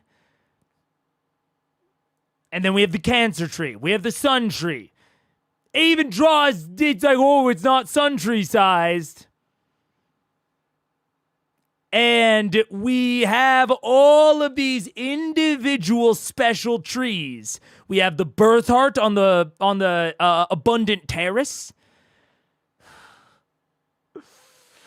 and I don't know what it means. But the only Ashari tribe that we don't have a special tree or we don't have a special grove of some manner is the Terra, where we have coincidentally spent the very least amount of time. Oh, hello, Elfire Eva and the raid. Welcome. Welcome. Good to have you. Very nice. You figured out how to raid. Hell yeah. Oh my gosh, I'm going to have to figure it out at some point. I have maybe found the general area that it is, but I have not actually tested it out yet. But welcome. Good to have you. I'm about to lose my mind right now because I thought that the coral tree. I'm watching Critical Role season one, campaign 1 for the first time at the moment. And I like to theorize and try to predict what's going to happen next. And you're figuring out about the tree? Yes, Eva! And people were calling me crazy at the Vestra. They were calling me crazy. They were saying, no, coral just looks like that sometimes. And now we're getting to the end of this episode, and a whole lot of fucking nothing has happened this episode. That's not entirely true. Some stuff has happened. We got a little bit of cosmology stuff, a little bit of confirmation about the gods and such. But not a lot else. But now my senses are starting to tingle. I feel like something might be about to, like the other shoe might be just about to drop. We're going to see, though. Megan's figured out Kima's secret tree plot, yeah. Oh, man. The tree. It's not always a tree stream. Oh, man. Get the corkboard and string. Get it out. It's going to be so rewarding. But I am still somewhat suspicious of the Ashari. So I'm not suspicious of, like, Corrin in specific, but I am suspicious of the Ashari as, like, an organization. And I can't quite tell if they deserve the explicit suspicion that I'm giving them, or if they just have some of their traditions rooted in these more ancient practices, and they've kind of lost the meaning over the centuries. I'm not quite sure, but I am suspicious of it. Also, this is episode 90, so don't talk about anything that has happened post episode 90 or in C2, C3, any of that. C4 is about to be relevant, but not yet. I have not seen any of that. Zoe told Meg about the boulder tree, yeah. We finished a session yesterday in my campaign. We're dealing with a bunch of fake creatures in a swamp, fighting against a village controlled by some type of special type of hag. Very fun. Very fun. I love a hag. Because all hags can have these wildly varying power levels. That's one of the big things I like about hags is every aspect of them from top to bottom is meant to deceive you.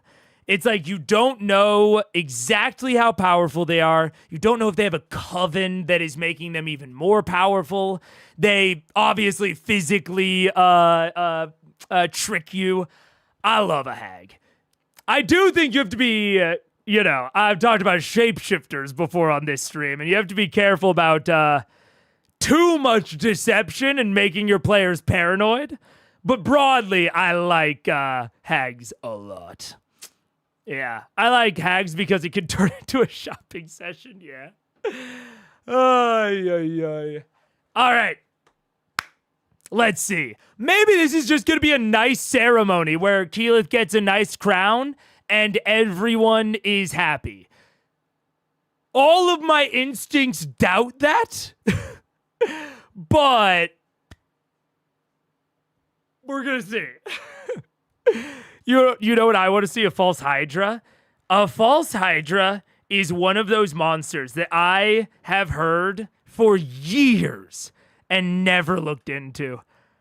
I know the broad description of a false hydra, but I've been especially since I started streaming, I've been waiting to like look at them on stream and get my first visceral reaction to them on stream.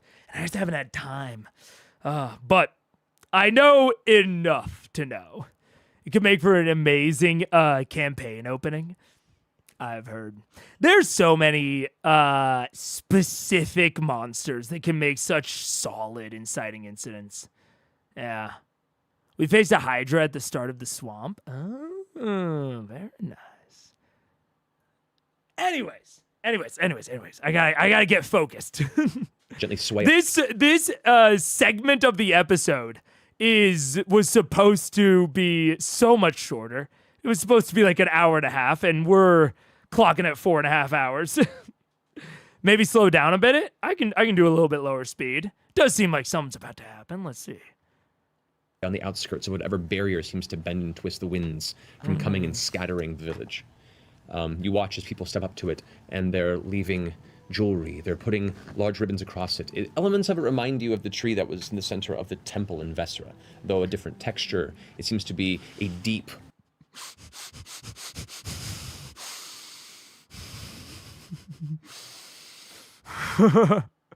Elements of it? Is that right, Matt? You know what? Honestly, the more he draws an explicit connection between the two, makes me honestly think that it's less special. I think this might just be one of the Ashari traditions, is just to cultivate a special tree that they can hang shit on. Because now that he's like, oh, elements of it remind you of that, it's like, well, shit. It can't be a super cool secret if the DM is saying it out loud. Vibrant, healthy, dark brown, and with elements of gray bark, with moss that grow at the base and tuck under the branches where the shadows tend to linger throughout the day. Eventually, it seems that they've returned, and the decor is set. Benches have been moved, and most of the people of Zephyr are now shifting in the direction of this tree. In all the hubbub and the movement, a few moments before, I've been watching for Corin, and when I see him alone for a second, I make a beeline toward him. He's in the process of a conversation, and it's interesting. Like, during this whole thing, he was excited to see you when you've come, but he's kept a strange distance from you during this preparation. He smiles, and you guys meet eyes occasionally, but he's also just focusing on this endeavor. And then you kind of come out of the blue. Ah, yes, Vaxelvan. Forgive me. Might I have just a moment? Quickly, we're about to begin, but yes. I will be brief. I just wanted to take a moment to say, I really wish you could have seen some of the things she has done. I know you are proud of her. I've never met anyone like her. She's going to do your people very proud. I'm grateful. As are we all. You've a lot to do. As do you. As does she. And he kind of reaches out and kind of pats you on the head and kind of ruffles your hair a little bit. And even that feels a little awkward for him, like he felt impulsive to do it, and then kind of almost, oh, that wasn't very... It's all right, it's more than I ever got. Wow. Ow. Oh, pain for your darkness. Anyway. Come. It's nearly time. And as all of you are led over, there are spaces at the very front of this ceremony, kind of in the semicircle around this tree, and there are platforms set up at the base of this tree now, amongst these hundreds of various dangling threads, these small pieces of paper that flitter on the outskirts of the gentle wind that pushes through. You guess they might contain wishes or passages or something, but if you see bits of script written on them amongst the various glinting pieces of glass and gems and stone that have been polished, it's small but beautiful. Eventually you're led to sit in the center of this front semicircle, and as everyone kind of gathers and takes their seat, you hear the occasional kid crying and people kind of muttering to themselves, and eventually everyone shushes as Corin, now wearing a very old ceremonial, long, light blue and white robe, wearing what looks to be some sort of a somewhat tattered, like a scarf almost, that's wrapped around his neck and then drapes off of each of his arms. It's thick and it's long and it almost touches the ground around him. But you can tell from the way he holds it, and his arms kind of consistently rest at this crooked position, that it has some symbolism to this ceremony.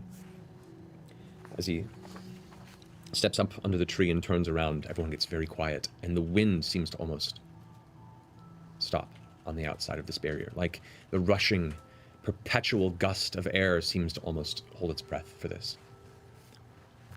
He clears his throat, and as he looks up to everyone, you swear this tree begins to just slowly produce cherry blossoms as his words continue. For long, we of the winds have awaited the procession of our tradition. With the passing of our elder voice, Duala, it was my wife Villia who was selected to take the Aramente. Beautiful and full of determination, she accepted her path. And while she could not return to us, the destiny she set is now seen as one of preparation. Her journey was not in vain, for it was her love that produced our daughter. It was her guidance in joy that taught our child compassion. It was her discipline and understanding that forged young Keyleth's spark of intuition and unlocked her adept connection with nature and the winds. We mourn the loss of our Villia, but take pride that she lives on in the eyes of our own returned, beloved woman of the winds. Here we bring together our collective voices to bless upon my daughter, the memory of Villia, the champion of Gwasar, the mantle of our destiny. And as he puts his arms up from around you to each side, Keyleth, you watch as young acolytes begin to approach from each side, arms down, all seemingly carrying these various pieces of dark green leather-like material, and as they come together, they latch them into place and slowly build this mantle.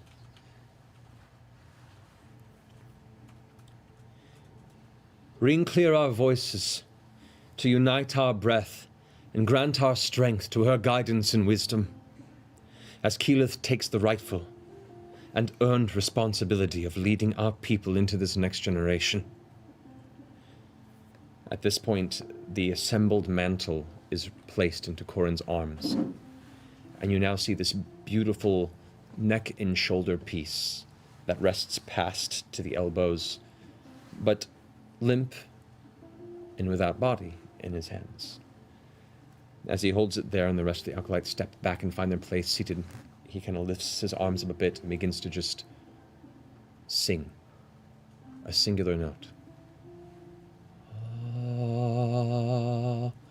And everyone around you in Zephrah begins to join in this singular note. Do you choose to join in as well? As you do, the notes begin to separate and harmonize. Instinctually, it creates this symphony, this beautiful tangling of hundreds of voices from all across the spectrum, and what at first may seem to resemble a discordant hymn finds this perfect spread of every note you've ever heard musically merging as one. As he does this, instinctually, Keyleth, without even thinking, you rise and begin to walk towards him. Like the spirits of generations before you are lifting you by your shoulders and elbows and bring you up before your father, You find the breath leave your lungs. The inside of your mouth is dry, and you're unable to understand what it is that's driving you. But before you know it, you're standing before your father, looking up into his eyes as all of these voices just swirl around you, this weird warmth. The nerves in your stomach still climb to the top and vibrate within your chest as your father places this mantle over your head and shoulders, and it comes to rest on you. Heavier than you expected, but it fits well. As he places this, the green fades to a golden brown and red and orange and yellow. And the green leaves almost drip back into a long, springing trail of a cloak behind you that seems to grow with each passing surge of these voices around her until it reaches the ground and curls behind. Eventually the cloak stops. The voices soften and come to silence as you look up once more into your father's face. Rise, my daughter, and become Keyleth, voice of the Tempest. He steps back and bows his head, steps off the platform, and you stand in turn, and it's just you there at the base of the tree, looking about at all of Zephyr before you, quiet, silent, and your friends before you at the front of the crowd.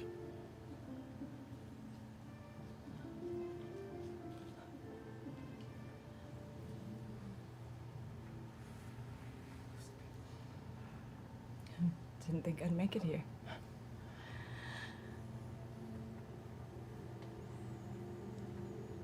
I couldn't have done any of this without not only the support of every person in Zephyr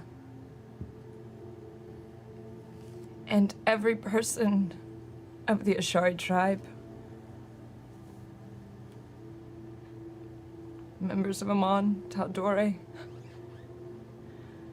Marquette, even Wildmount.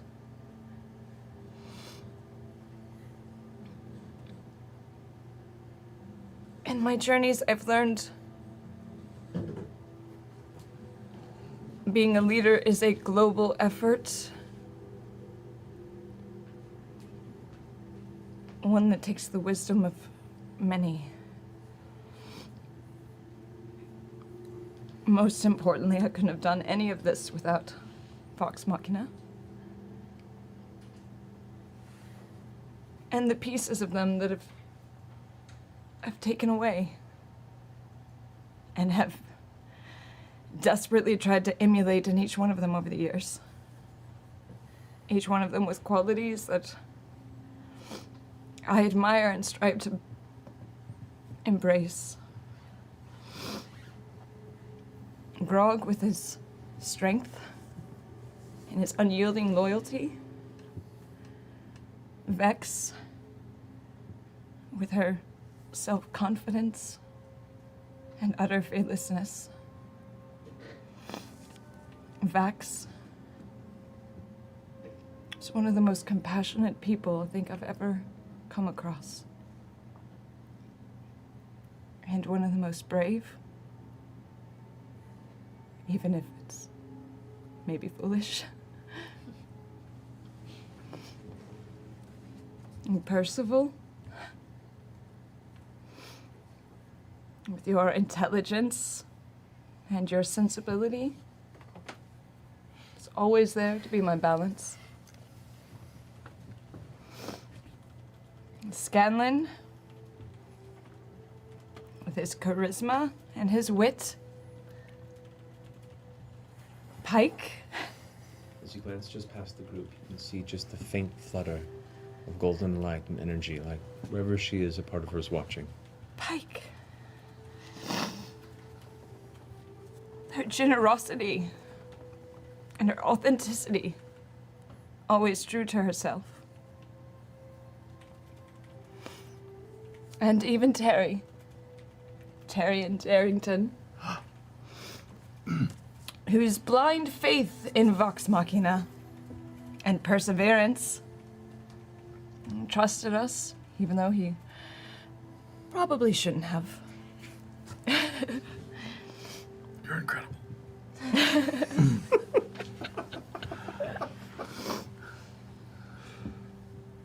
All of these things that I learned and couldn't be a leader without.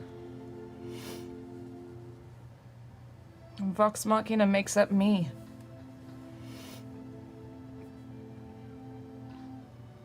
Zephyra makes up me. The Ashari people. And all of Greater Exandria.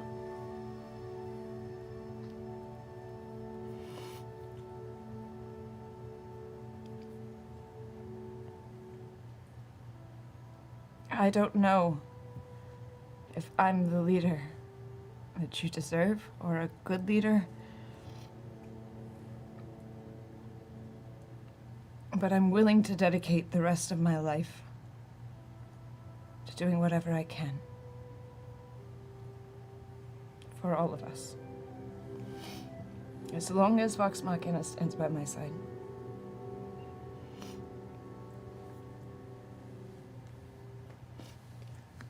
At this point, you watch as the Okay. I wasn't sure exactly how close the end was going to be, so I didn't know. I want to pause it if it was like, and that's where we end our session. But okay. I will say. So I made kind of a joke in there of like, I hope Matt gave her a heads up that this would be today. Honestly, even if Matt didn't, she has known for at least the past week that she was going to get crowned, and there was certainly going to be a ritual of some sorts in the Zephyra. So there is some in-world preparation and sort of indication that she might have to do this. I will say, if I was Matt, if I'm the DM here, I am probably giving her a direct heads up of, hey, I'm going to pass the mic to you at some point for a speech. I don't think every player would need that sort of thing. I know I would appreciate it. I know someone like my wife Paige would appreciate it. But I have other players that might maybe like the more improvisational tone. But I think on average, I would at least default towards being like, hey, you might have to say a few words. Or I might encourage, pass the mic a little bit. But that said, man, it was... I like a lot of the little details in this ceremony. I talked about how Vestra was my favorite environment, and I think it still is. But I also mentioned that Zephyra seems to have gotten a few touches, a few upgrades since the last time we were here and the last time it was described. And especially that entire ritual. I mean, it's a lot of small things. It's like someone in chat mentioned, like, oh, it makes sense that the Air Ashari would be the ones that are good at singing. Or, all of these small things. The, what was it? Heavier than expected, but it fits well. Like, these are not... I'm going to come back to this, I think, a few times. Probably towards the end of the campaign, there are going to be these sorts of moments more. But just the aspect that there is clear thought and there's clear intention with a lot of these little details. I think the first time I talked about this was during the Bard's Lament. Sam clearly put intention and thought into what Scanlan was going to say. And then later on during... I can't quite recall the next time I talked about the intentionality and thought. It was like 2 episodes later. Either way, this is another example, I think, of that sort of intentionality and thought. The fact that they sing is not this huge, grand revelation, but they could have not. They could have gathered around and chanted. That would have felt traditionally and ritually, and it would have gotten the basic requirement across. But this singular note singing, I think, got at what Matt was going for a lot better. The mantle is heavier than expected, but it fits well. There just need to be some sort of royal adornment, some sort of symbol of office. And again, it's a small thing, but it's those little details, that little tiny, everyone was like, oh, look at that. It's a metaphor. Oh, I love that metaphor, blah, blah, blah. Like, it doesn't matter if the metaphor is obvious. It is, I think, the thing that is really stand out with these sorts of moments is just that intentionality, which I absolutely love. And even this intentionality on Marisha's part, clearly having thought about each member of Vox and like saying something a little bit unique for all of them. I don't know. There's a lot of that in this scene. And even the tree. Obviously, I'm making a whole big funny thing about how suspicious I am about the tree. But it is a nice and fun and interesting detail if every one of the Zephyra has this sort of core village tree that they interact with in special and unique ways, but it's one of these things that is a uniting force throughout all of the tribes. They all have their unique take and spin and ritual with it, but it is this connecting thing, especially given that it's a tree and that imagery of trees having roots that connect them to other seemingly independent trees and trunks. So, yeah, I don't think any, singular part of this is a super deep metaphor here. And I don't think it needs to be. I think some of the best things are a little bit simpler, but just well thought out. And I think that's what I'm really getting out of this moment is, it doesn't have to be super complicated. She doesn't have to go on like a vision quest at the end of this. There just has to be an amount of intentionality to show that Matt thought about it, she thought about it, and that is enough to really capture this amazing moment. Yeah. What's chat saying? Once again, Trinket is forgotten, as he should be. The finality of your character's storyline, yeah, I'd give a heads up for a speech for that. Yeah, exactly. And I don't think there's anything wrong with that. I think that some people might be hesitant to do that. They want it to be more natural. I think that's something that we think about a lot is like not wanting to know things so that our reactions in character are more natural. I think sometimes there's something to be said for that, but also it needs to be reckoned with that we're never really natural when we roleplay our characters. We're not feeling the physiological things that their bodies are feeling. We're not feeling the dozens of eyes looking on us, but we're also not feeling the years and years, the travel, the miles that it took to complete this Aramente. I'm sure that Marisha feels an amount of weight, but it can never be, just inherently, as much as Keyleth feels. And so, while I think that getting a more natural reaction to some things can be nice, I think for moments that are as big as this, giving a little bit of heads up so that the player can think about it a little bit more, think about what their character's feelings are and really dissect those outside of the moment, can be really, really nice and really useful. Looks at Mega with various wires attached to my body and prayed to simulate my D&D campaign. Yeah. You're inside of the Oasis. You're in Ready Player One. Just hooked up in that like haptic suit so that you can feel every moment. Somehow, I think that might be a joke. I don't know.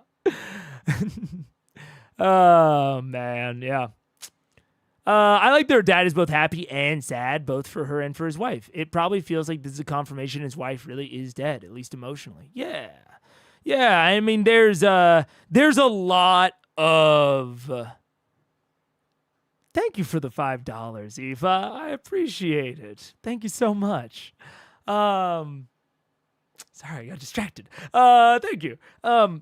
But yeah, I think that Corin throughout this, his interaction with Vax, you know, I have a tendency to see these sorts of things as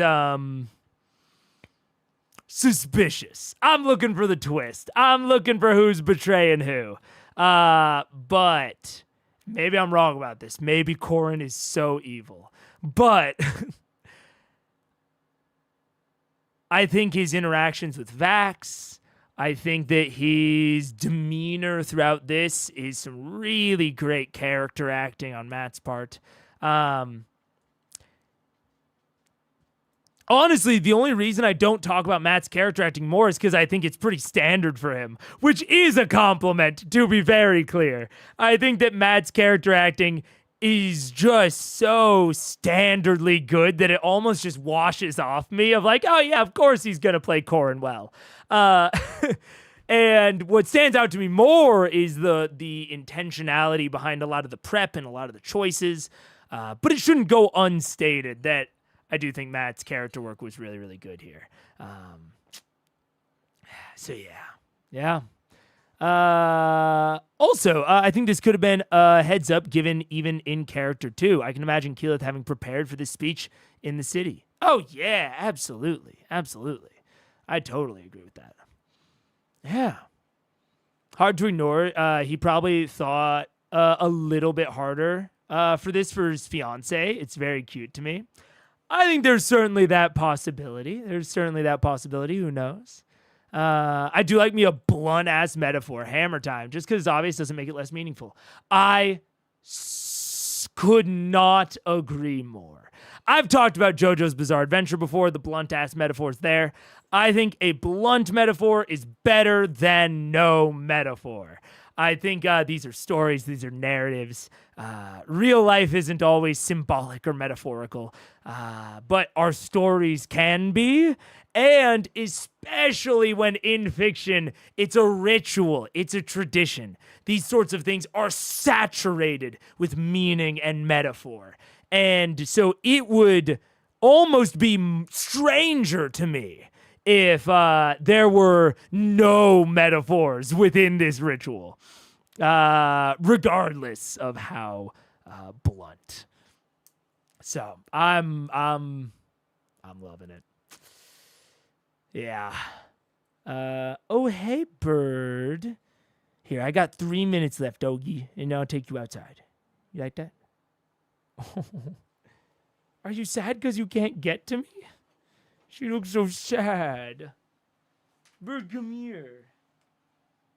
Hi. I got a sad puppy on my hands. Oh, she doesn't even want to come on camera. Oh, no. What's going on? What are you so sad about?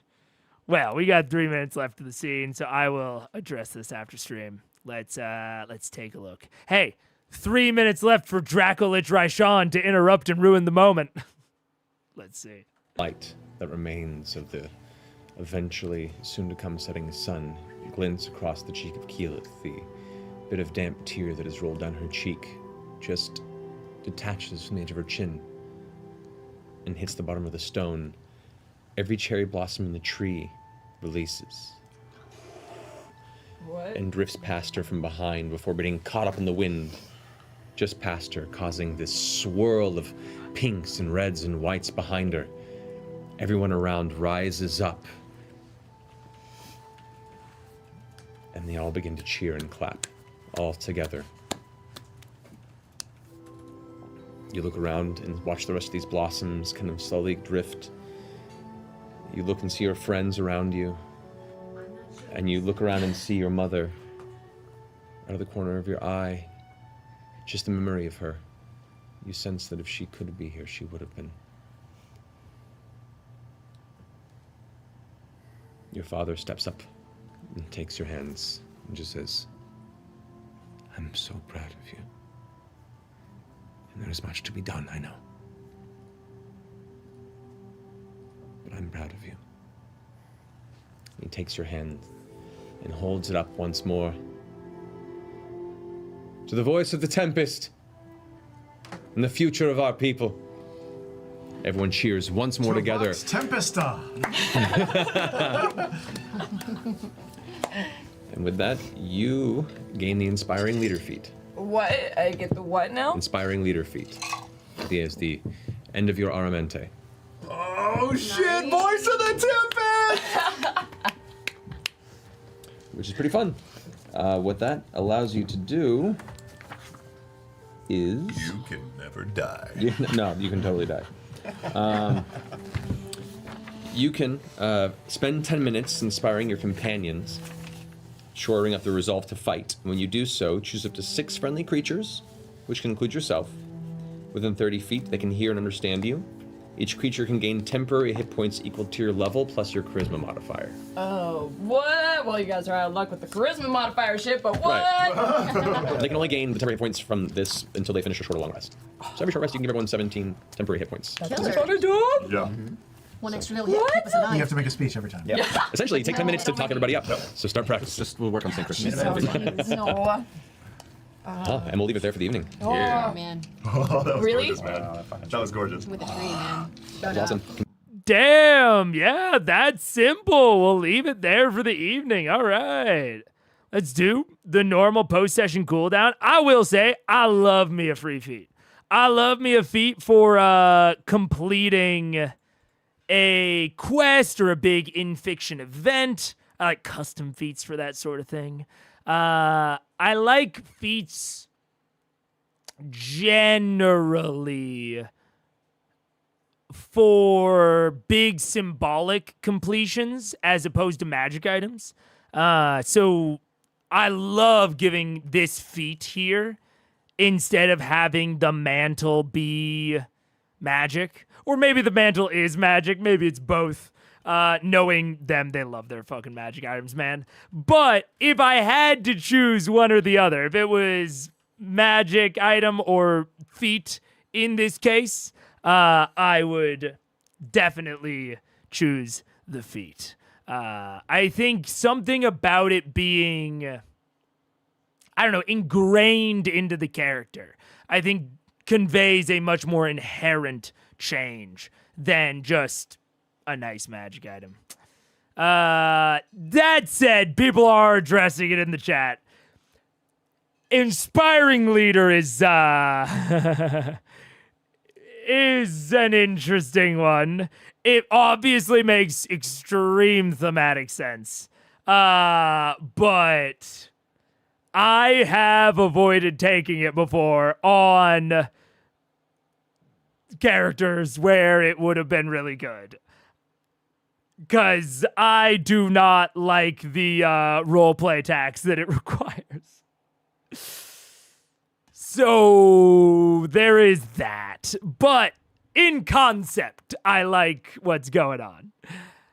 You can lose a magic item, you can't lose a feat. Exactly. You can have a magic item stolen, you could sell a magic item.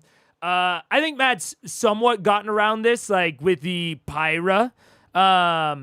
With the Pyra and the stone that like gave, it was like a consumable magic item essentially that kind of gave her a feat. She kind of got a feat from the Pyra. But just say I make a speech.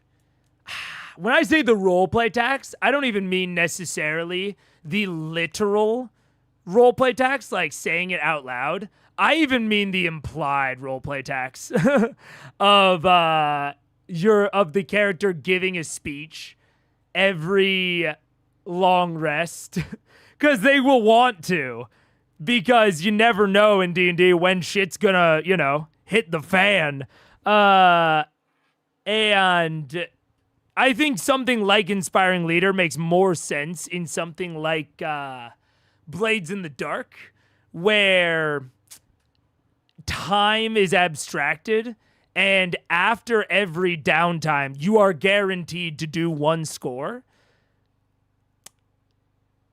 And we don't know exactly how long everything takes or how long it's been between things, so it makes a little bit more sense to do this, like, preparation. Whereas Inspiring Leader is like, you're just making a speech every single rest. Like, I don't like the fictional flavor implications of it. Now, there's nothing wrong with it. You can easily abstract it. You can easily ignore the fact that you're never making a speech. You can just ignore that part of the item. I'm just not of the item, of the feat. I'm just not a fan of the feat for that. I like leaning into those aspects of feats. A lot of times I choose feats for their flavor implications as opposed to mechanics. So it's not my favorite, but it's not the worst. Mantle is magic and cursed with increased stress. Yeah. Eventually you're going to run out of things to say, right? Yeah, it's like mechanically, obviously you're not, but within the fiction, I would say so. The reason you got was become the literal leader of their people. Oh, I'm not saying it doesn't make sense. To be incredibly clear, I just don't like the feat. I think the choice makes a ton of sense. And there's a ton of ways to make the feat work. I'm just not a fan of it. Inspiring Leader also has a 13 charisma prereq, I think. Yeah. Which, like, I'm fine with ignoring prereqs for fictional, like, flavor reasons, especially if you're getting it as the reward for a quest. Honestly, I might even modify the feat for Keyleth specifically to scale off of Wiz, because she's becoming the leader of druids. But I don't know. When it comes to free feats, I'm not going to be overly picky about what they do. That's why I say I like it overall. I just don't like that particular feat. Totally separate from its relevance in Vox Machina. Just play a speech from the movie Independence Day anytime you want to use it. Yeah. But that's my own little small personal gripe. Everything about what is happening in fiction and in the show, I like a lot. Oh, man. Verisimilitude, patrician, omnibenevolence, flanderization. We did learn some new words today. I learned 2 of those words as well. All right. Let's watch the cooldown, and then I'm going to go and take Birgit on a walk. Let's do it. Completed your Aramente, took up the mantle, and apparently going to the Iron City of Dis soon. That's gonna be fun. Rebuilt it. No more of this city. No more. I came up with great formal wear for you too. I didn't say I wear shit. I figured you out. I figured you out. We'll see. All right. Grog has a very discerning taste. I'm very proud. I came up with an idea. Well, I'm glad we went with a blue dress after that cape turned all the other colors of nature, and it's like you are If you'd been wearing pink, Kagarda. that would have gone Jeez. Kabar girl. Well done, guys. Thank you again, Loot Crate, for being off sponsor. Maddie, great job. Dude, you guys are always such an absolute pleasure. Thank you for playing in my weird makeup world. How long have you been working on that speech, man? That was nuts. Oh, that was fun. I've been waiting for everybody to get to that moment. Improv. Yeah, I'm glad you survived to get there. Oh, shit. Oh, shit. I'm still there. 3. You know? So now the next one. Yeah. All right, we'll be back next week to see what the next. All right. We'll be back next week. Is it Thursday yet? Oh, man. Educational stream. Mins for stats are ignorable to me. If Vax had like a 9, I'd ignore it for Paladin multiclass. I am of the general mindset of I will, if a player comes to me and says, I want this multiclass, then I will probably make them care about the stats. If I offer the multiclass because of a story beat, like if a warlock patron offers them a pact because of their in-fiction decisions, and they weren't necessarily angling for it, then I'll ignore the minimums. So it depends. It depends. And it also, I will say, third option is if they are like, I really want this for my character, how can we make that work within the class framework? And, we like come to the conclusion of this multi-class makes the most sense for that, but these stats don't make the most sense for that. To me, it is honestly mostly a question of, are you doing it for flavor or power? A lot of the times. In my mind, the minimum stat requirements are there to address mechanical power more than anything. So if that's the mindset that the player's in, I'm going to be thinking about the minimum stats more. If they are strictly in like a flavor, story, character mindset, I'm a lot looser with stat minimums and things like that. No, it's Monday. You're right. The way I see it, if they want a multi-class but their stat is low, they're probably not overpowered, so I'm fine with it. It depends. It definitely, it's a longer conversation with my players. Honestly, any multi-class conversation is a conversation. Because I want to know why they want to do it. I want to see if there's if there's possibly a better way to get them what they want, or just a different way. Like, I always want my player to have the thing that they want to have, but it kind of depends on what that thing is, right? If the thing that they want to have is coffee lock for infinite spell slots because I want to break the game, that's probably not something where I'm going to be super loose on it. But if the thing that they want is to feel like a thug, or like a pugilist or pugilist, a boxer, but there's not quite like a way to construct that within any monoclass. Yeah, we're gonna be looking at looking at the grappler feat, fighting styles. We're gonna see what we can do there. So it's always a discussion for me. I won't say that, and stat minimums will like play into the discussion and the thought process, but they're never gonna be like a hard line.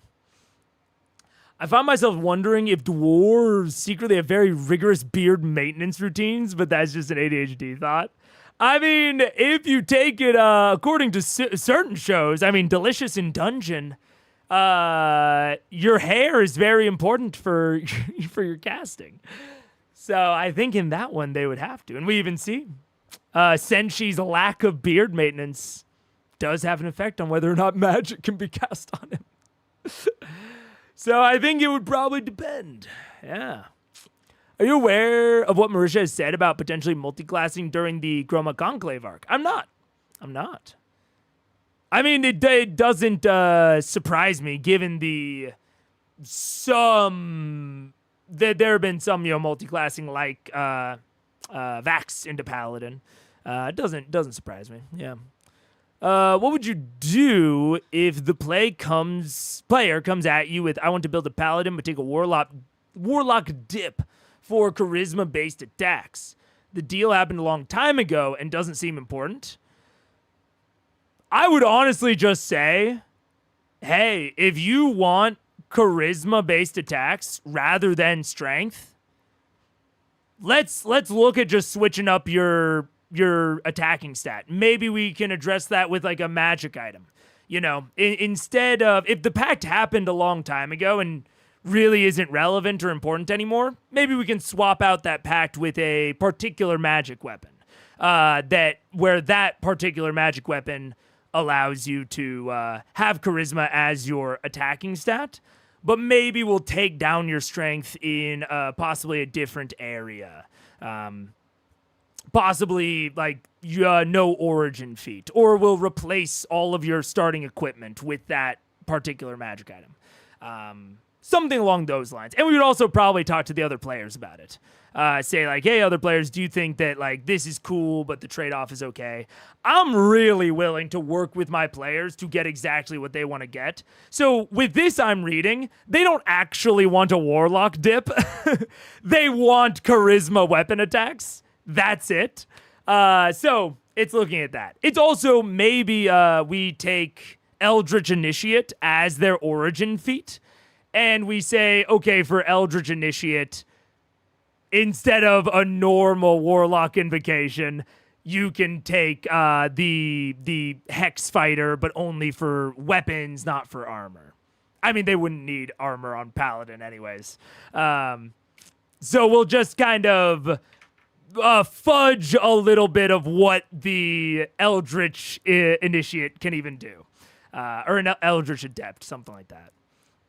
That's the direction that my mind goes in. Because I wouldn't want them to have a pact that they don't want to interact with. That feels meh for me. I really want to homebrew a barehanded barbarian subclass for that. Absolutely. And I mean, there's a lot of ways to go about that sort of thing. There's also like a martial artist that's like a monk rogue sort of archetype where they go into monk for the bare knuckle fighting so that they can use dex for their fist attacks, which then allows them to use sneak attack with those fists. You know, there's a lot of different ways to go about that sort of thing, yeah. We're past the point where she was thinking about doing it. Don't know if you're curious. I'm not overly curious, but I'm not curious, if that makes sense. I wouldn't seek it out after this stream if you don't tell me, but I'm fine learning about it.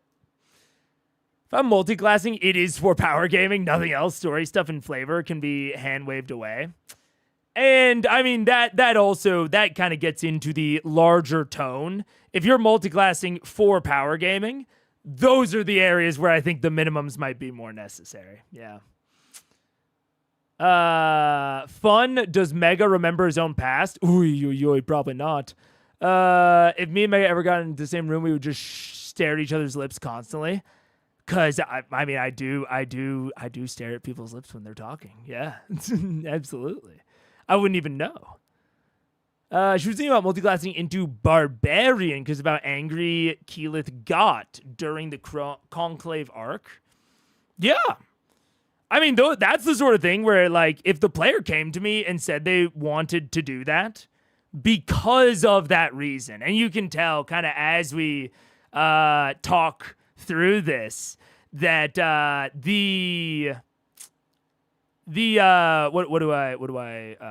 am I saying here? Sorry, I lost my train of thought. You can tell that my thought process around this is very goal and reason oriented. If she wants to play a barbarian because of how angry she's getting, we can waive the strength minimum for that one. If she wants to play a barbarian because she wants the rage mechanic and Keyleth's anger hasn't changed at all in the fiction, then we're looking at a strength requirement. you know what I'm kind of saying?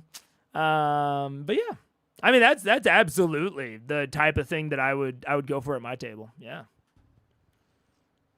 Raw martial arts doesn't get sneak attack because it doesn't make them finesse weapons. Yeah. And this is another one where we talk about like I would get sort of hand wavy with that. I would probably let them work for that. Because they are, holy shit, so close that why not?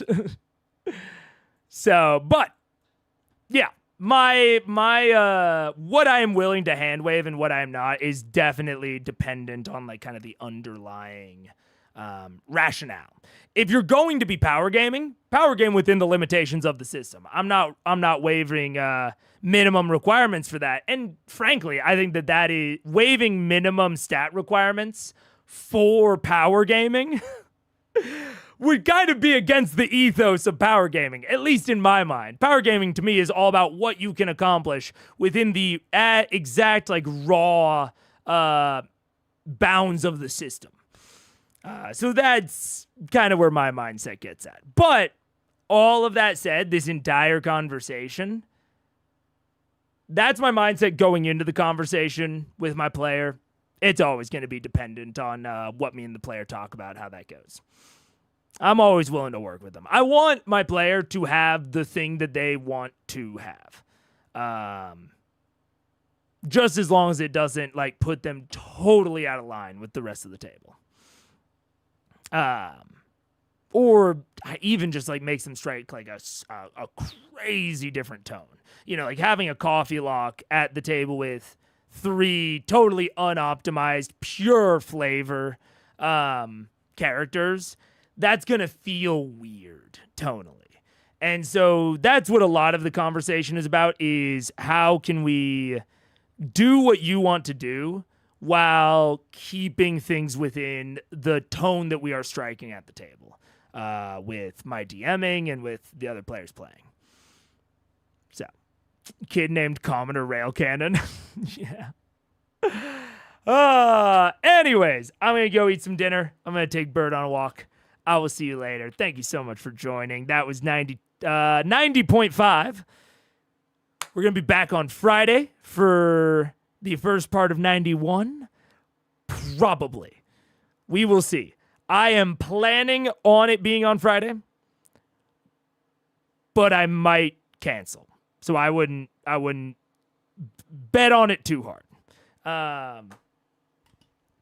See you later. And goodbye. Have a good one. Goodbye. Have a good one. I'm bad at saying goodbye. And have a goodbye. And have a good one. And